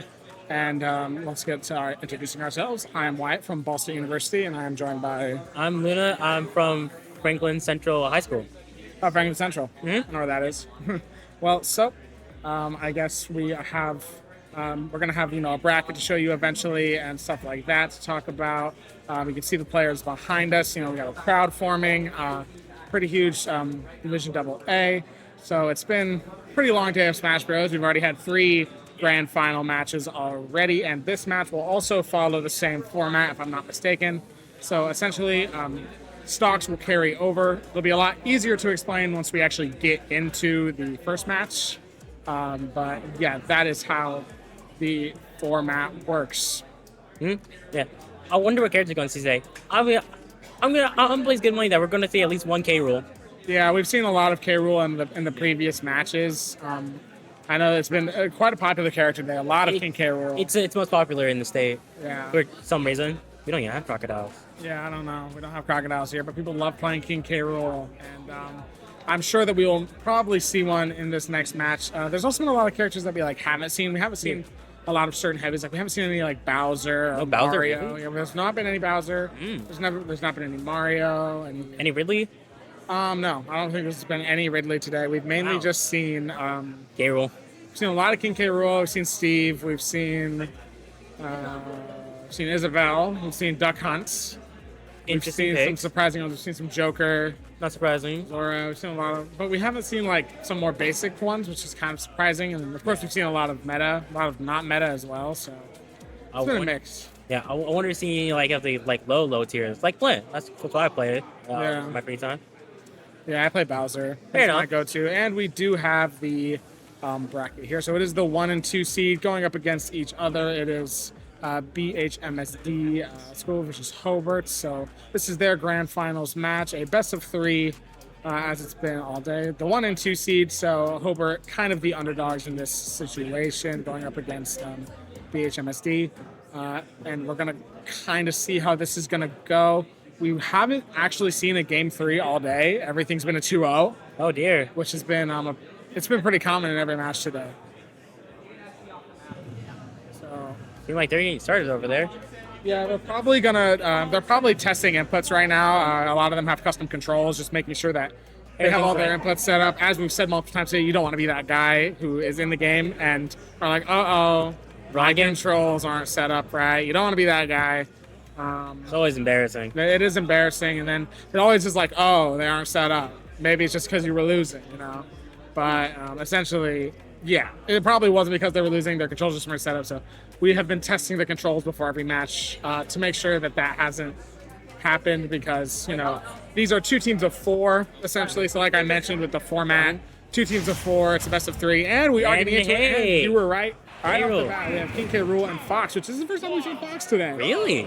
First time we've seen Fox. So as you can see, 12v12. That is the stocks for the entire team, essentially. It'll make a lot more sense as the bracket goes on. As you can see the format, King K. Rool trying to get some early damage here, but taking a lot of damage from the Fox, using that recovery there.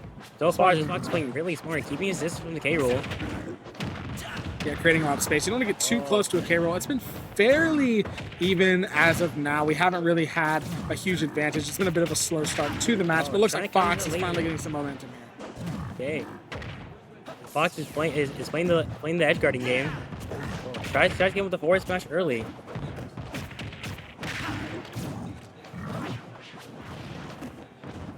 Try to get him with that crown, didn't manage to do so. Fox doing a lot of big damage here. With Sergeant Reckles would be the name. Gets some nice poke damage onto the King K as he's falling down.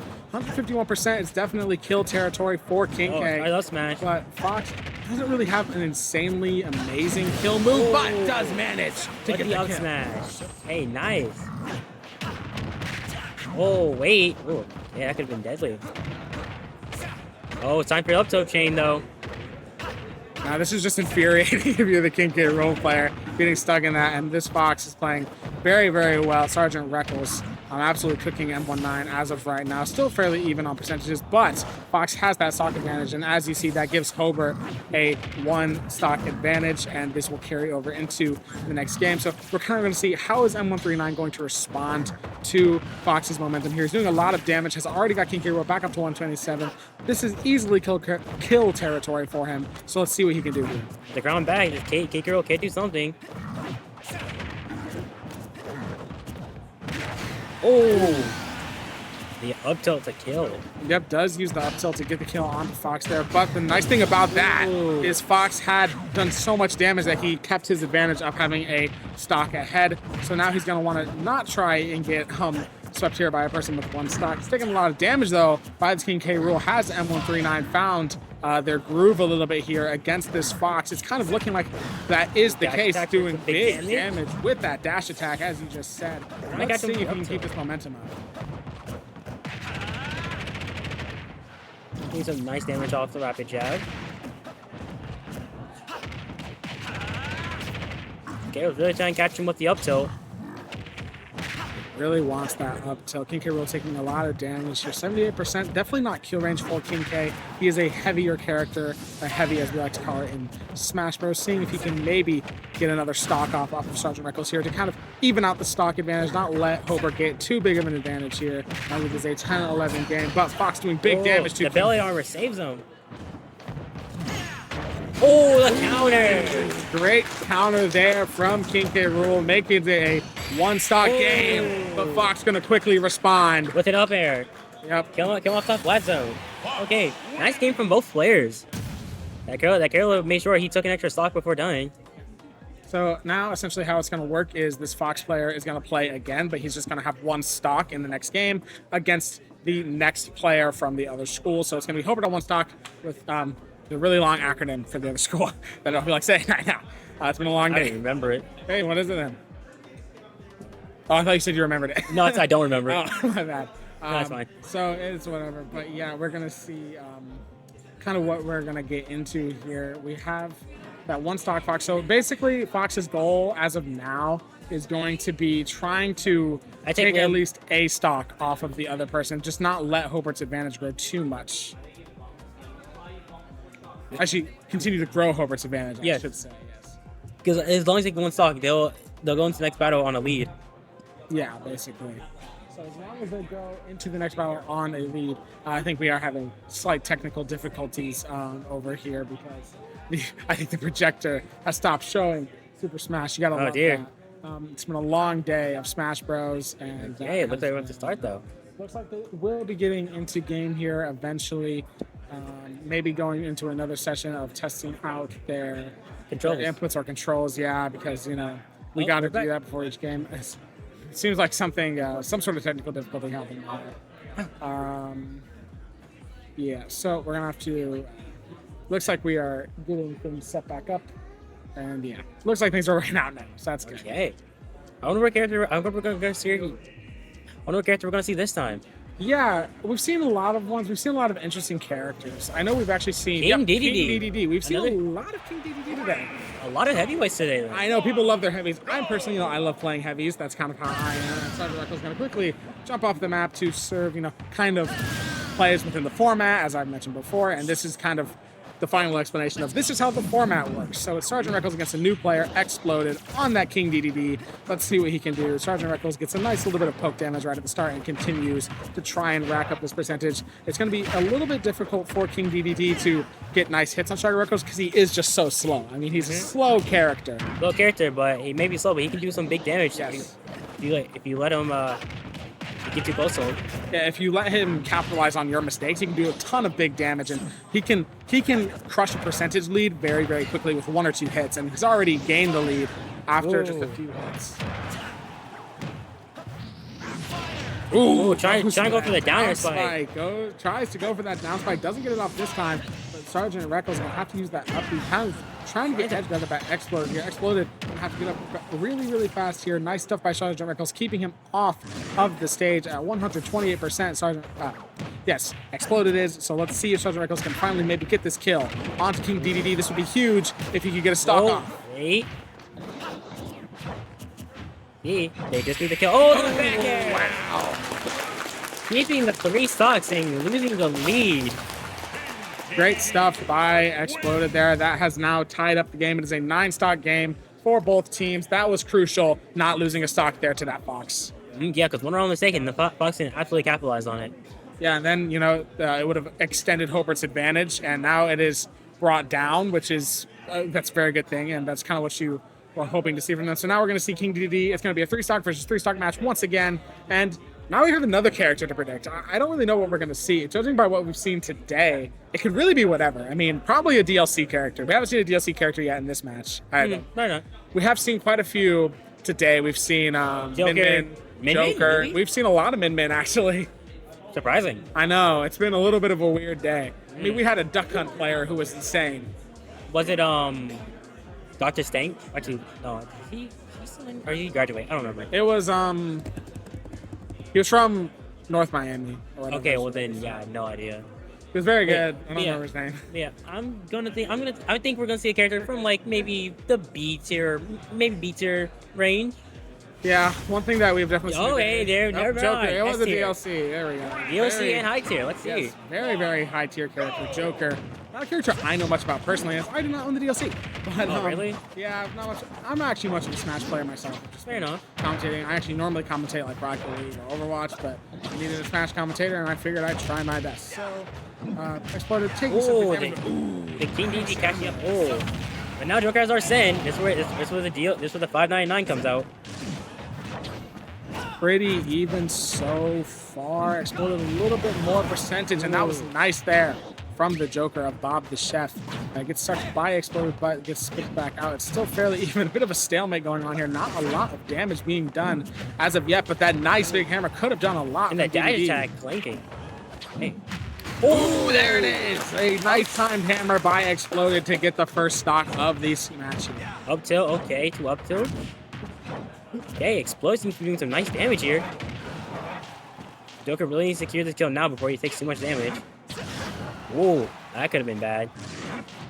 Very bad. Exploded very high, but doesn't grab the ledge. Unfortunate for Exploded there. So now, 2-stock game, fairly even. Joker, a bit higher on percentage than you would like to be for a Joker player. So hey, DDD he's on the ledge. Joker does not want to be here. He wants his stage.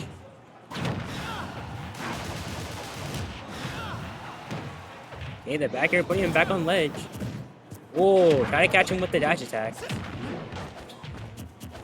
Trying to catch him with that dash attack there. Just kind of a bit of a stalemate going on right now. Exploded has done big damage to Bob the Chef. He's going to want to try and continue this up. Doesn't want to drop a stock here. When he has this high percentage advantage, he could use it in his favor and try to maybe build up some damage on his last stock. And that's what I'm talking about. That's exactly what he needed to do. Yep. Try to jump with the up tilt.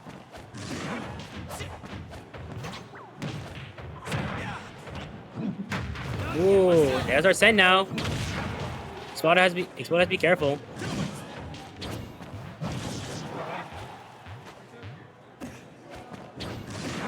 Alright, King DDD on that recovery back on the stage here. He's going to want to try and get some big damage onto Bob the Chef, but that's not what you want to see there. He wanted to try and build a bit of a damage delta there, but a low percentage kill by Exploded takes the set.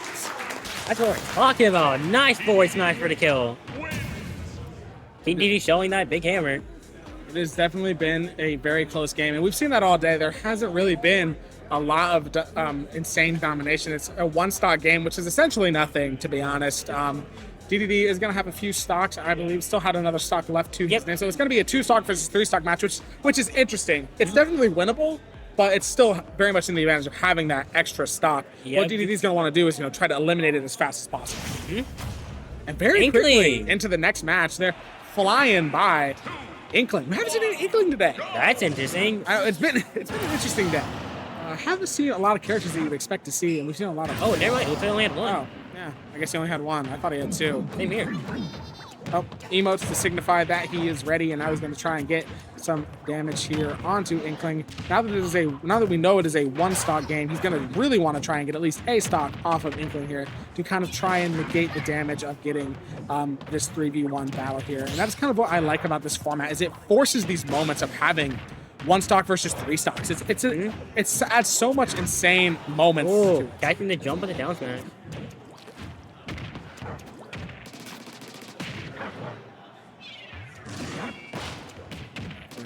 Getting covered in paint. Going to take a lot more damage from Toki on the Inkling. Oh, the star stops up any counterattack.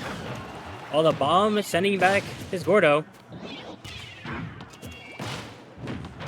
Transmission feed a little laggy here. Gotta love these tech issues. It's absolutely amazing. Our favorite.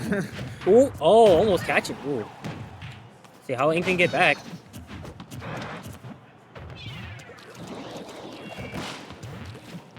I got him tried into up air. That is a decent kill move. Ooh. Oh, up smash! There we go. The scoop into up smash. And doesn't drop a single stock. That is what you want to happen. Now it is back to a 6-6 tied game. 2 players versus 2 players. That's kind of why we say the one stock advantage doesn't really mean that much. No, if it's 2, that's different. 2 is actually huge. Yeah. 1 is not much. It's kind of weird. Because one stock you can definitely die, but you can maybe take one. Take one, that's good. Yeah, it's like 1 is like you can maybe make it a 2-stock lead, but more likely you're going to die. And that is kind of what we saw there. So now I wonder if we're going to get into the next game as quickly as possible. It seems like there has been so far what we've seen from the team of Fox, Joker, and then Inkling. Yeah. I wonder the last character is going to be. What do you think?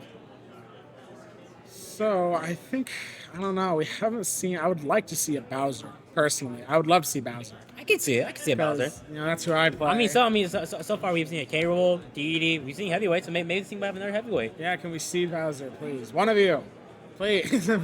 Someone, but no. Can we see Big Boy Bowser? Yeah, can we see some Bowser? That would be imagine we see Bowser Jr. Yeah, wow. I'll take it, I guess. I haven't played any. I haven't seen any Pokemon Trainer. That was a person I used to play a lot. I don't really know how Pokemon Trainer. How's Pokemon Trainer doing in the meta right now? Solid mid tier, not too bad. Oh yeah, that's kind of how I feel like. I feel like you have you have your Steve tier. Mm-hmm. Good people, mid bad. So you have your S tier for Steve, A tier, which is your genuinely good characters, but they have a few things, but they're good. B tier for the characters are all right. C tier, that's where you start having problems. Then D tier, no. Yeah, basically. Then you have E tier, which is just Ganondorf. Yeah, and pretty much Ganondorf and Little Mac. Yeah. I would love to see a Little Mac. That'd be so fun. If we see a Little Mac, that would be interesting. That'd be interesting. Dude has no up B essentially. He's off the stage. It's good for killing on stage. It's good for killing on stage. It's not good for getting back on the stage when you're off it. That is true. Which is But Little Mac can be a problem if you don't know how to play against him. He's a very good rushdown character. He can be a problem. And that's kind of any character can be a bit of a problem if you don't know what you're doing against them. And that's kind of what I like about Smash. We've kind of talked about how a lot of people aren't necessarily all playing the best characters today. They're just playing who they find fun. Yeah, that's like, I play playing 8 first character in the game, but it's still so much fun to play. We see a Link. Link, haven't seen Link today either. So we're seeing some things we haven't seen all day, which is very nice to see. Let's see if anyone can maybe try to build a bit of an advantage here instead of making it such a close game. Yeah. The Squid Kid versus the Hero of Hyrule. What's going on now? A little bit of a slower start, but Toki getting some big damage onto Trizzy D on that Link, doing a lot with the paint. Ooh. He's Hey, the comfortable. down air gets some nice damage off. Yeah, pretty much every piece of damage counts, you know, in these Oh, games. the At forward this smash to level. send back off. Oh, Doing a bit of edge guarding. ah. Oh, Barry. Oh, there it is. I was waiting for it. Couldn't match fast enough. Great stuff from Togi to get a nice advantage. Only 30%. That is definitely working. You could build a huge advantage from this, as they've already almost brought Link to 18. Okay, chilling the forward smash. Link's Nair being one of the best things in the game. It's the only thing that's not a final smash that can playing with a final smash. Yep, so now it's looking a little bit closer, but you know, Toki has that stock advantage, which Yep. is pretty huge, obviously. And you know, the more that Link gets covered in that paint, the harder it's gonna get. So he's definitely gonna want to try and do something about Ooh, that. unshield. This is big damage. Yep. Oh, the up beat the edge guard. Yep, that's one dead Link. There it is. Yep. Link just does not have the recovery to respond from that, and now we are on for a 3-stock here. Maybe we'll see. Or a reverse sweep, as I like to call it, where, you know, see if Trizzy can respond to this, and that would be awesome. I don't know. We actually have seen that today. We haven't seen. I don't think we've seen a 3-stock. Oh, really? We haven't seen a 3-stock, but we have seen someone win with 1 stock against a 3-stock. Hey, that's nice. It is nice. We've had some high moments, especially in that match right before Ooh. Worlds. Nice shield pressure and hit the bomb. Yeah, Link is already pretty high on percentage right now, so it's not looking great. It looks like the 3-stock could be in the cards. 106. I mean, obviously, I think a big Wait. hit could kill from there, but there it is. Back air, first 3-stock. Nice, first 3-stock of the night. Great stuff from Toki there.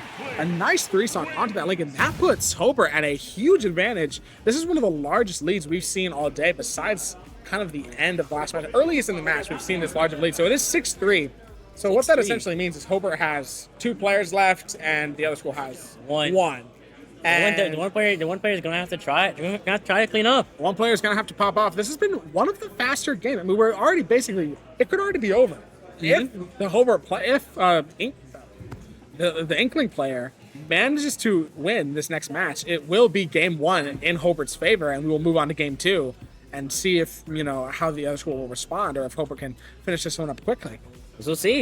You never know. So this last character could come through and start. Did I just hear that right? I heard something. I heard Mega Man.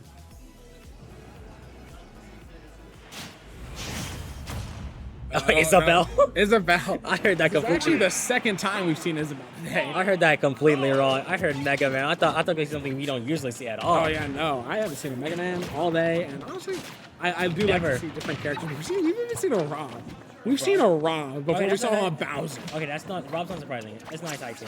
I know, I like Rob, but like not even a Bowser. Yeah, like Bowser's like a classic villain. Nice easy character. Like really? It's like, come on. I love Bowser because I can just spam that down A. That's all I want to do is down A inside B. I mean, I'm just Okay. that type of guy. Isabel's keeping a lot of range on this Inkling. Yeah, But playing with Inkling the- applying that pressure. Playing with a lot of space. That's kind of what you gotta do with this, but don't let yourself take too much amount of damage because Ooh, you are a 3 very good turn-ups. character.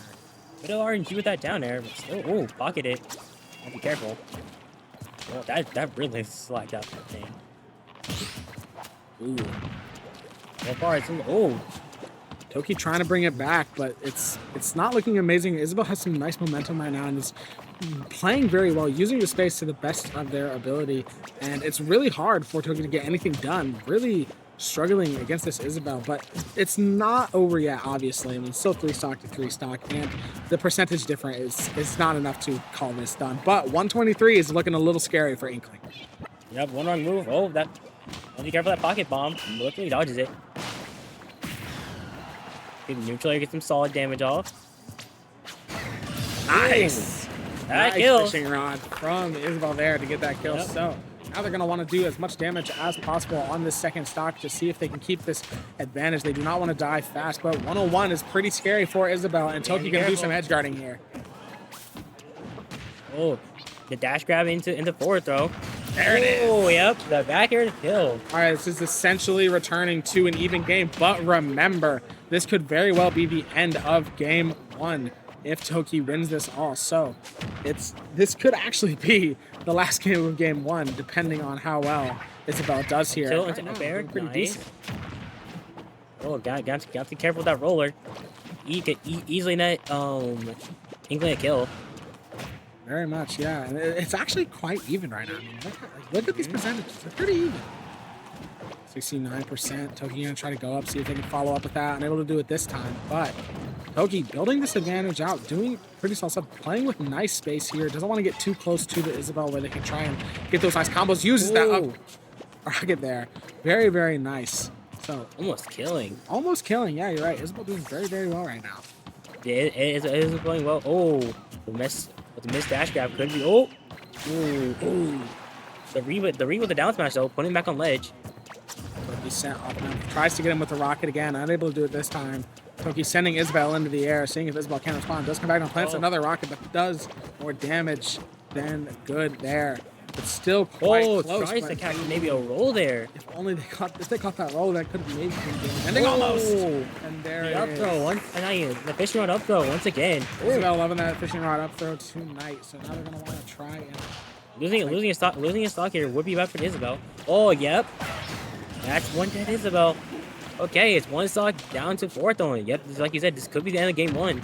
So yes, if Isabel wins this, she is going to have to go on and one stock versus three stock, the final Hobart player. If Toki wins this, it will be game one. Gets him with that rocket again. Oh, Looking like nice, Isabel nice percent. might be able to get this, but it's going to be hard to win the next one as Isabel as well. You know, Yep. very lightweight character. It's definitely, Inkling definitely can get a surprise kill here. Rich with the percent racking up. You have to be careful.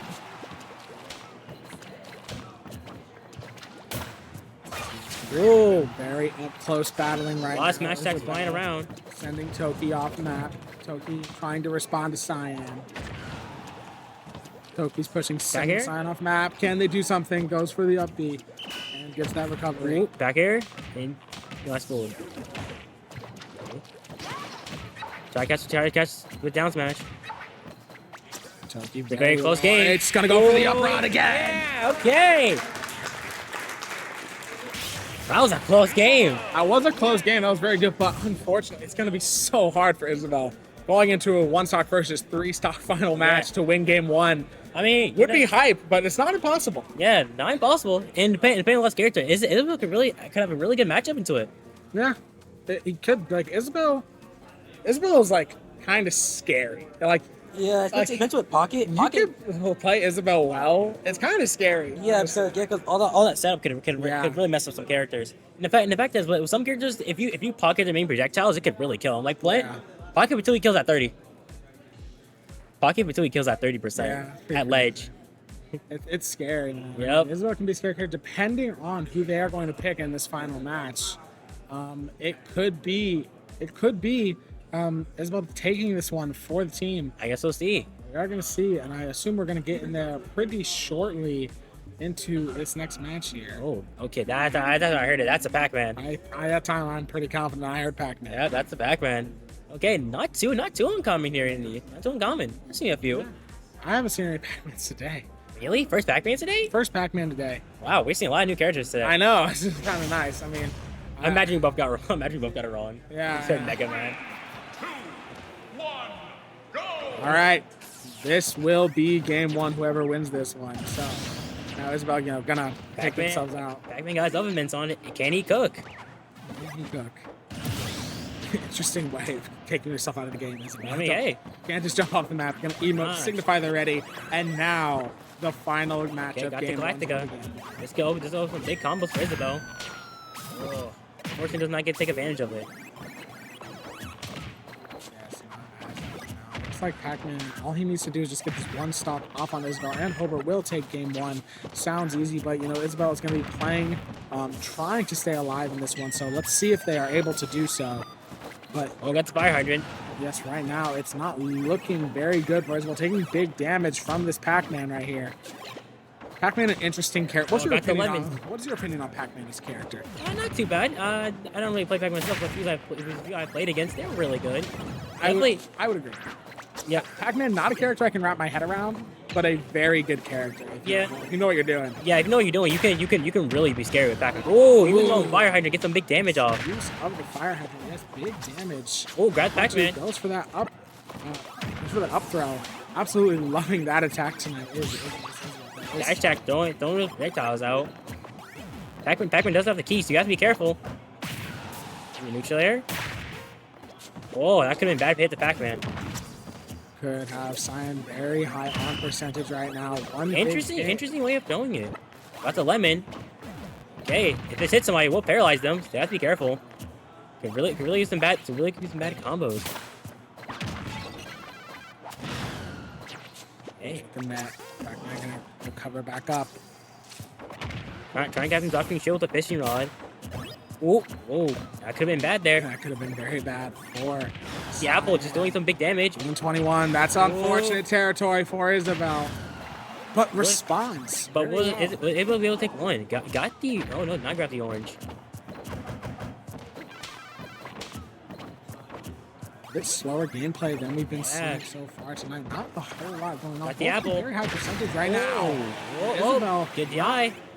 You think he's going to take one off, unable to do so. Pac-Man's going to go up. Isabel going to try and respond, seeing what he can do, but not able to do anything this time. Back air. Does manage to take a stop. Okay. What was Pac-Man doing? Respond. I mean, hey, we could, because he's Isabel, somehow take this. Yeah, we could, but 151. Ooh. Yeah, that's going to be hard. 151 is the amount of original Pokemon, and it's going to be the percentage that Isabel falls out. Yep, the apple into the rocket kills. That's game. That is Hobart taking game one, so all they need to do is win the second series, and they will be the champions of Division AA. And that would be the wrap of it. So if Hobart can do what they did there and build such a huge advantage, probably the biggest we've seen all night, then it's going to be a wrap for Hobart. So yep, I guess I'll have to see. Yeah. I don't know, maybe this time we can see some new characters. Yeah, maybe. Bowser, someone, come on, man. I got one more match after this to see a Bowser. I guess we'll see.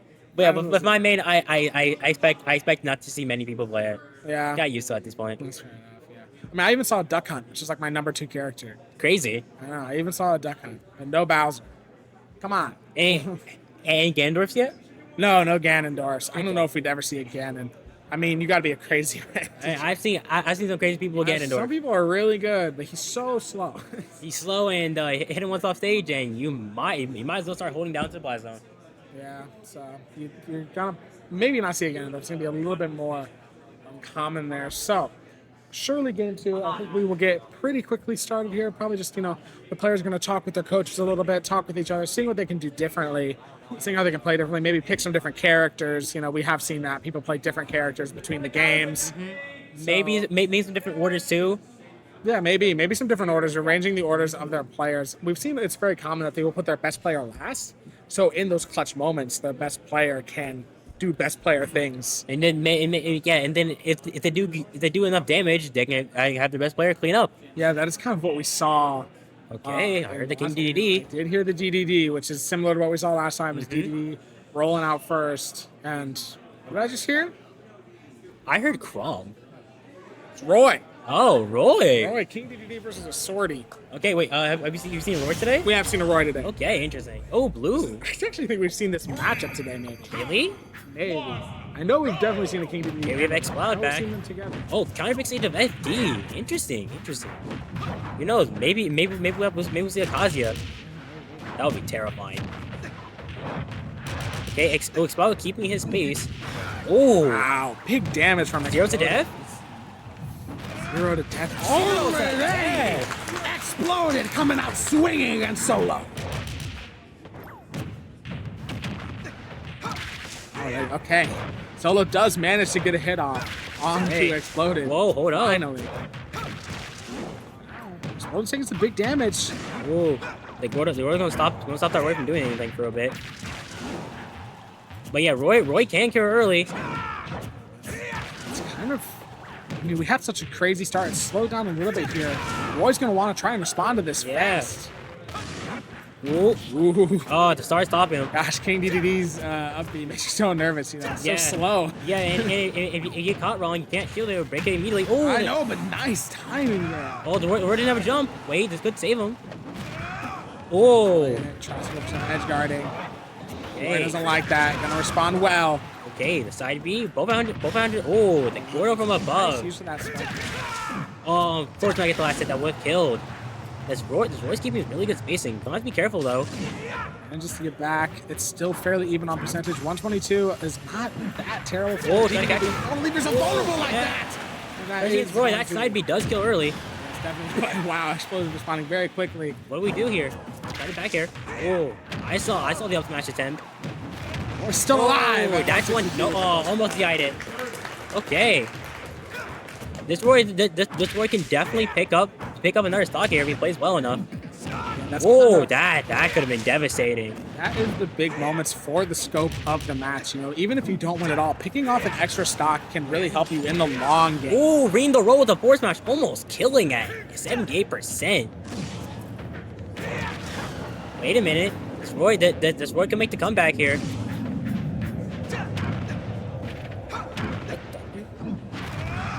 Not Okay. great timed hammer from Exploded there. Wanted to catch Roy in that, unable to do so. Using Oh the- wait, oh, side B almost left him vulnerable to it. Ooh, reading the roll with the up tilt. Ooh, It's looking pretty scary for Solo here. Solo takes another stock, that'd be good. Oh, ooh, that could have been bad if he missed. Solo's gonna want to take another stock here. That's Oh, the gonna side B. be Oh, very, very good. Oh, we for can't. the match in total. Let's see if he can do it. Let's see. Ooh. You can take one more. Oh, There it is. That's huge for the scope Okay. of the match. I mean, hey, he could take this. Solo could definitely take this. You have to be careful. It's winnable. Oh, but with that charge. That's Oh, scary. Solo responds Whoa. well. whoa. Not the way I was expecting. Oh, Yeah. caught him though. Yep. Oh, that's gonna be it. But hey, taking 2 stocks after that 0-F is really good. BHM. I think it is BHMSD. I think that's the other school. BHMSD. I think that's what it is. Yeah, I think so too. Um, But yes, taking 2 stocks after getting 0-F is really nice. yeah, that is good. It's good for the long scope of the match, you know, because in this format, you got to think about all of the stocks. You have 12 in total.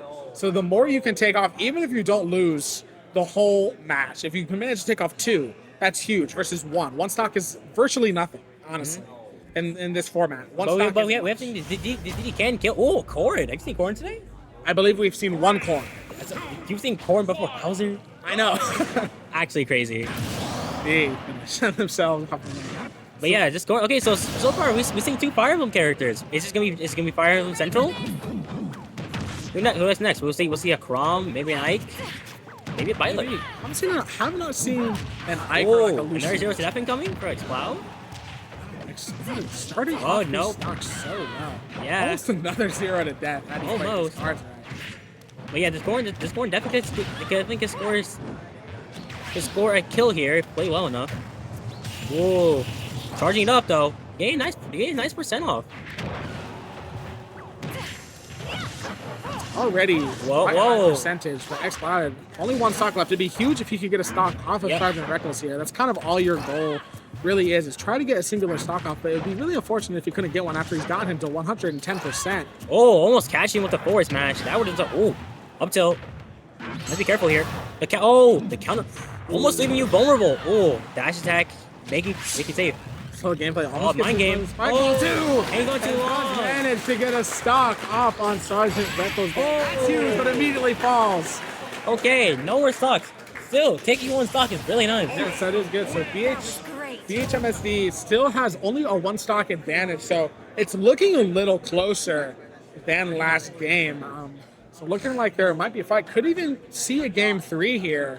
You never know. That DD started off really strong. Yeah, 2 very, very strong start-offs from King DDD there. So Yeah, an explosive start. and now, the Corn's only going to go into next game with 2 stocks. So it's been a while since we've seen a 2 stock versus a 3 stock, and I would like to see can we see the 2 stock come out on top? Obviously, it's possible. Obviously, it's possible. But will we actually see it? Is the question. We'll see. And I would love to see. Now, it would be more crazy if they managed to keep both stocks. Yeah. Keep both stocks and get all 3. I heard a link. I did hear a link, and then there's the Corn. So I mean, last time, the link did do some numbers, but let's see. Will Sergeant Reckless be able to take him out? Tracy D, what a gamer tag that is. That's funny. Tracy D. I love some game. I love some fun. I love me some funny gamer tags. Yeah.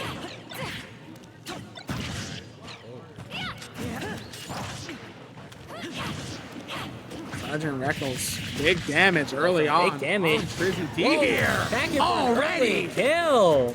That's huge. Keeping up the game just like that. Oh yeah, Link special thing where if he's had taking no damage, his forward smash just becomes a projectile. Gotta love Link. I despise playing against Link. That's fair. All the projectiles. I think that's bad as try playing as Samus. True, yeah. Oh, counter? Still okay. So, this Link is getting some decent percent off. Oh, this Corn's playing a little bit slow.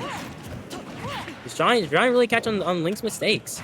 Yeah, just playing a little slow, playing a little methodically, waiting for Link to make a mistake, and then trying to capitalize on that. It is an even game as of right now. Trizzy D has gotten a lot of percentage off on the corn here. Rolling into the jab, putting himself in a bad position, but let's just see.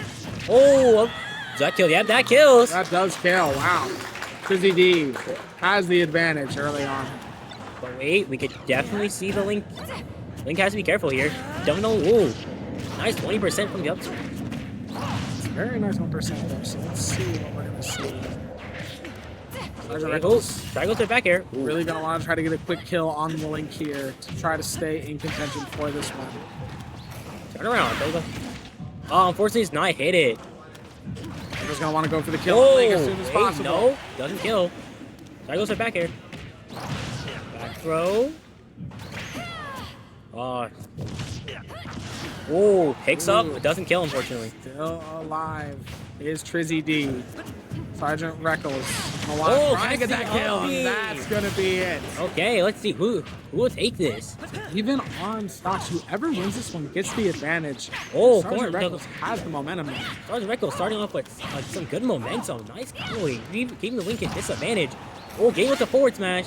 Straight up bullying this Link. Hey, but hold up, this Link could definitely. Oh, I can get up to end the back air. Oh, Sergeant Reckles puts Hobart back in the lead. Keeping a cool hit on that final stock, being able to take it.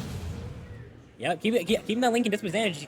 Keeping Link in disadvantage. Can't really do much there against a corn. No, not really. So now what we're going to see is this corn going in with one stock against a 3-stock player. If they manage to take one, that would be really nice. If they take one, that's huge for Hobart. If they manage to take at least one, that is huge. If they could take two, that's insane. If they win, that's even crazy. If they win, I might stand up. Okay, and I don't like standing up. Okay? I don't like standing up because if I stand up, the mic won't even hear me. So that's fair. Yeah, a bit more of a scuffed setup. We said it all day. King K rule. King K rules out. Okay, Corn can definitely combo with King K also. So yeah, King K is gonna have to be careful. Like King K rule, gonna have to be careful. A bit of a slower character out. Yep. Up against. Also, just a straight down there, no style, but it's fine. Just trying to be quick about this. All right. And now it has been. Oh, 1, 2, 3, 4, 5.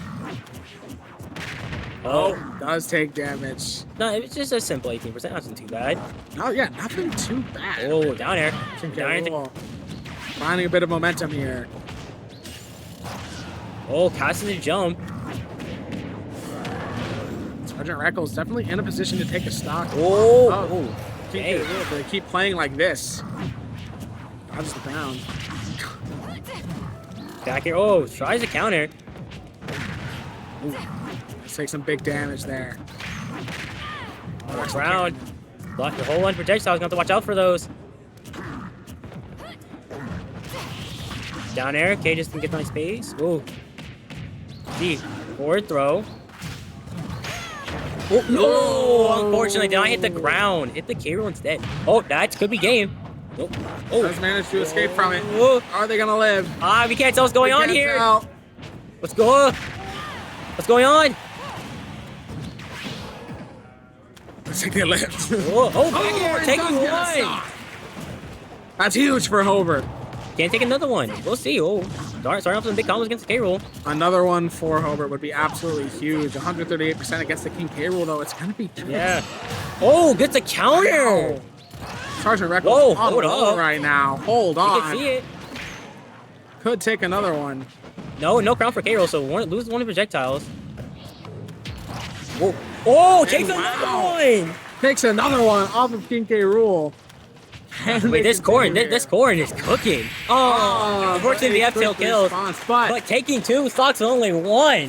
So essentially, we have two 3-stock Hover players against a King K. Rool with 1 stock and a 3-stock.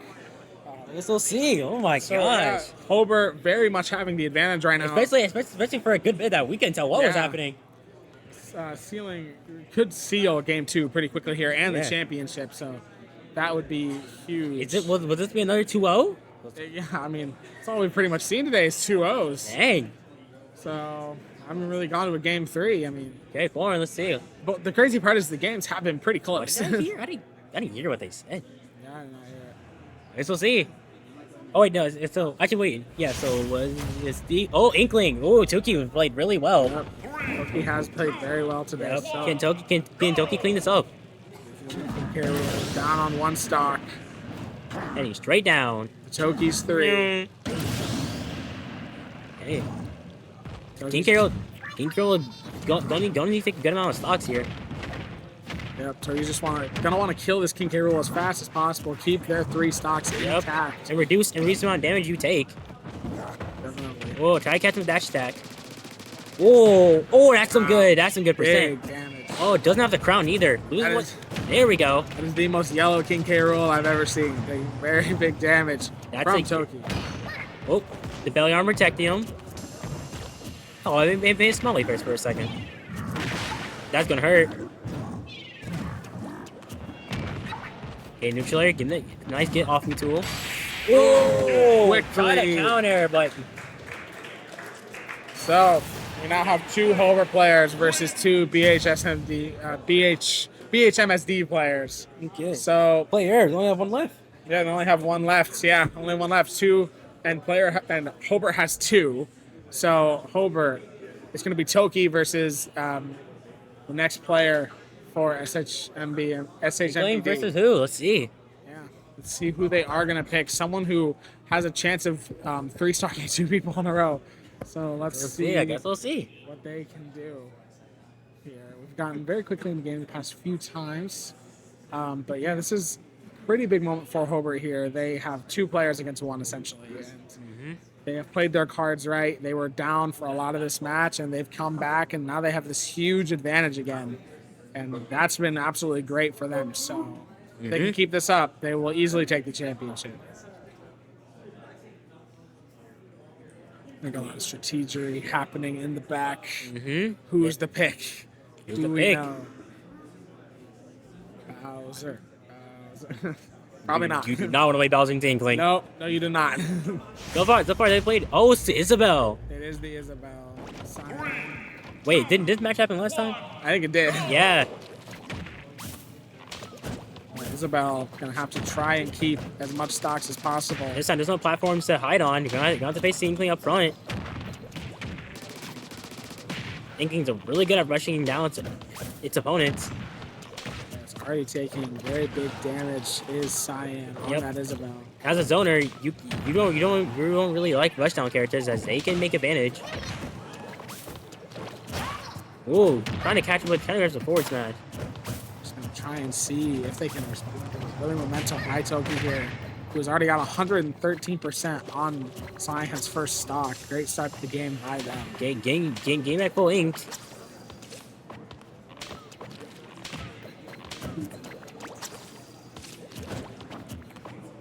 Stalemate going on as of now. Not a whole lot of damage going on, but finally Toki does manage to land a hit onto Cyan. Cyan, very high percentage. Almost catching them with that. Down smash, back throw. For Cyan. Whoa. Seeing what Toki can do, trying to get at least a stock off of Cyan. Oh, and there that back is. Yeah, I can never tell if that's forward or back air for Inkling. It's not a 6-stock game versus a 2-stock. Yep. It's going to be really rough for Cyan here to try and put his team on his back and get this game 2 victory. It's going to be super, super tough. Playing for the championship. Toki's going to try and continue this momentum. Doesn't look like they are going to be able to manage. Get back up. Oh, unfortunately cannot follow up on it. Will Toki just be ended here? I guess we'll see.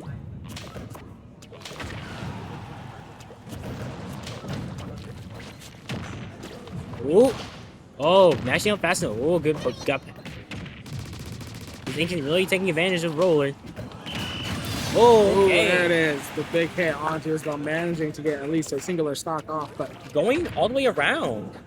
what a flex. Just going, no, just gaining some distance. Almost dying. A very, very high percentage now. Sai and Toki gonna really want to try. Wait, Capitalize wait. on that, but Oh, unfortunately, cannot force him to tech. Okay. No tech check. And now, oh, the bomb saved them. Got him out of that. 180%. Oh, tech's at 190. Oh my god. Oh, unfortunately, not dash grab there. We're gonna see 200% Isabel today. What are we gonna see? We've seen about everything today, but not an Isabel surviving this long. Could not imagine it. Pretty light character. Okay. Just catch Toki in that pocket. Oh, ends up killing.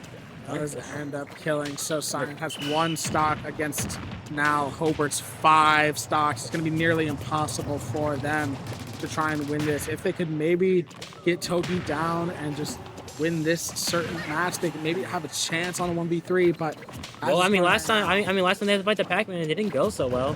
We'll see. Yeah, I know. It could be rough here for Cyan.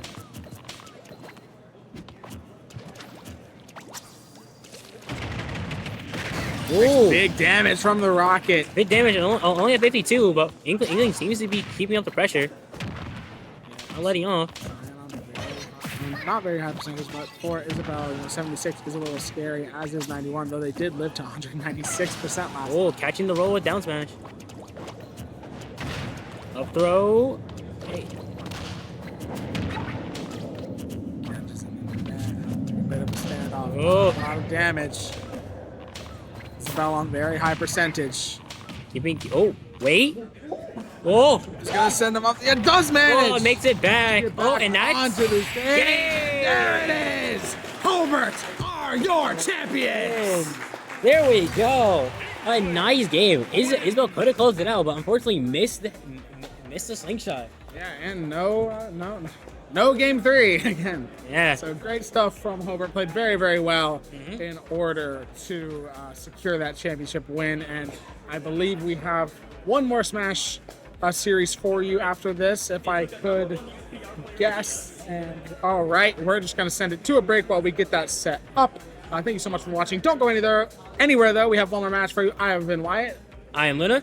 And thank you so much for joining us. Bye.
Okay,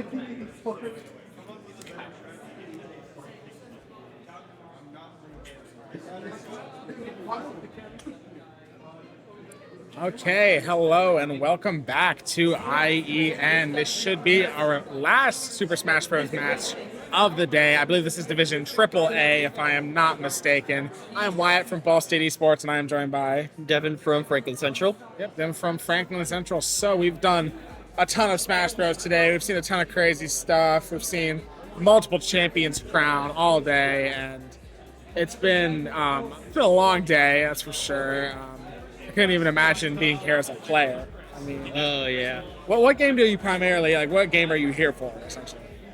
Pretty much, this is just for Smash Bros. Smash. Along with doing casting right now, and we have a solos bracket happening on the other side of the room.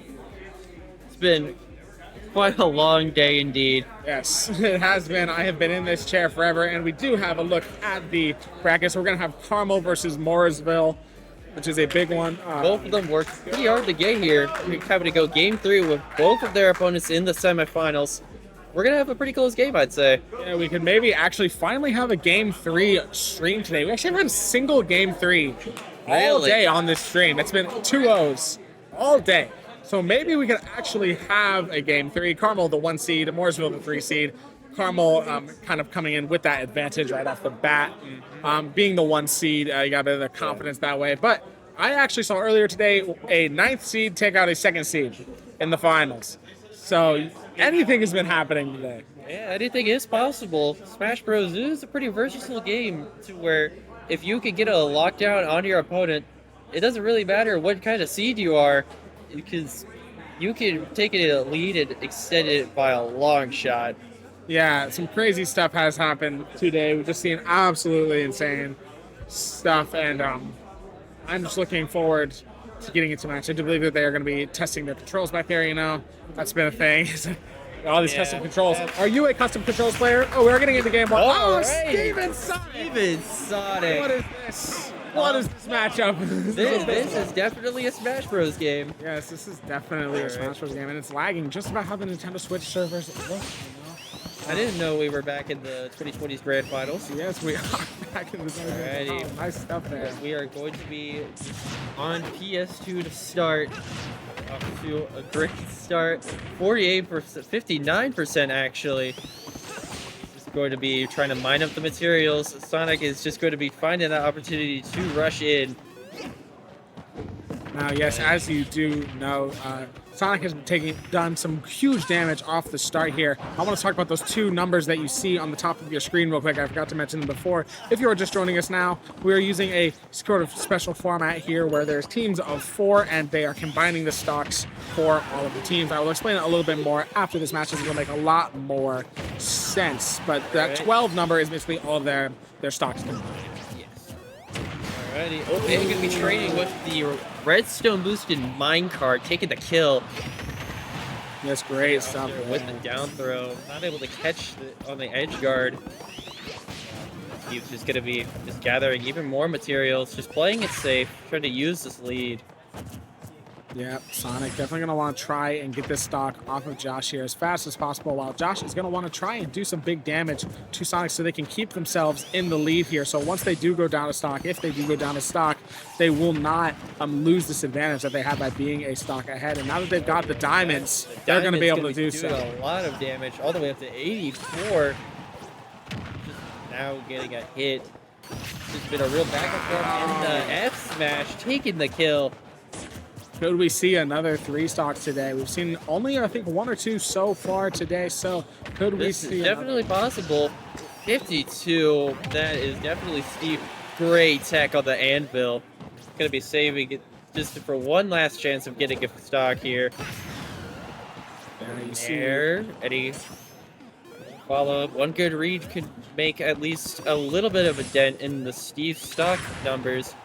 You also have to be careful to not get caught, or else you might also, on the floor here, going to be taking it. Got another diamond on deck. It does look like Socrates very high on percentage right now. Josh doing some big damage, sending him off stage. The homing attack. Just going to try and get a little bit more. With Rage, definitely going to be doing a bit more knockback, maybe even getting higher, a bit lower of kill percentage here. Just try to throw out the F smash and getting a kill. Not going to be able to get it. Sonic is too fast. The stage spike with the block. Going to be taking an early stock. That is what makes Steve so powerful. Take it. Alrighty. Take it. That was a pretty huge deficit that the Sonic was at, but was able to take 2 stocks before losing the final one. I just hear that them say good job, Chris, to Josh. Is Chris's gamer tag Josh? That is peak. But yes, those are basically the number 1 and number 2 characters in the game going up against each other right there. And that stuff, the stuff that you can do with Steve is just insane. Yeah, one interaction, even with Wood, you can extend it if you do everything correctly to 50, 60, maybe even 70%. It's pretty wild, and the numbers just keep going up. Yep. Ooh, Pokemon Trainer. I do love myself some Pokemon Trainer. Glad that we finally get to see one of those today. Obviously, Josh going to follow the rules of the regulation. So basically, Josh had 1 stock left on that match, so he's going to start this match with 1 stock as we have a new player come in for. So. It's going to work.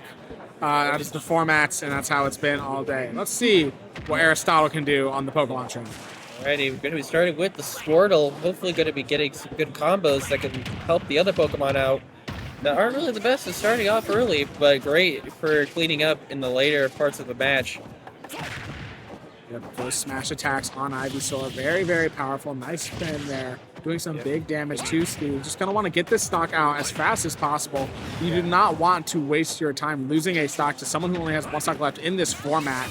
It is very bad. Going through the Charizard. You're making yourself a bigger body for the trade-off of hopefully getting the stock early. The Arbor on the up smash, or I believe the up smash will take it. No stocks taken on the Pokemon Trainer. And now, it is back to even. Yes, so essentially that's kind of what we've seen is when it is only a 1 stock lead, it does not last very long in this format, and that's kind of what that is kind of what I like about this format is it forces those kind of hype moments of let's see what we can do. So we're gonna have another 3v3 here, and let's see how that's going. It's definitely one of those things to where if you can get your opponent to 1 stock, even if you know you're gonna lose, that will help your next players with a lot of being able to take stocks early. We have Snake now. Gonna really be sticking with all of these pretty strong characters in the current meta. Yeah, gonna be sticking with these powerful characters. Aristotle doing some big damage early off with the Squirtle. 51% to start. Now already heading to the Ivysaur, not even taking a single percent. Yes, using that Ivysaur Ivysaur is kind of the character you want to use once they reach that mid-tier of percentage. Then you want to try and switch to the Charizard to get the kill. It's kind of what the strategy could be seen as if you want to simplify Pokemon Trainer a lot. And uses that up smash to get the kill on the Snake there. Bro, gonna get a little bit of a combo, 38%. Grenades are going to be a little bit annoying since you have a lot bigger of hitboxes, which means you hit the grenades a lot more often. Yeah, definitely hitting the grenades a lot more often. So Aristotle already having that stock advantage. Not too bad right now. Alrighty, 100%. The Charizard, the heaviest of the 3. So it's going to be harder to KO Charizard here. But yes, a much bigger hitbox, as you mentioned earlier. Harder to KO, but he is bigger, easier to hit, but does so much damage too. The up B, gonna be taking it. Oh, but does manage to get it done. Almost looks like the air dodge. A bit unfortunate here. Gonna have to watch out for that C4 because C4, I believe, at this percent can kill each of the Pokemon, no matter which one you switch to. Oh, up there. Charizard. Oh, almost getting a very early kill. 32%. Oh, the read, not gonna get it. Yeah, Charizard gonna look for the 3 stock here. It's very much on the table, but he is very high percentage, so could fall. The grenade, not gonna want it. Oh, falls for the Flare Blitz. Not gonna get it. No. That's gonna be a stock loss, but that's okay. There he's essentially in the up air, that'll take it. And goes there we go. Flare Blitz a little overzealous there. Trying to go for a massive read, which, just like going for any kind of recoil moves in the real Pokemon games, the damage is going to be pretty devastating if you aren't able to get a kill with it. Yeah, recoil moves in real Pokemon take you don't get a kill, big damage there. So not the best use of the Flare Blitz, but still managed to get the stock overall. Still holding that advantage as I assume we're going to swiftly make our way into the next one here. Yep. And we got a Terry here. I haven't seen a Terry all day. Already down. There goes the Pokemon Trainer's first stock. Probably just going to be switching around, so you start on the Squirtle again. Because when you lose a stock, it will instantly switch your Pokemon. Yep. Indeed, who's going to get an early combo starter? Both of them are pretty good at getting a little bit of damage early. So far, it's pretty even. Just either 1 to 2 hits and then just leaving it. Not looking pretty good for both players here. I was taking some big damage from the Terry here, being forced off the mat. 96% back onto the ledge. Uses the upbeat to get the Terry away from them. That might be a kill. That is going to be a kill. Wow. Got the jab, power dunk. Classic combo. But still, Charizard going to be taking a little bit of damage. Ooh, missing the whiff punish. Hit the flamethrower. Keeping him from grabbing the ledge for a little bit. Down throw. Back into the forward air. This is a pretty big damage on the Charizard. Not really getting much out of the whole trade-off deal. 127. Any strong hit will be able to end the Pokemon Trainer's streak. Forward air, the go meter. So it would be huge just for the Charizard to try and get at least 1 stock off on the Terry here, but it's not going to happen. The Burning Knuckle going to be taking the stock. And now we are back to even. Yep, back to even, a 6v6 game. So essentially 2 players on both teams left. So let's see how this is going to go. Been a very close game so far, and there's kind of no way of telling which way it's going to go. Yeah, but now we have, I believe, Carvel was one with the Pokemon Trainer. They now get to decide which of their 2 players will work best into the Terry matchup. That's the wonderful thing about having a lead, is that even when your players do go down, you still have more players in the back to switch to. They're going to choose Pythagoras on the Falcon there. So see how this is going to fly against the Terry. Going to be using a bit of projectiles to get the damage. The up tilt. Going to get a little bit of damage here. I feel like the Falco's going to be taking it a lot more slow. Pokemon Trader, pretty aggressive character. Not really that great in the defense state other than Ivysaur. Falco, a little bit better in that aspect. Yeah, definitely a little bit better in that aspect. Still pretty even on the percentages so far from both of them, but it's a pretty fair match. Though Falco getting a big combo there, doing a bunch of damage to the Terry. Now we have the go meter. Falco's going to have to be pretty careful here. Any kind of tilt attack could lead into any of the go meter moves, which are very powerful. Frame down smash, taking the first stock. Nice edge guarding from Pythagoras there, not allowing. All right, the Falco combo's going off. Yeah, classic Wombo combo moment. He's doing some big damage to this Terry right now. Not even letting him get a hit yet. Finally, going to be getting out of the Falco blender with 94%. Just a few laser hits can put it back into the go meter state. Let's see if he can do anything with it this time. Not really getting the most out of. Oh, the up air going to just be taking the stock before you can even use it. Absolutely great stuff from Karma right now. Playing very, very well. On for maybe another the up 3 smash, stock. that was in stock. A little bit of a dash dance. Just keep the hands warm. Not gonna get the drag down combo. Oh, the down air, not a spike. Okay, tilt. Just roll reversal, putting Falco back onto the ledge instead. Oh, up there. Gonna be getting a pretty good advantage state. It's back to even. Everyone with the center stage. Get it the power dunk. Some more damage. A little bit of extra combo. Try to go for a pretty greedy spike. Yeah, Not wasn't gonna able get to it. get it that time. Looking like All right, Falco that gonna- should be the kill. Now, back to an even board state.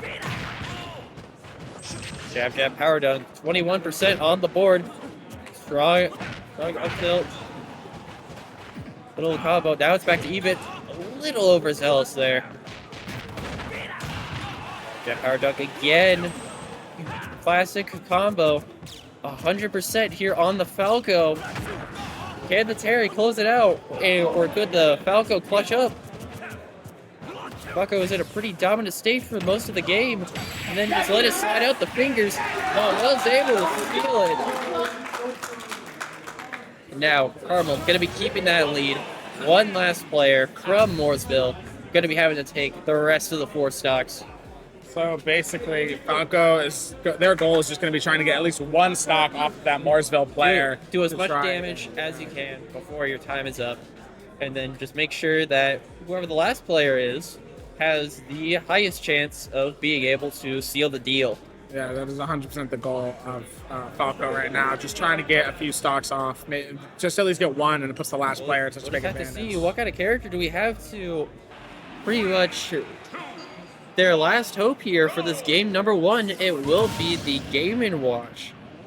Pretty strong character, however, with the only downside being you are a super lightweight character. So 1 mess up and your chances of having an even game are going to plummet. Yep, definitely a hard character to play against. Falco just going to want to try and get a stock off here on Game & Watch. Both pretty even start to the match. Falco taking a bit more damage. Going to want to try and keep pummeling it in here, but still around even on the percentage. Cont's Funny doing quite a bit to the Falco, though. All right, a little bit of a combo. Not going to be able to continue much off of that. Okay, just going to be keeping the Falco on the ledge. Where that and in the air is where Game & Watch gets the most amount of his damage. Near that 100% mark. Getting the read with the up smash. Going to be taking stock. And now is an even game heading into the last characters on both sides. Yes, so essentially whoever takes this takes game 1. It's going to be 3 stocks versus 3 stocks for the last 1v1 match. Exactly. Which, if you guys do not know, the first stage, Pokemon Stadium 2, which we have, is a starter stage, meaning that it is preset already, but after the game, the losing team will be able to select the next stage from a small selection of other stages, such as Battlefield, Hollow Bastion, etc. Which means if you take the first win and you lose the next one, that means if there is a game number 3, then you get a stage advantage. But that means that you have to... That it goes if you do not get the win in the first place. We're going to have a Piranha plan for the last character here. Yeah, Piranha, first time we have seen Piranha Plant today, taking a bit of early damage from Game & Watch right now. But just going to kind of hold a bit of an interesting character, considering a lot of the buttons are a bit weird, along with some of the other characters we've seen so far. Matsui being one of the strongest projectiles in the game, with insane kill power. You have to be careful, because Piranha Plant does have some pretty strong kill options. Down smash hitting the ledge. Oh, the spike! Oh, you are able to recover. Alright, pretty huge lead. Right, the down beam. Parrying the dash attack here. Oh, the up dash. Gonna be taking the stock.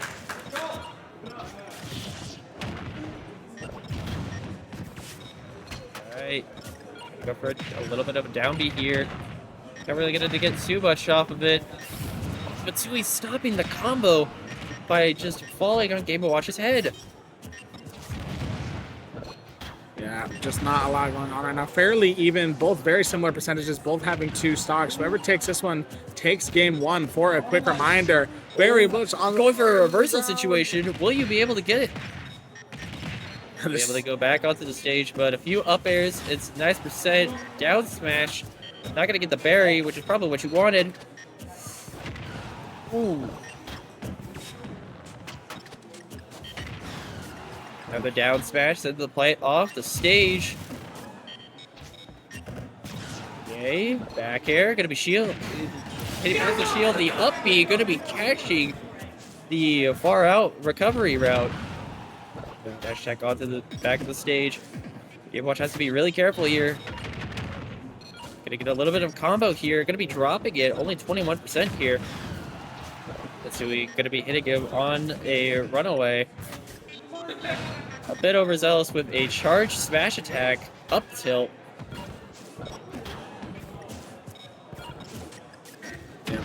Oh, missing the dash attack and hitting a down smash. 1 stock for each here, with only a little bit of percent lead for the Game & Watch here. He had a shield. Classic. Yeah, this could pretty much go either way for both teams right now. Plant now a lot higher on percentage than the Game & Watch. Game & Watch going to try and ledge go down trap. for the ledge trap, unable to do so. Not going to be able to get it. Oh no. That could have been it if that down B hit.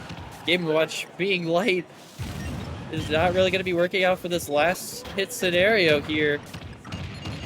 Oh, wait. Oh, the rapid jab going to be taking the stock. And that will be Mooresville with the Game 1 win. Yep, Mooresville does take game 1 off of the number 1 seed Carmel. But I do think that Carmel will be back, and I could see a game 3 happening definitely. Game 3 is definitely possible. That match was down to the wire. But now that we get to see that what each player has brought to the table, we're going to see probably a lot more strategy going into what's each team is going to be like in terms of their characters. And now we're also going to be having to wait for Carmel's counterpick stage. Yep, they get to pick a stage now, and they will get a slight map advantage for that one because, you know, they want it. They lose that one, so they do get to pick the stage. And yeah, let's see what they're gonna pick. Yeah, I don't remember the entire list off the top of my head, but there are a few stages that do change the tide of battle a bit more than what we had from PS2. Battlefield having the extra top platform. Kalos being a lot wider of a stage, meaning that you can... Oh, Hollow Bastion? Alrighty. So it seems that we have Hollow Bastion chosen, which only has the singular middle platform. And it has a bit bigger blast phase, if I remember correctly. So, yep, Carmel has chosen their map, and hopefully, for their sake, they know how to play this one better. We are going to see Steve now against Pokemon Trainer this time. Seems like they're going to be using the same... Forceful's going to be using the same lead, but a little bit of an adaptation here by Carmel. Going to be using the Pokemon Trainer, and that was an interesting interaction. Squirtle going flying after just getting hit with... while using its side B. Steve just kind of doing the Steve thing, trying to build himself space, be able to mine materials, going to try and get some big early combos onto this Pokemon Trainer here, and they're doing so, shortening the damage lead to almost nothing, essentially. Just a little bit of percentage. Now the Ivysaur going to be bringing the percent lead back. Forward air, not going to be able to get the kill. Going to be going to the Charizard. Fourth throw, not it. You're back on the ledge. It's just going to be going back to center stage. Probably the best place to be. You have a lot more space to work with. Back air almost killing. Missing, avoided the anvil. Not having enough iron, I believe. But the minecart trade! One with the stock minecart. for one stock, and now it's just like at the beginning. Yeah, I don't think there's any better way of illustrating how close these two teams are than a literal trade for the stock. DBZ moment, as I believe is used in the Smash community. Alright. There's the up air, getting some more damage. Trying to go for the minecart for an early kill. Forward smash, gonna be taking it. Now we'll see if the Ivysaur is gonna be able to run away with the lead, or if the Steve has something to say about it. Yeah, let's see what Steve can respond here. It is down a stock and now is taking big damage from this Ivysaur. Gonna want to 50% on the dot. Alrighty, we're just gonna try to be getting a bit more materials here, because you have to take this stock and then have enough materials for the rest. The up smash, that will be taking it. It is start KO, actually going to be in Steve's favor, since it gives you more time to mine blocks. Yep, it is winnable for Josh on the Steve here. Still 67%. He can very quickly make that up, as we just see. As we already see, Steve already with the iron materials, going to be already bringing it back to... Oh, no. Oh, okay, the tether recovery going to be bringing it back. Does have the diamonds, too. Aristotle's not gonna going to want him to let him craft those. Going to be using up a lot of iron just by using both the anvils and the minecarts near simultaneously. Oh, the up smash, not going to be getting the kill just yet. Forward air, alright, just going to be sending to the other side of the stage.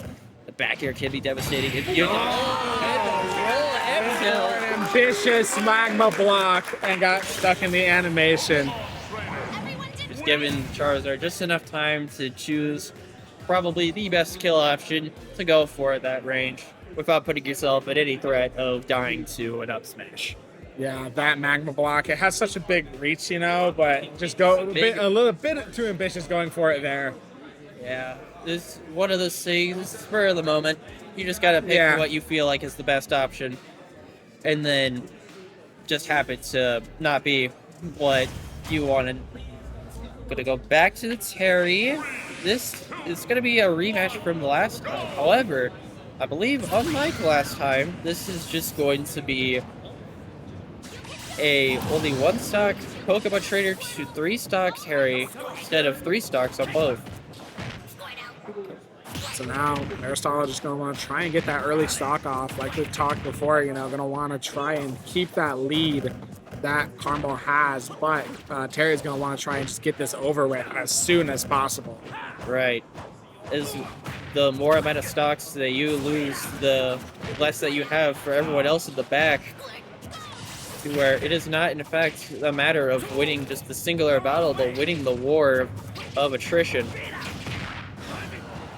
Ooh, going to be getting the strong power geyser, or power dunk, in fact.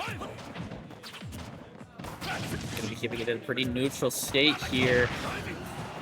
Alright. Going to be going for a bit of a tether cancel. That's pretty advanced stuff coming out here. Not going to be... Oh, the SD! Oh, save! To recover! Thankfully, Charizard has a very good vertical recovery. Could be making it last at least a little bit longer.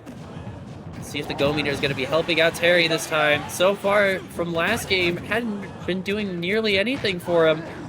Oh, the strong up tilt. Not going to be getting anything.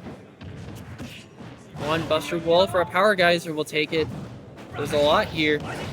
Oh, not going to be able to make it back. Very unfortunate here. Yep, Carmel extending that lead to 2 stocks now. This is just where he decided to just stick with the Charizard. Heaviest character, you live the longest. Might as well. The bigger hurt box doesn't even matter. Ooh, not gonna get the kill just yet. You are near max rage. A lot more damage is gonna be taken out.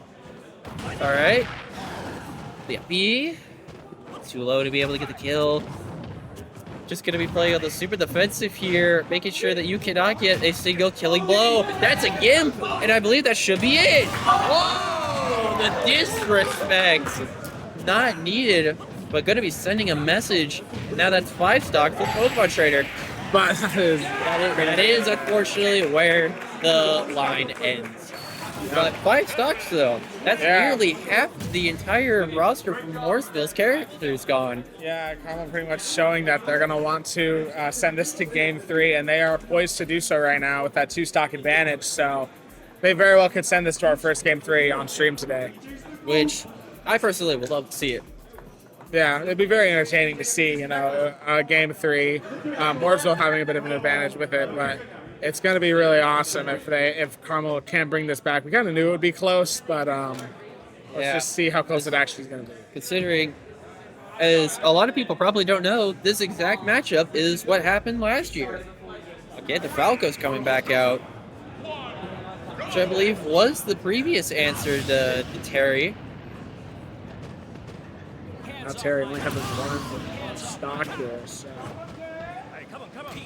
Alrighty, he's going to be going for the beginning match taunts, and we're going to get ready to go. Alrighty. Try and get some damage here. Nice way to get out of the corner here by Wagugas. Pretty even game. Pythagoras is just going to try and zone out the Terry. Probably one of the best ways to deal with him. Oh, a good combo here.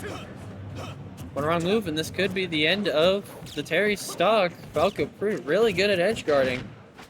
Now we're back to the center stage. Now it's the Falco's turn in the edge guard state.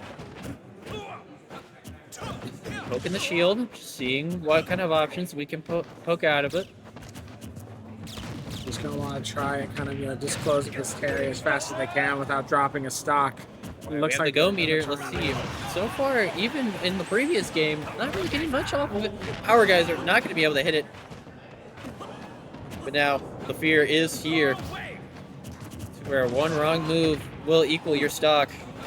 For both players here, going to be taking the reversal and knocking out one stock, which is pretty good. There. Back up to the ledge. 150%. And pretty much anything will kill. Still have your jump. Okay. Just a forward air. Oh, 57%. Go meter proving that it is now just on the lowdown to do as much damage as physically possible. Another Buster Wolf. Mooresville really trying to bring this one back here. Pythagoras is on high percentage. Wagugas notices the state that they're in. Gonna be taking the other Huge for Mooresville. That's huge. 159. This is just what happened with the Pokemon trainer against this same Terry. 2 stocks with extremely high percent. And now the Falco just has to find a way to close it out before the Terry can get one good interaction. Yeah, definitely. Yeah, that would do it. That bro will kill at the top. And now, yeah, the lead that Carmel once had has dissolved to only one stock now, so it's really close still, and could definitely it could end or it could go to game 3. It's kind of hard to tell what's going to go on right now. there really is only 2 ways in order for this to go now with no lead. Either you're able to just take a deep breath, be able to just maintain the lead for the rest of the game, take it to game 3, handle it there, before it eventually spirals out of control. Yep, and so essentially now what Mooresville needs to do is just eliminate this Terry, or not the Terry, as fast as possible basically. Just needs to eliminate this. The Terry has been gone. The Terry is now gone. The Falco has to eliminate the Falco as fast as possible. Yes. And we have a youngling counter pick here.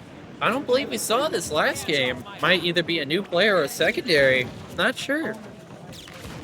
Yeah, something new coming out from Mooresville here. Just trying He's going to be trying to bring out a bit of a trump card. See how it works. Be going a bit more even. Just going to be using a lot more projectiles in order to just pepper on some damage. However, you have to be pretty careful considering Falco does have a reflector. They're up tilt, back air. Laser. Ooh, we're not going to be able to get the punish for that, and that's just going to lead to not getting an extra stock. Yep, really wanting to dispose of this Falco, and it's taking them a little bit longer than they would like. They're taking a lot more damage. It's getting really scary. Back into the off stage, going to be taking a full-on Young Link up B. Not going to be anywhere near killing, but that's still plenty of damage. Let's see here. Downer, that could kill. Oh, the forward air. We'll be going back to another ledge situation. Air, back to center stage for both players. Just gonna be trying to just wait and see who's gonna slip up first. There's the reflector I was mentioning. Watching the bomb. And the F throw, will that clean it up? It's still Not yet. alive. Very good DI from Pythagoras here. And the neutral get up into the up smash. Gonna be fully evaporating the lead from the previous games. So now we essentially just have 2 players on each team. Just like last game. Yep. Set now is going to be from Carmel, going to be having to pick up the slack to see who will be able to get the extra player advantage here. So the Younglink being a brand new face, wonder what they're going to be doing to counter this so far. Yeah, they could do a lot of things. I mean, maybe someone with their own projectiles or someone who can maybe out-brawl Link. There's kind of a few options you could go with. Yeah. Yeah, the Young Link, pretty versatile, good at pretty much everything. You have a bit of projectiles, a bit good of close range options. We have a K Rool. Interesting choice here. But it does make sense. It is of the former, what you mentioned, being their own projectiles and a reflector from the Falco previously. Just doing some early damage here is the King K Rool.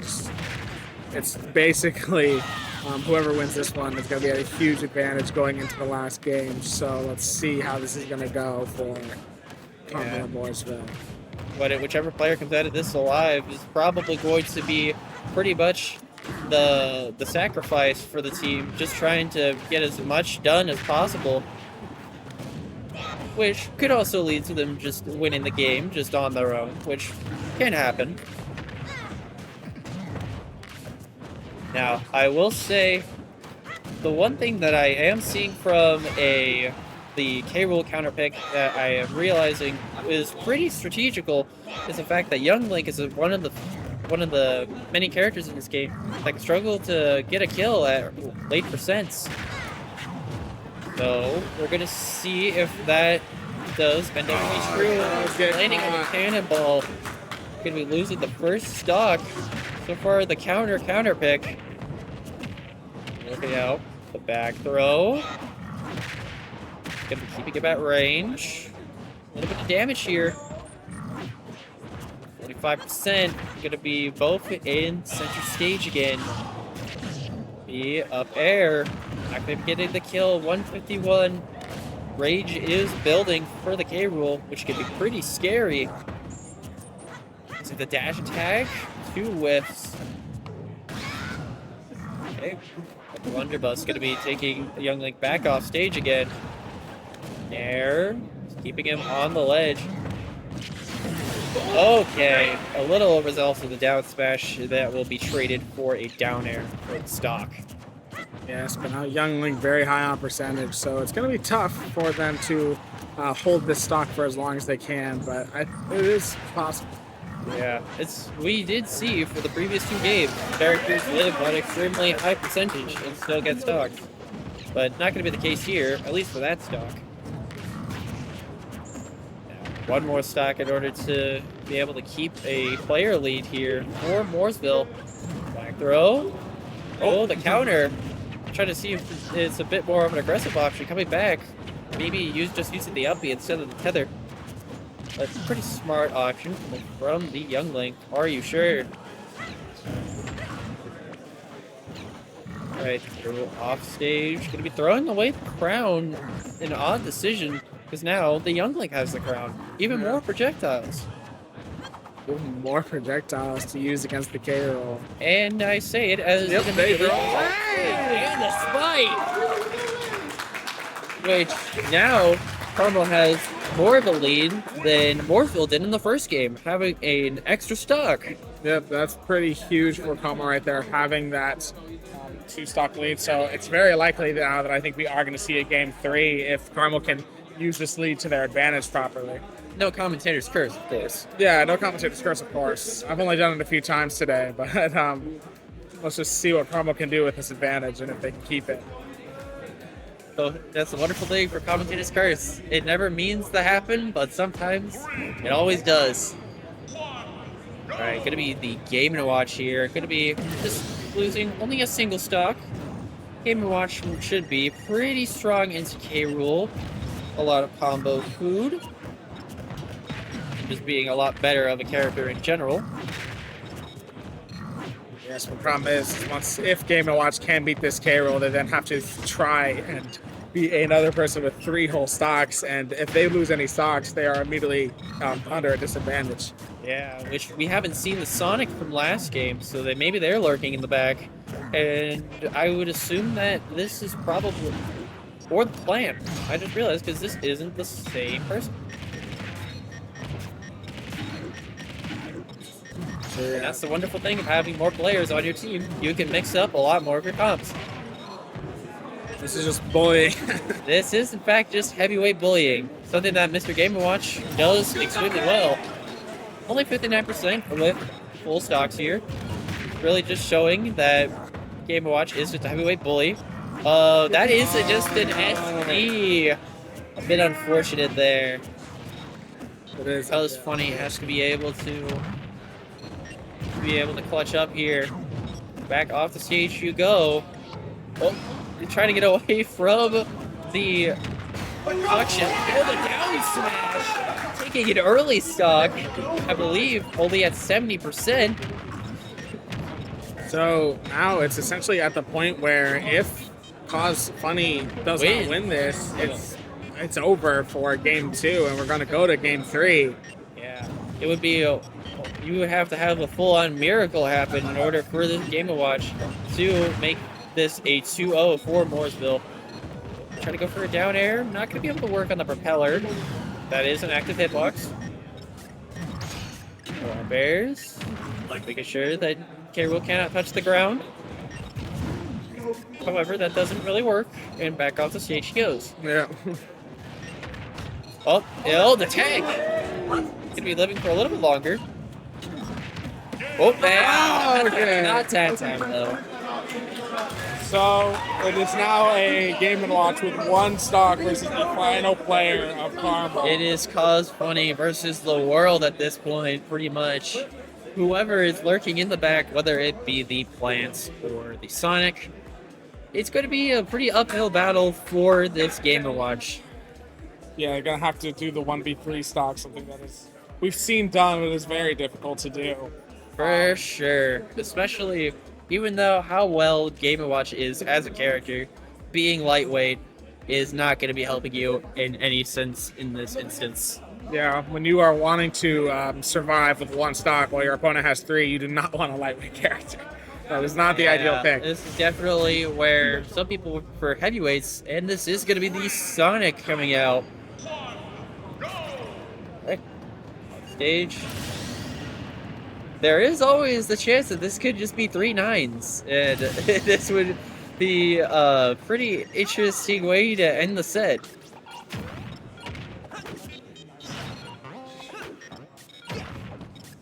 Okay. Try to. Gonna be playing a bit more aggressive now because you have to work a lot more. Oh, the 2-frame with the forward smash. Oh, the second one. Already We're going to game 3. We will be going to a game 3. Pretty dominant game for Carmel, I'd say. Yeah.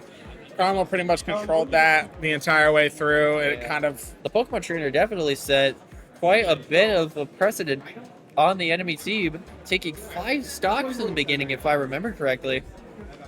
And now we are entering a winner-takes-all scenario, essentially. Whoever wins this next set, it will be the champions of our final match of the day. So, and what a way to end it, I'd say. Yeah, it's a pretty insane way to end it. You know, getting a game 3, getting all this happen. So, yeah. And as I was mentioning earlier, now Mooresville, since they did win that game 1, they will be able to get a stage counter pick here. We'll get to see what it is. Yeah, as well as any kind of strategy change, maybe a different lead, maybe just a different game plan in general. Yeah, you never know what they could do because even though Carmel seemed pretty much in control that entire time, it was still close. You still can't deny that it was, at a point, it was still close. Yes. But Carmel definitely in control. So Yes. what is Mooresville going to do to be able to do what they did in the first game again? Like, what is the plan there? And that's kind of the impossible question. Yeah, it's definitely just a choice between multiple different poisons. Since if you change your lead, maybe the opponent changes their lead and you're not ready for it. Or maybe you just predict a different kind of playstyle. You're able to adapt pretty well. Alrighty, Small so we battlefield. did get confirmation. We have small battlefield for this final game. Pretty similar to PS2, except for a bit bigger of blast zones. And the fact that a few characters, I don't know if there's any off the top of my head, maybe the Sonic, they can go under the stage. And we are going to be seeing a different lead here from Mooresville, leading off with the Terry. Yep. So let's see what happens here. It is the 12. We are back. Fully reset. 12v12 game. Whoever takes this set, winner takes all, is the champion. Exactly. And now I will say, at this point is where it really shows that having player advantage will be what proves to be a bigger advantage here. Because even if you have only one stock, or even two stocks to one stock, you can still get a lot done, as we have seen here. For the Burning Knuckle. Up B gonna be knocking Terry away. Not gonna want to get ledge trapped here. Oh, gonna be reading the roll. That will be the kill. Alrighty. And Waiguga's with a strong stock lead so far. Let's see if he's able to keep it. Yep. He was taking that strong stock lead there, so switching to the Charizard. Going to want to just try and take that stock away from Wagugas as fast as possible here. Oh, the back air with the strong hit. The Nair, that will be the edge guard. And now, we're going to be having back onto the Squirtle yet again for the low percent. Down there, not going to get the full thing. They're still going to be getting a bit more of damage advantage here. 66 to 13. Carrying a multi-hit, not really something that you're wanting, since there are more hits to come afterwards. Push into the Ivysaur, try to go higher on the heavy list. Going for the down air, not able to get the second one. That could have been devastating.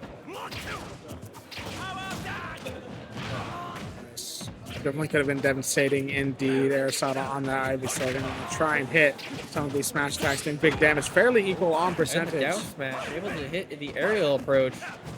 Okay, there's that shall be the kill. Now, yeah, back onto the Charizard yet again. Just gonna be trying to get a quick stock. The back throw. Not gonna be able to get the Gimp this time. Now you have Go Meter, which can end stocks pretty quickly, even on Charizard. Another back throw. Going to be going for another edge guard attempt. Down smash, not going to be able to hit the ledge. Really going back to this same position, trying to see what will click. Smash, not going to get that. Forward throw, going to be a DI mix-up. Flamethrower. Pretty smart decision there. F-Tilt is a pretty strong move with Charizard's and hit underneath the ledge. Now, you might as well stick with the Charizard, I'd feel like. The heaviest character, you have the best chance of living. Back throw, back air. Keeping him on the ledge. There. This Terry is just going to be trying to take this Pokemon trainer out, which has been a thorn to their side. And not going to get it. Charizard is heavyweight.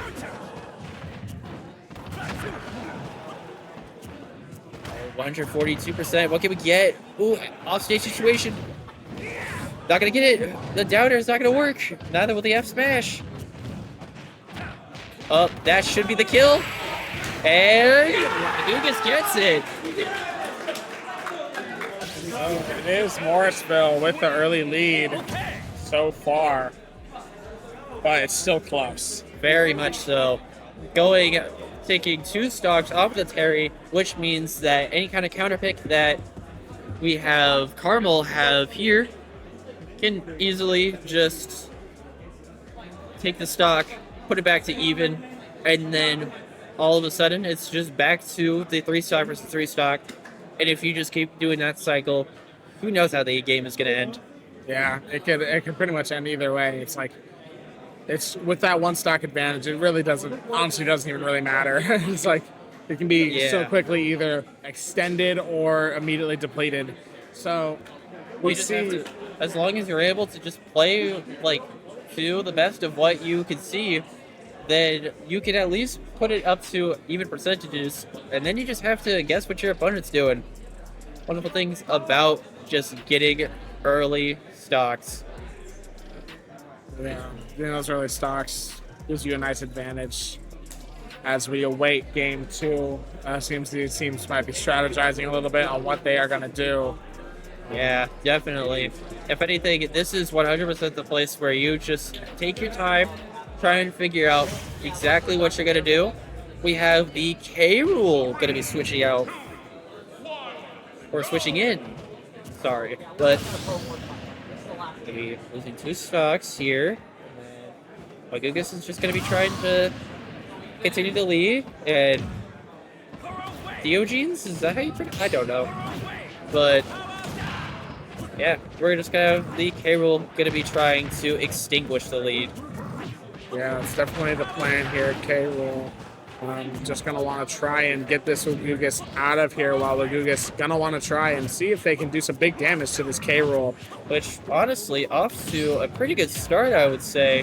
But leads don't really mean anything if you have some good openings just like this.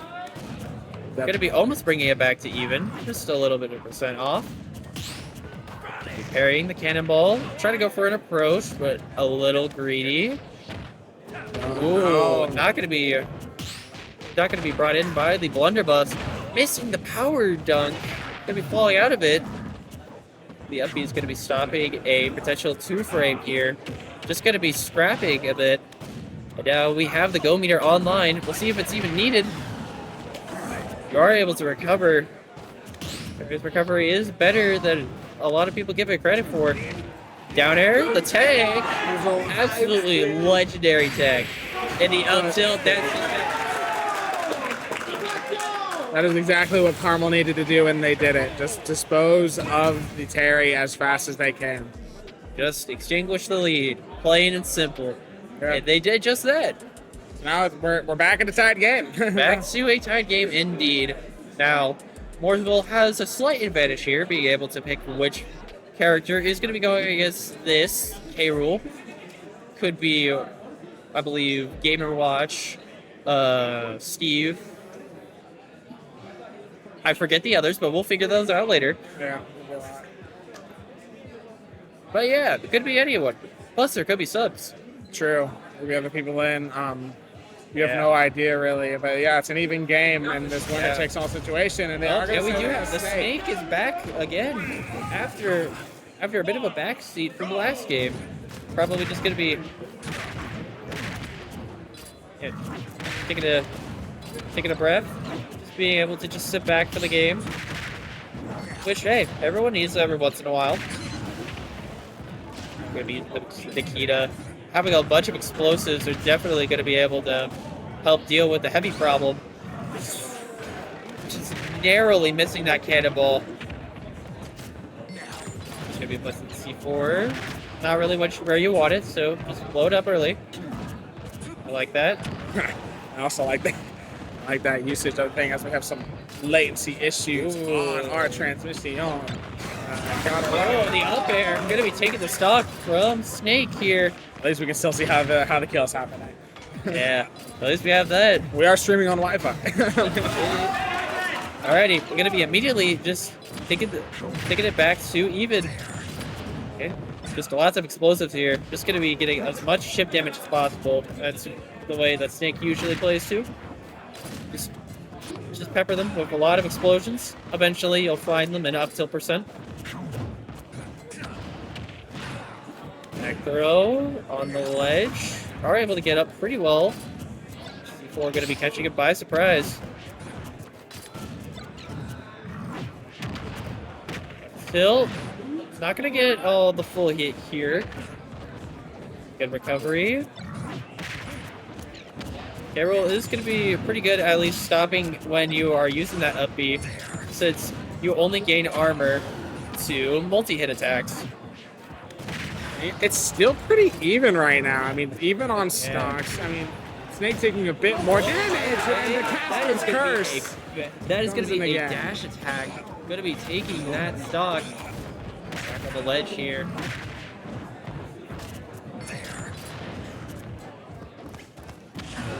Oh, gonna be going for the down throw, getting just a bit more chip damage, which is great. However, you are still vulnerable to your own explosions. Which, if you feel confident that you can, like, handle the extra damage and just be able to utilize the range, then go for it. Using the Nikita, trying to catch the get up. All right, we got classic beep beep. Not gonna be able to get the offstage kill. Nikita, we'll be getting this. Oh, what are you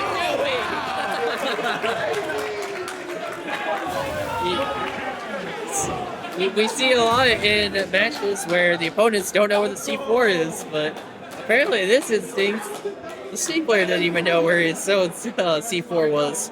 And that will cost him the stock. Yeah, wow.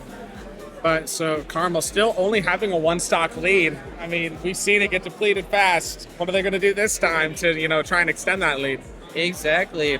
Considering Mooresville had the 1-stock lead last game, and that immediately got depleted. And then went to an even game, and now it's an opposite role. We have Cuz Funny back in the building.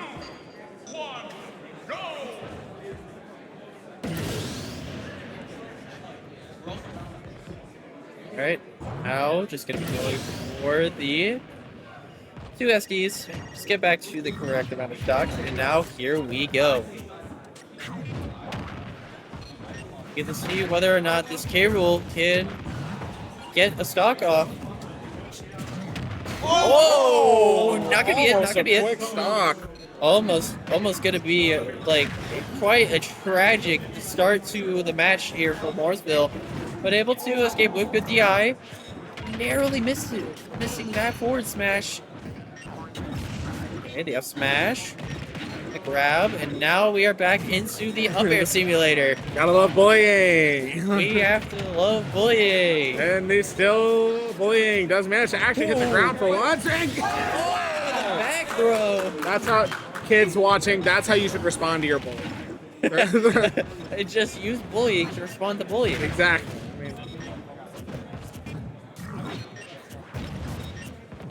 Now, just gonna be dropping a whole bunch of the bombs here. Just gonna be trying to see if any of them will connect.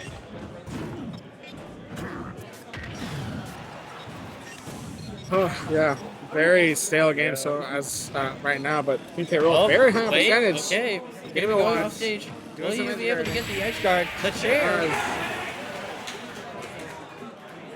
Okay, so Carmel does keep the lead, but it's still by only 1.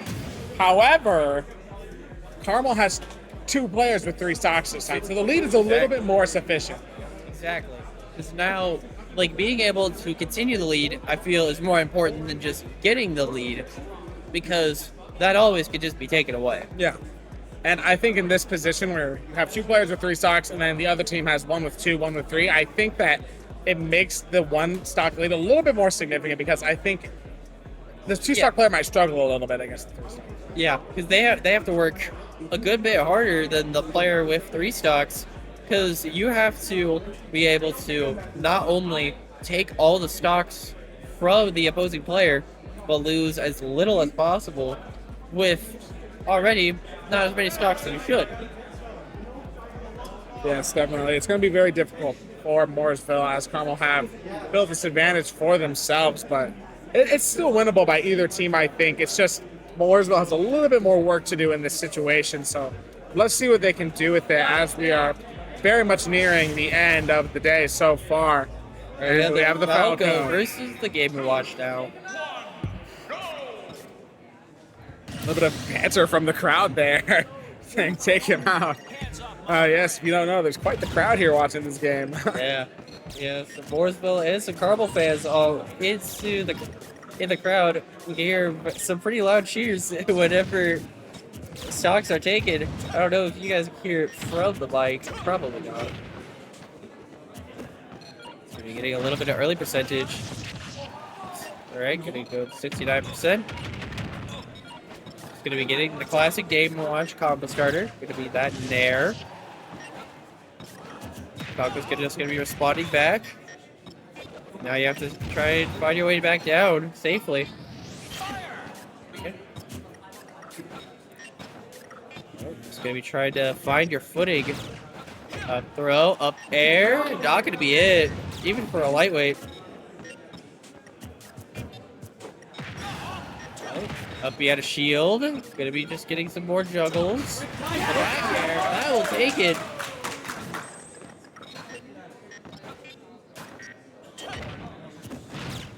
Alright. Not gonna be able to get that down air. Just go down smash to start the potential kill confirmed. But just gonna take 47% for it. Let's see, can Cuz Funny at least start to even it up? Oh, I'm gonna be missing a bit. That could have been devastating. Oh, and the down smash. That would be a kill. All right. Okay, that's pretty huge for Mooresville, keeping them in contention, at least a little bit. Yeah. And trying to go for it all. You definitely have to respect the play there.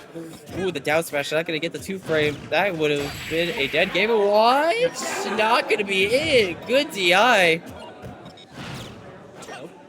Not gonna be hit by the laser portion. You will that time, but you can't combo it anymore. Uh-oh. A little scary for the Game & Watch right now. Very high percentage. Every hit is just one itty bit of damage away from death. Oh, missing the 9. Gonna be wasting a bit of that luck there.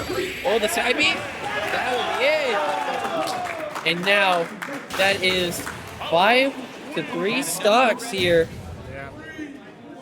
And now Mooresville 100% has their work cut out for them.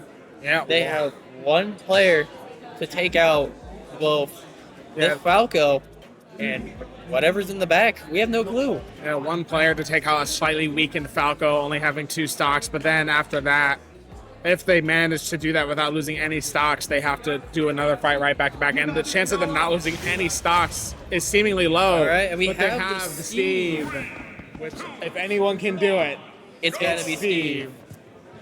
S for Steve, S tier for Steve. Everyone knows this. Of course, of course. All right, here we go.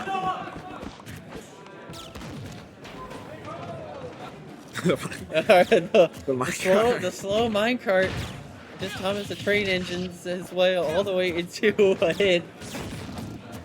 I mean, you gotta give Steve one thing. It's a fun character to watch.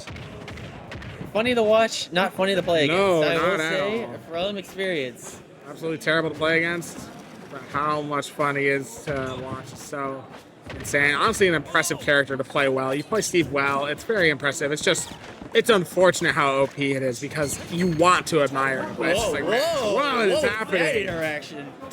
I don't think I've ever seen that before. Oh, and here we go. Even everyone in the crowd was confused. Here we go, playing a little bit of Fortnite and Smash Bros, you know. Yep, just gonna be, just go ahead and just using the mats, getting an advantage while you just using tools. Just try and get yourself into an advantage here. There is a block set over there, so maybe we could see a potential tech situation. Unless it should already be gone by now. That will be the kill. And you have the diamond on deck. Does have the diamond. Hold on. Doesn't Not want to gonna be lose able the to get stock. it. Does not want to lose the stock here. You have to 100% play a lot more defensively now. Chances of Still not being able to continue the string. Weak back air. Narrowly escaping death. surely try and craft the diamonds. They just can't Oh, really get okay. to the table. One whiff. Oh, parrying the jab. Oh, losing the sword. No, Nice. wrong jab. Craft the diamonds. There you go. Diamonds back. If there is any time to be making a comeback, it is now. Yes. Oh. Okay, with the latest issue. Pre-made slow motion, you know. There we go. Just cinematic slow. Oh, yeah. Mooresville is still in it. We are still in it. 3 stocks to 3 stocks. Could there be a more cinematic ending? It has to be this way. It just has to. Mooresville still in it with the Steve. I think Steve. we're gonna see Steve versus Sonic probably. I would assume so. Which is battle of the meta, essentially. Battle of the meta. Steve versus Sonic. Who, as we hear the Minecraft movie quotes in the background. We will see if the I am Steve is too strong. If the Or chicken if the- jockey is too strong against Sonic. Who is more brain? Or just see if Mooresville was just too slow. Yeah, maybe. Maybe. Alrighty, let's see what is this final matchup for the night. There it is. There it is. The Sonic most boring versus matchup in the Steve. entirety. Somehow the most boring but most exciting matchup in the entirety of Super Smash. It just happens to be this one. It's the most expected, but also still very exciting to watch as Steve going out swinging here. I know. Definitely helps that this is going to be. There was a lot of effort put into both teams here. I believe it was 5 different players, so we got to see a bunch of different characters for this set alone. Very even right now as well. You're just gonna be 100% taking it slow, taking damage where you can get it. Just gonna be using the blocks, using the minecart, just to see what you can get as an opening. There's one opening, and either of these characters can, in Sonic's case, run away with it. Yes, definitely. And an opening with Steve. I mean, look how much damage you take. You give Steve one opportunity. And you take 72%. so much damage. Back to 80, actually. We have the diamond on deck. Oh, rolling into the F smash. Not what you need here. Any extra damage that you're taking is going to be permanent. Just get back up. It's looking All right. Oh, breaking your own crafting table, hoping for I believe a hitbox extension. Not gonna be able to get it. Oh, either ricochet. Not gonna be able to get the punish. Oh, stuck in the minecart. Gonna be able to escape. Oh, hit the forward air. Those attacks where they bounce off the blocks, probably some of the most insane things to watch in Smash. Yeah, that's probably my favorite thing to watch of Steve. Players. Oh, the down smash hitting the ledge. Great lava bucket. And now we have Mooresville bringing it back, and now they have the lead. It was Steve, who still has Diamond, by the way, and I believe is close to getting a second one. It's definitely going to be huge. Yep, there we go. Already brought it back. Oh, the forward smash! One more stock. One more stock is all Mooresville needs, and they win. But don't count the Sonic out. Sonic can absolutely make a comeback here. 75%. Mooresville absolutely playing like this is for the championship right now. Yeah, they took that one loss. They're not letting any more happen. Not gonna be it. Up smash. Not gonna be able to get the kill. Steve is pretty heavy. Back air. It's not pretty pretty heavy. either. Oh. Chasing. Reaches. Oh, Oh my gosh. holy crap. We have 141% to 75. Oh, nice patience. Gonna be taking the kill. And now, I don't know if we've realized, but Steve does not have another diamond. Steve does not have another diamond, no. But Must have used it with one of his items. Able to down it. Oh, the back here. He's using the air dodge early. No! Mooresville are your champions! There we go. An insane pop-off happening at the front here. And that will be it. I did not expect that. I'm not gonna lie. Never I would I honestly have thought imagined- Carmel had it in the bag. Never would I have imagined to actually be this hyped over a Steve. I'm gonna be honest. I mean, because the Steve popped off. It was 5 stocks. If you're gonna play 3 Steve- stocks. You took 5 and only lost 1. You did more than what was required. There's been just so many hype moments today.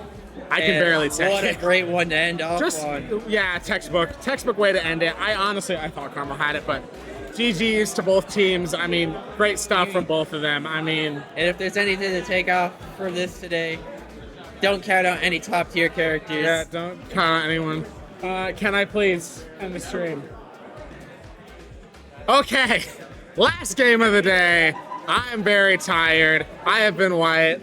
And I have been Devin. Thank you so much for joining me, Devin. Really enjoyed having you on the desk. That will be the last thing of the day. I believe we're just ending the stream now. Thanks so much for watching. Thank you for enjoying IEN. We'll see you later. Awards! We're not ending the stream. There's awards. But so we'll take a break. We'll be back with awards. Bye.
chaser.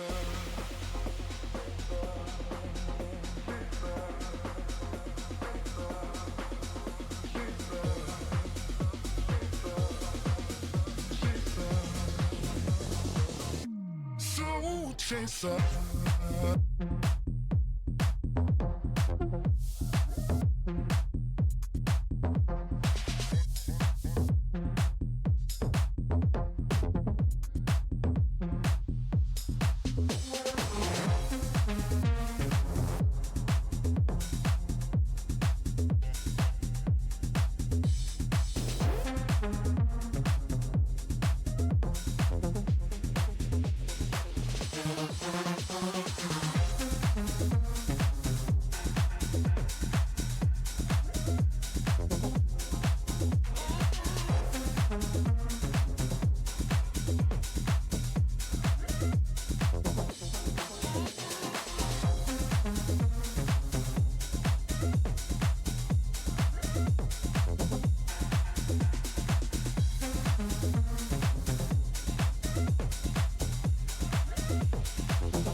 Soul chaser.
like none of you want to listen to them.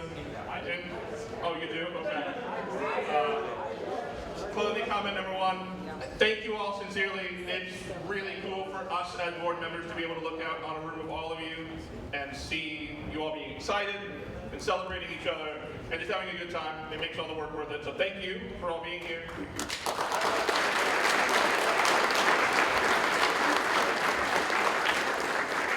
Thanks to all your coaches and assistant coaches and directors and your parents who are here. It's really cool that your parents get to come out and do this. So thank you to all the other adults in the room.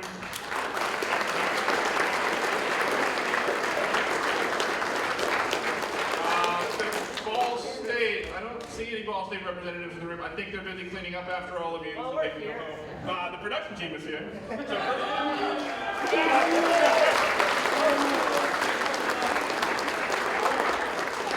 So we are incredibly lucky to be able to have a facility like this and for them to just say, here, use the building, and we get to do that for all of you. So definitely thank you to Ball State, and we'll make sure we thank them again.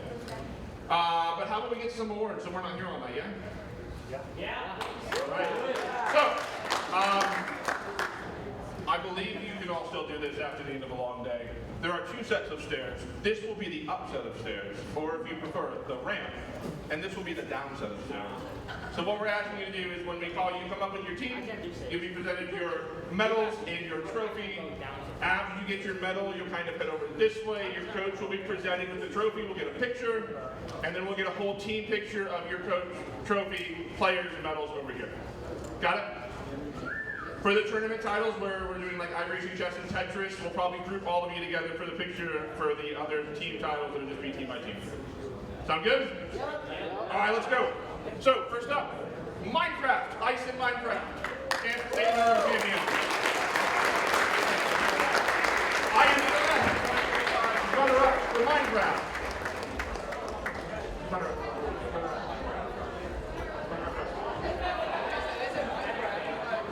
I mean, if Norwell wants the runner-up trophy, I think IEN has to go. Is this right?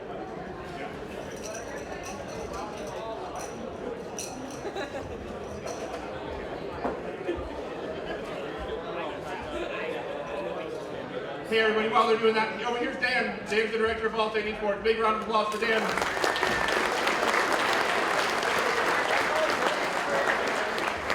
Sorry, Dan.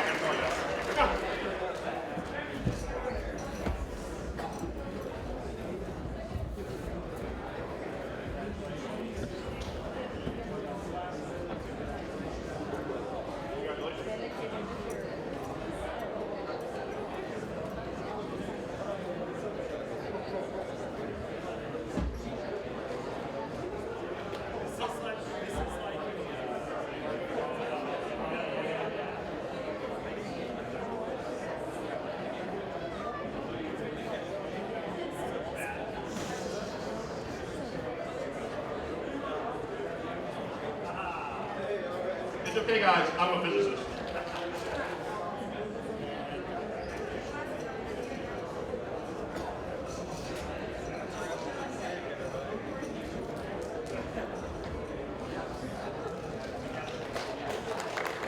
All right, one more round of applause for Ryan to your left.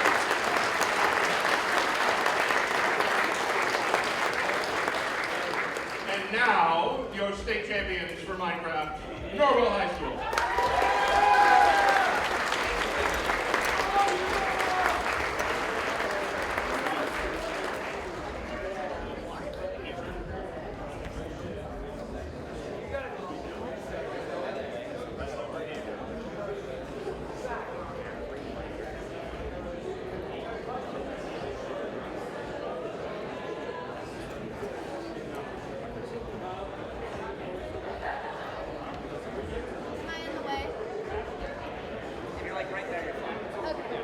One more round of applause for Norwell High School.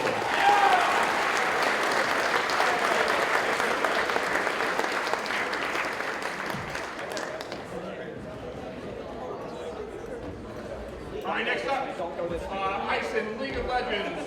The 2025 state runner-up is Lawrenceburg High School.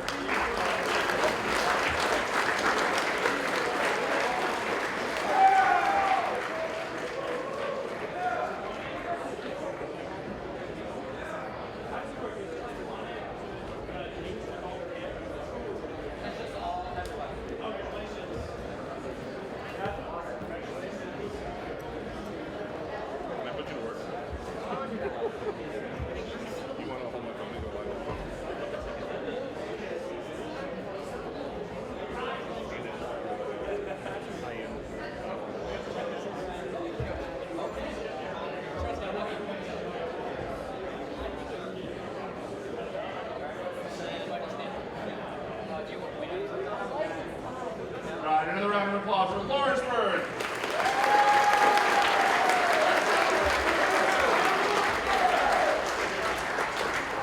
And your ISIN 2025 state champion for League of Legends is Ben Davis High School.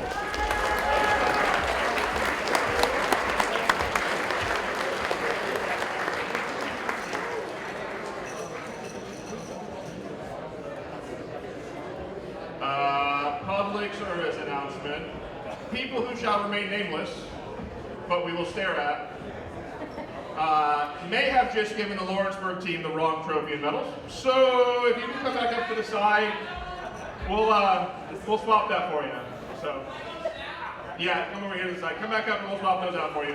I mean, not that you probably don't want Rocket League, but You're supposed to. we'll blame Carlos. It's fine.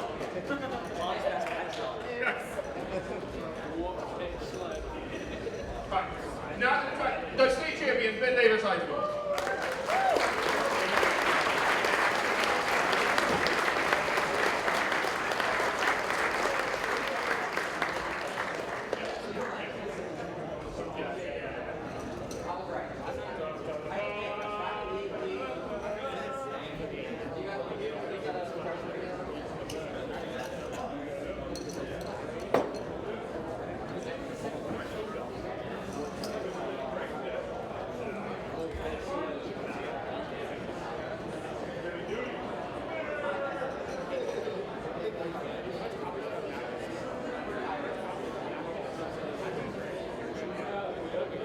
All right, one more round of applause for Ben Davis High School.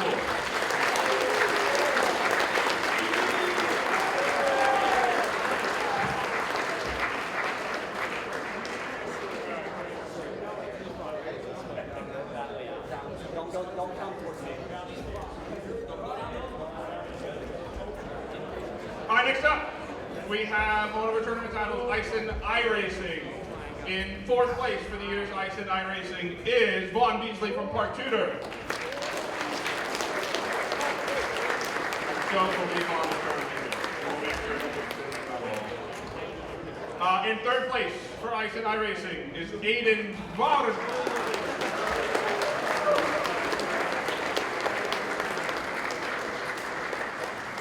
In second place for ISIN iRacing is Zach Lazenby.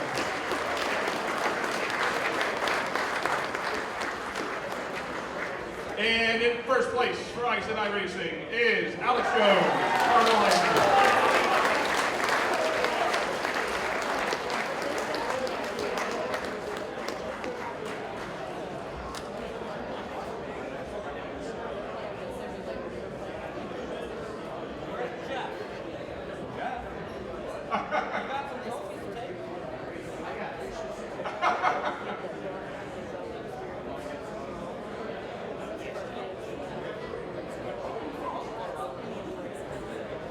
A round of applause for your top three ISIN iRacers from Carmel High School.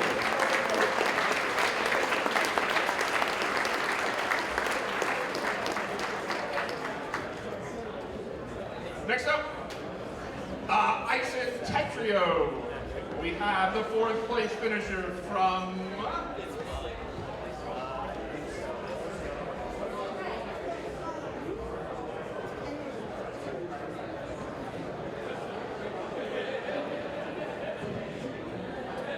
Bumpton High School, Dark Ninja, Bartolo Zuniga.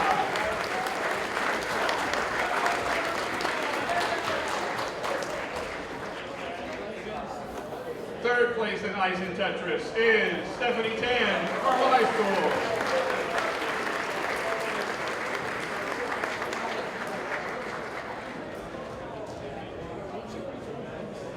Your state runner-up for ISIN Tetris, Stolpo Nolan Jones from Carmel High School.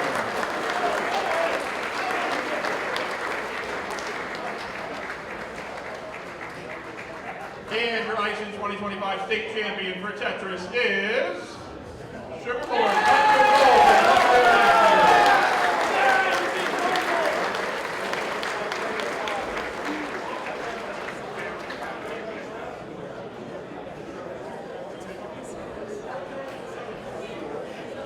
have a coach from Carmel and Bluffton.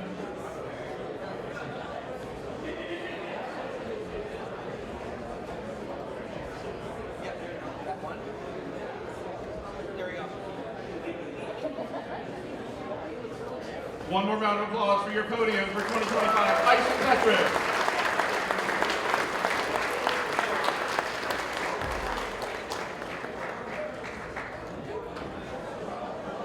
All right, time for Ice and Division AA Fortnite.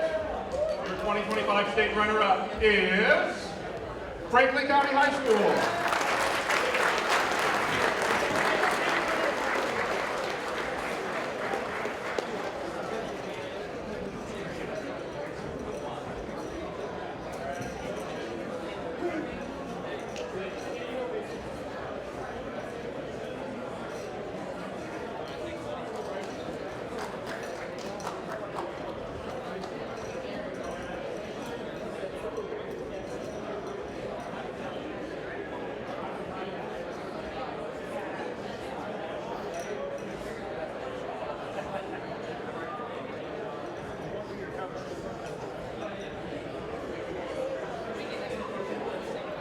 All right, one more round of applause for your state runner-up, Franklin County High School.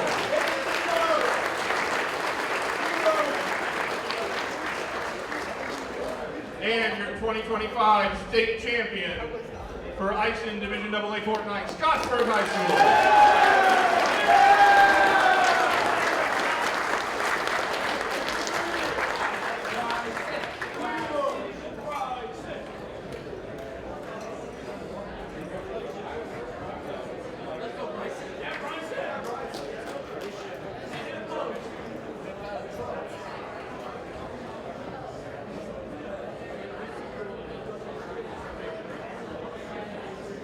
All right, one more round of applause for Scottsburg High School.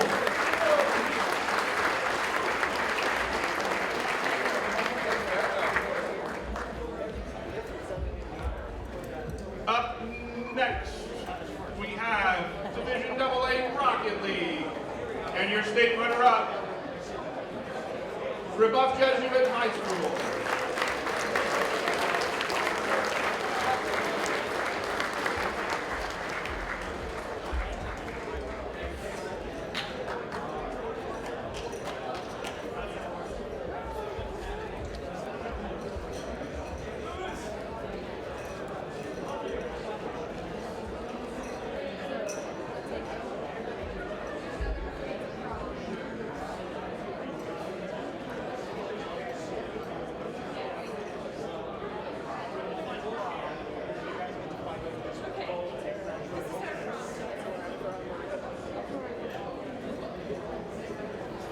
More round of applause for Rebuff Jesuit.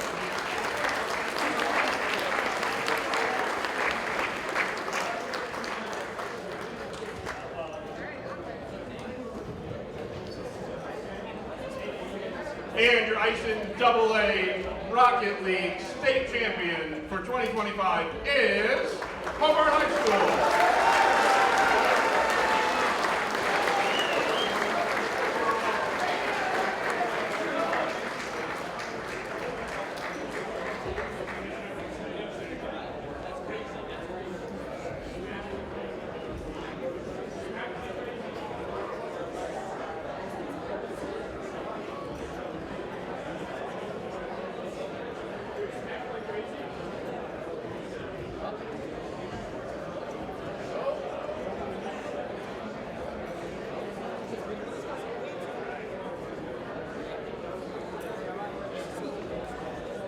One more round of applause for Hobart High School.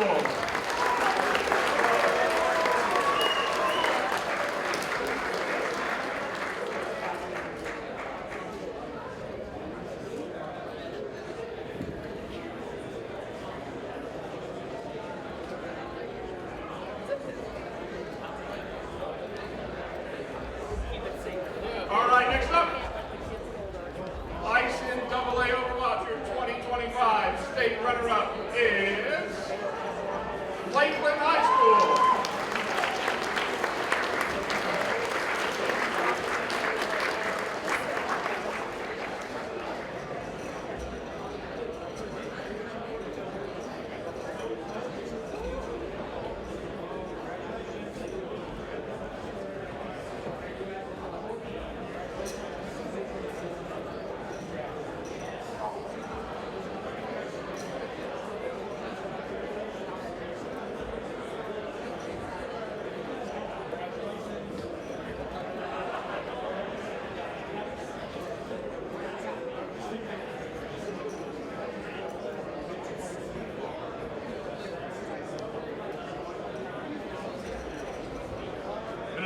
applause for Lakeland High School.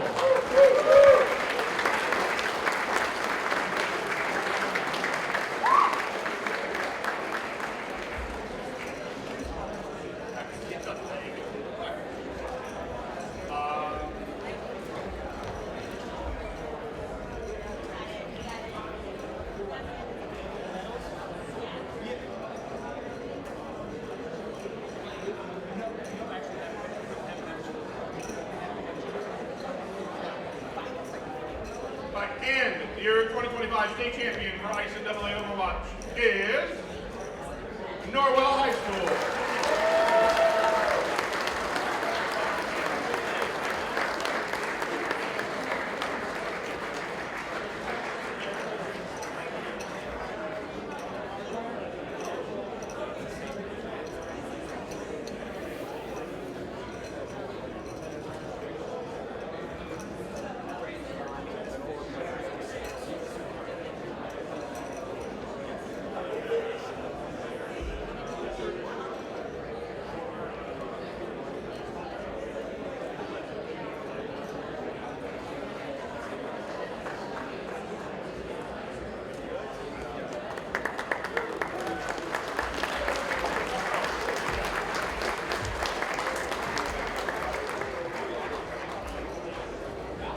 All right, next up, ICAA Valorant. Your state runner-up is Hobart High School.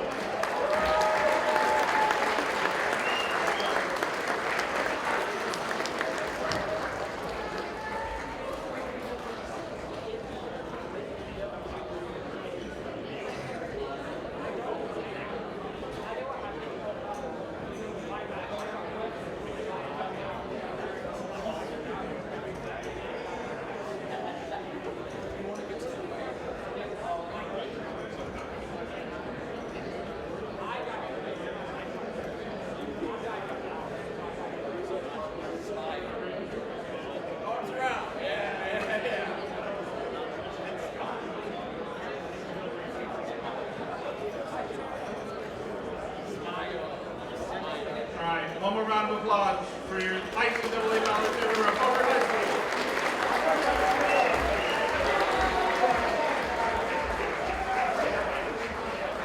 And your 2025 ICAA state champions, Rip-Off Jesuit.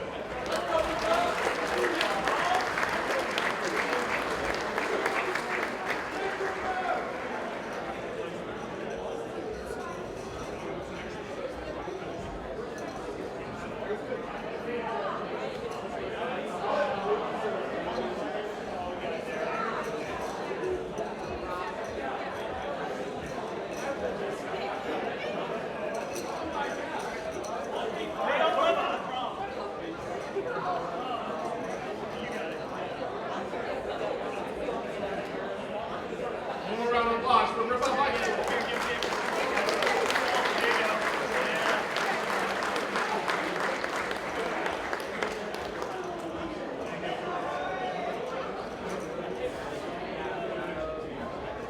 All right, ICAA Super Smash Brothers for 2025. Your state runner-up is Bluffton High School.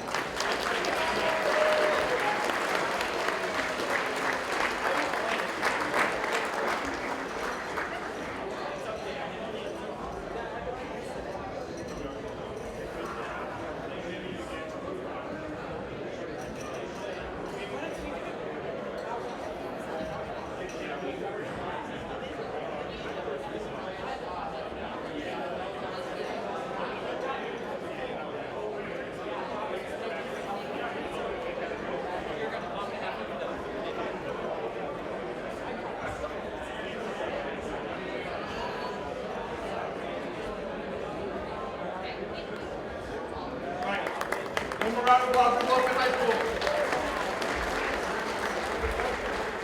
And your Ice and Division AA Super Smash Brothers state champions for 2025 are Hobart High School.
You guys want to do a chair giveaway?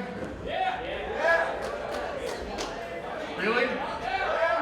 All right, we'll give away a chair.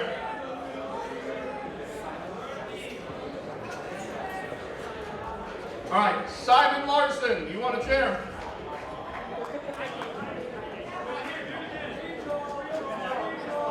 Simon Larson?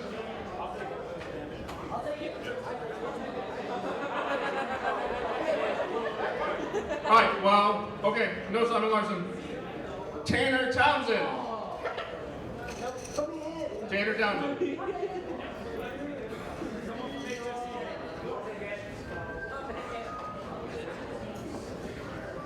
Tiffany Sloan. Nobody wants a chair.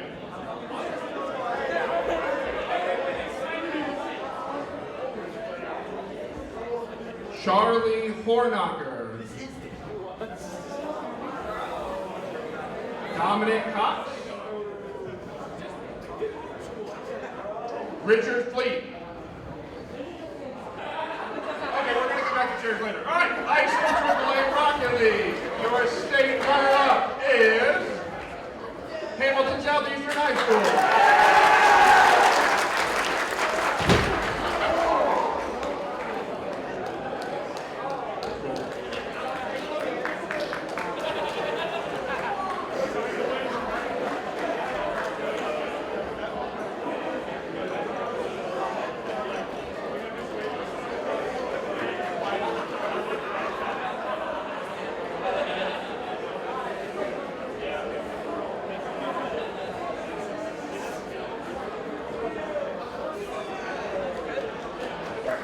One more round of applause for Hamilton Southeastern High School.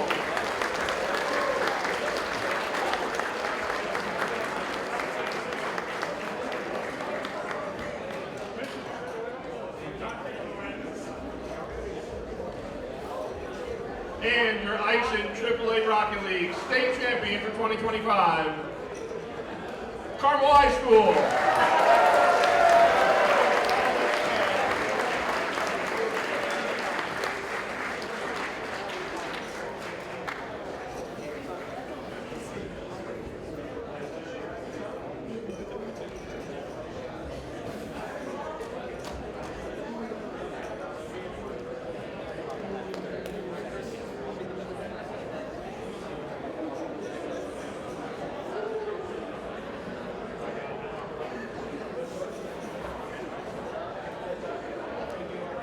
One more round of applause for Carmel High School.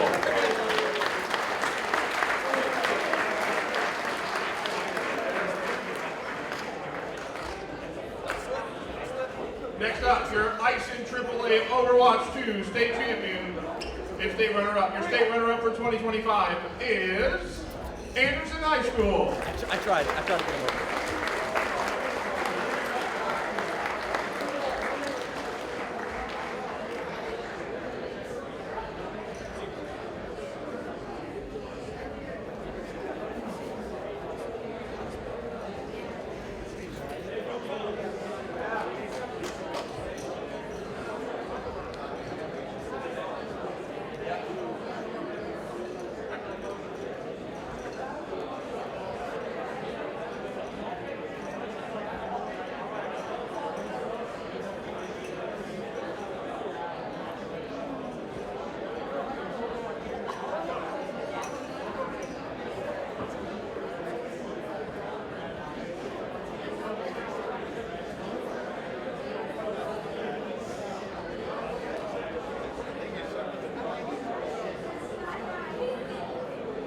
Another round of applause for Anderson High School.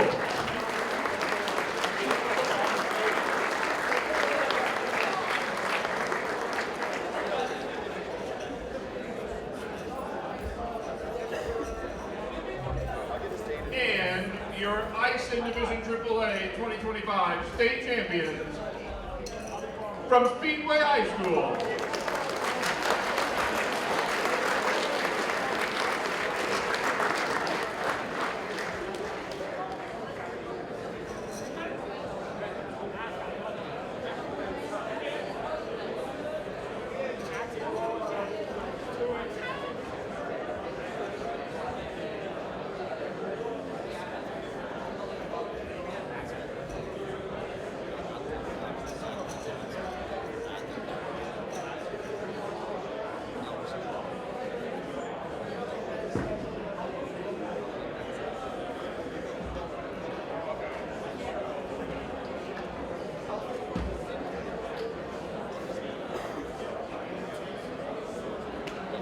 of applause for your state champions from Speedway High School.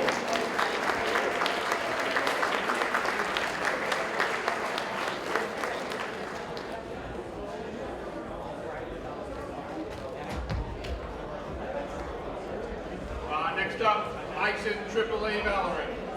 Your 2025 state runner-up from Hamilton Southeastern High School.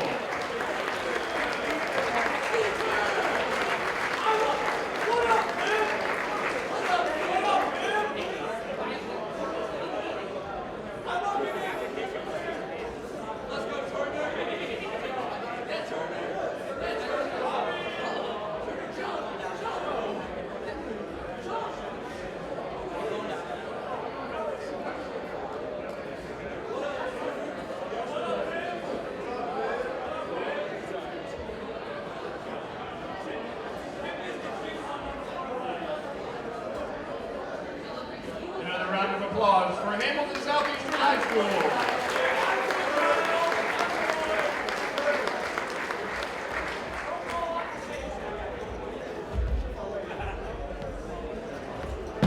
And your IEN Division AAA Valorant State Champions are Carmel High School.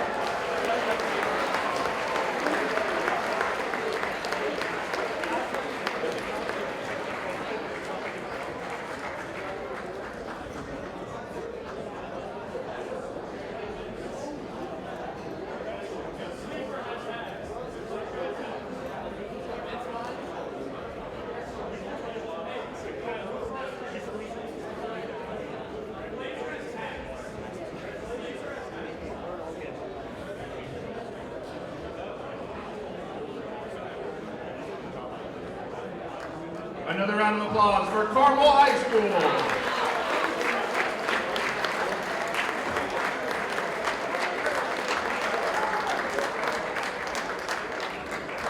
Next up, your IEN Division AAA Super Smash Brothers state runner-up, Carmel High School.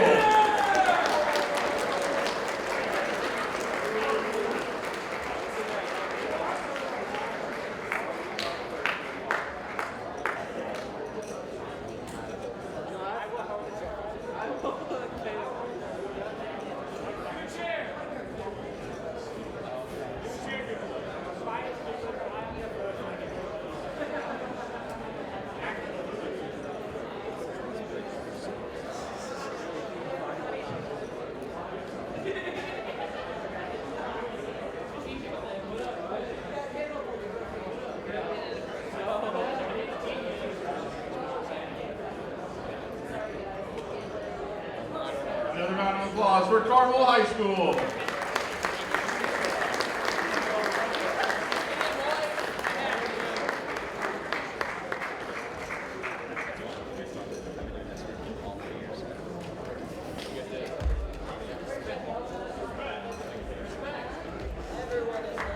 And your IEN Division AAA Super Smash Brothers state champions from Mooresville High School.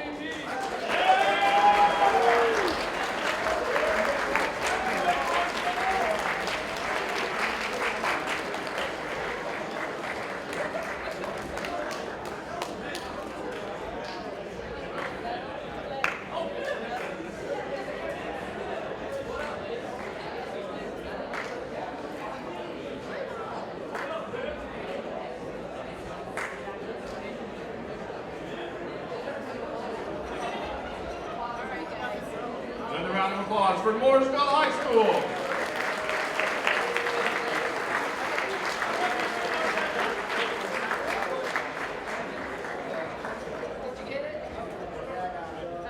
How about we try to give away a chair again?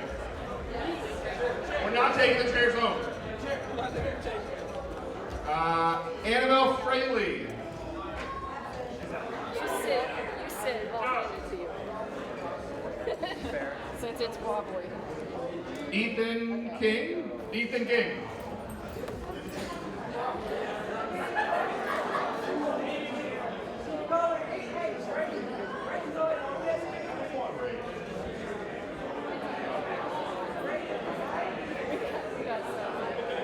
Okay, well, we're going to have to go to people on the list who didn't do that. So, more trophies, way! IEN Division AAA Fortnite.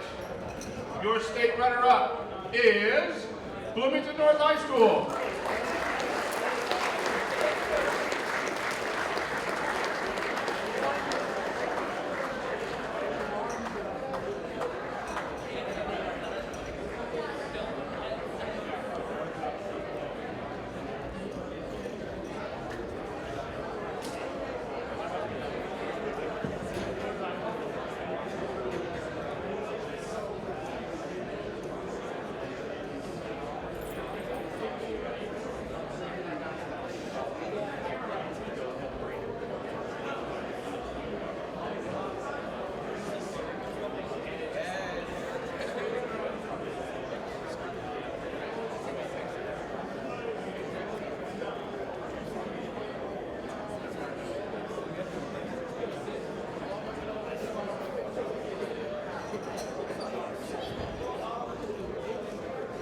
A round of applause for Bloomington North High School.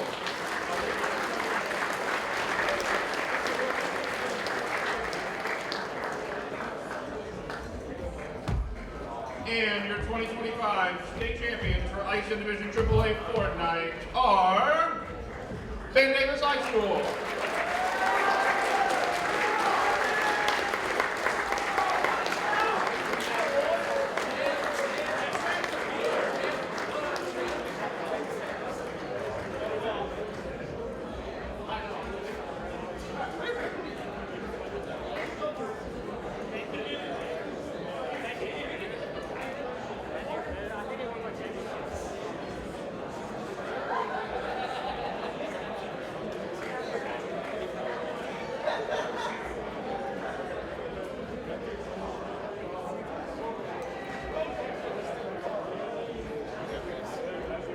All right, another round of applause for Ben Davis High School.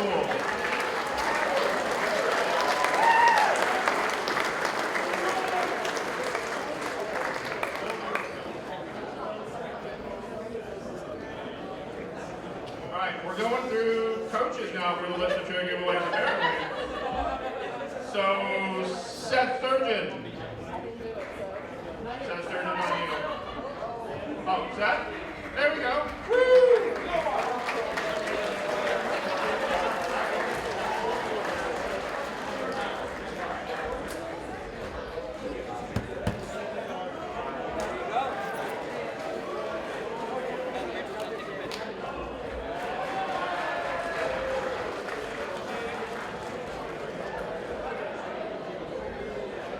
All right.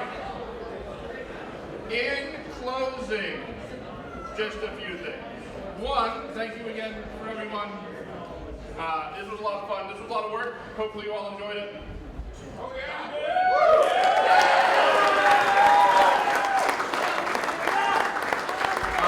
We do have a few leftover shirts, so if you are a competitor or a coach who did not get a shirt when I'm done, come up and get a shirt. This is what we have, so don't rush over each other to get them. Thank you all again. Make sure you grab all of your things. If you wouldn't mind, just as you're leaving, just look and see if we have left any trash or anything anywhere. We do want to be grateful guests for Ball State and their coach. Thank you everyone for attending IEN Finals 2025. See you next year.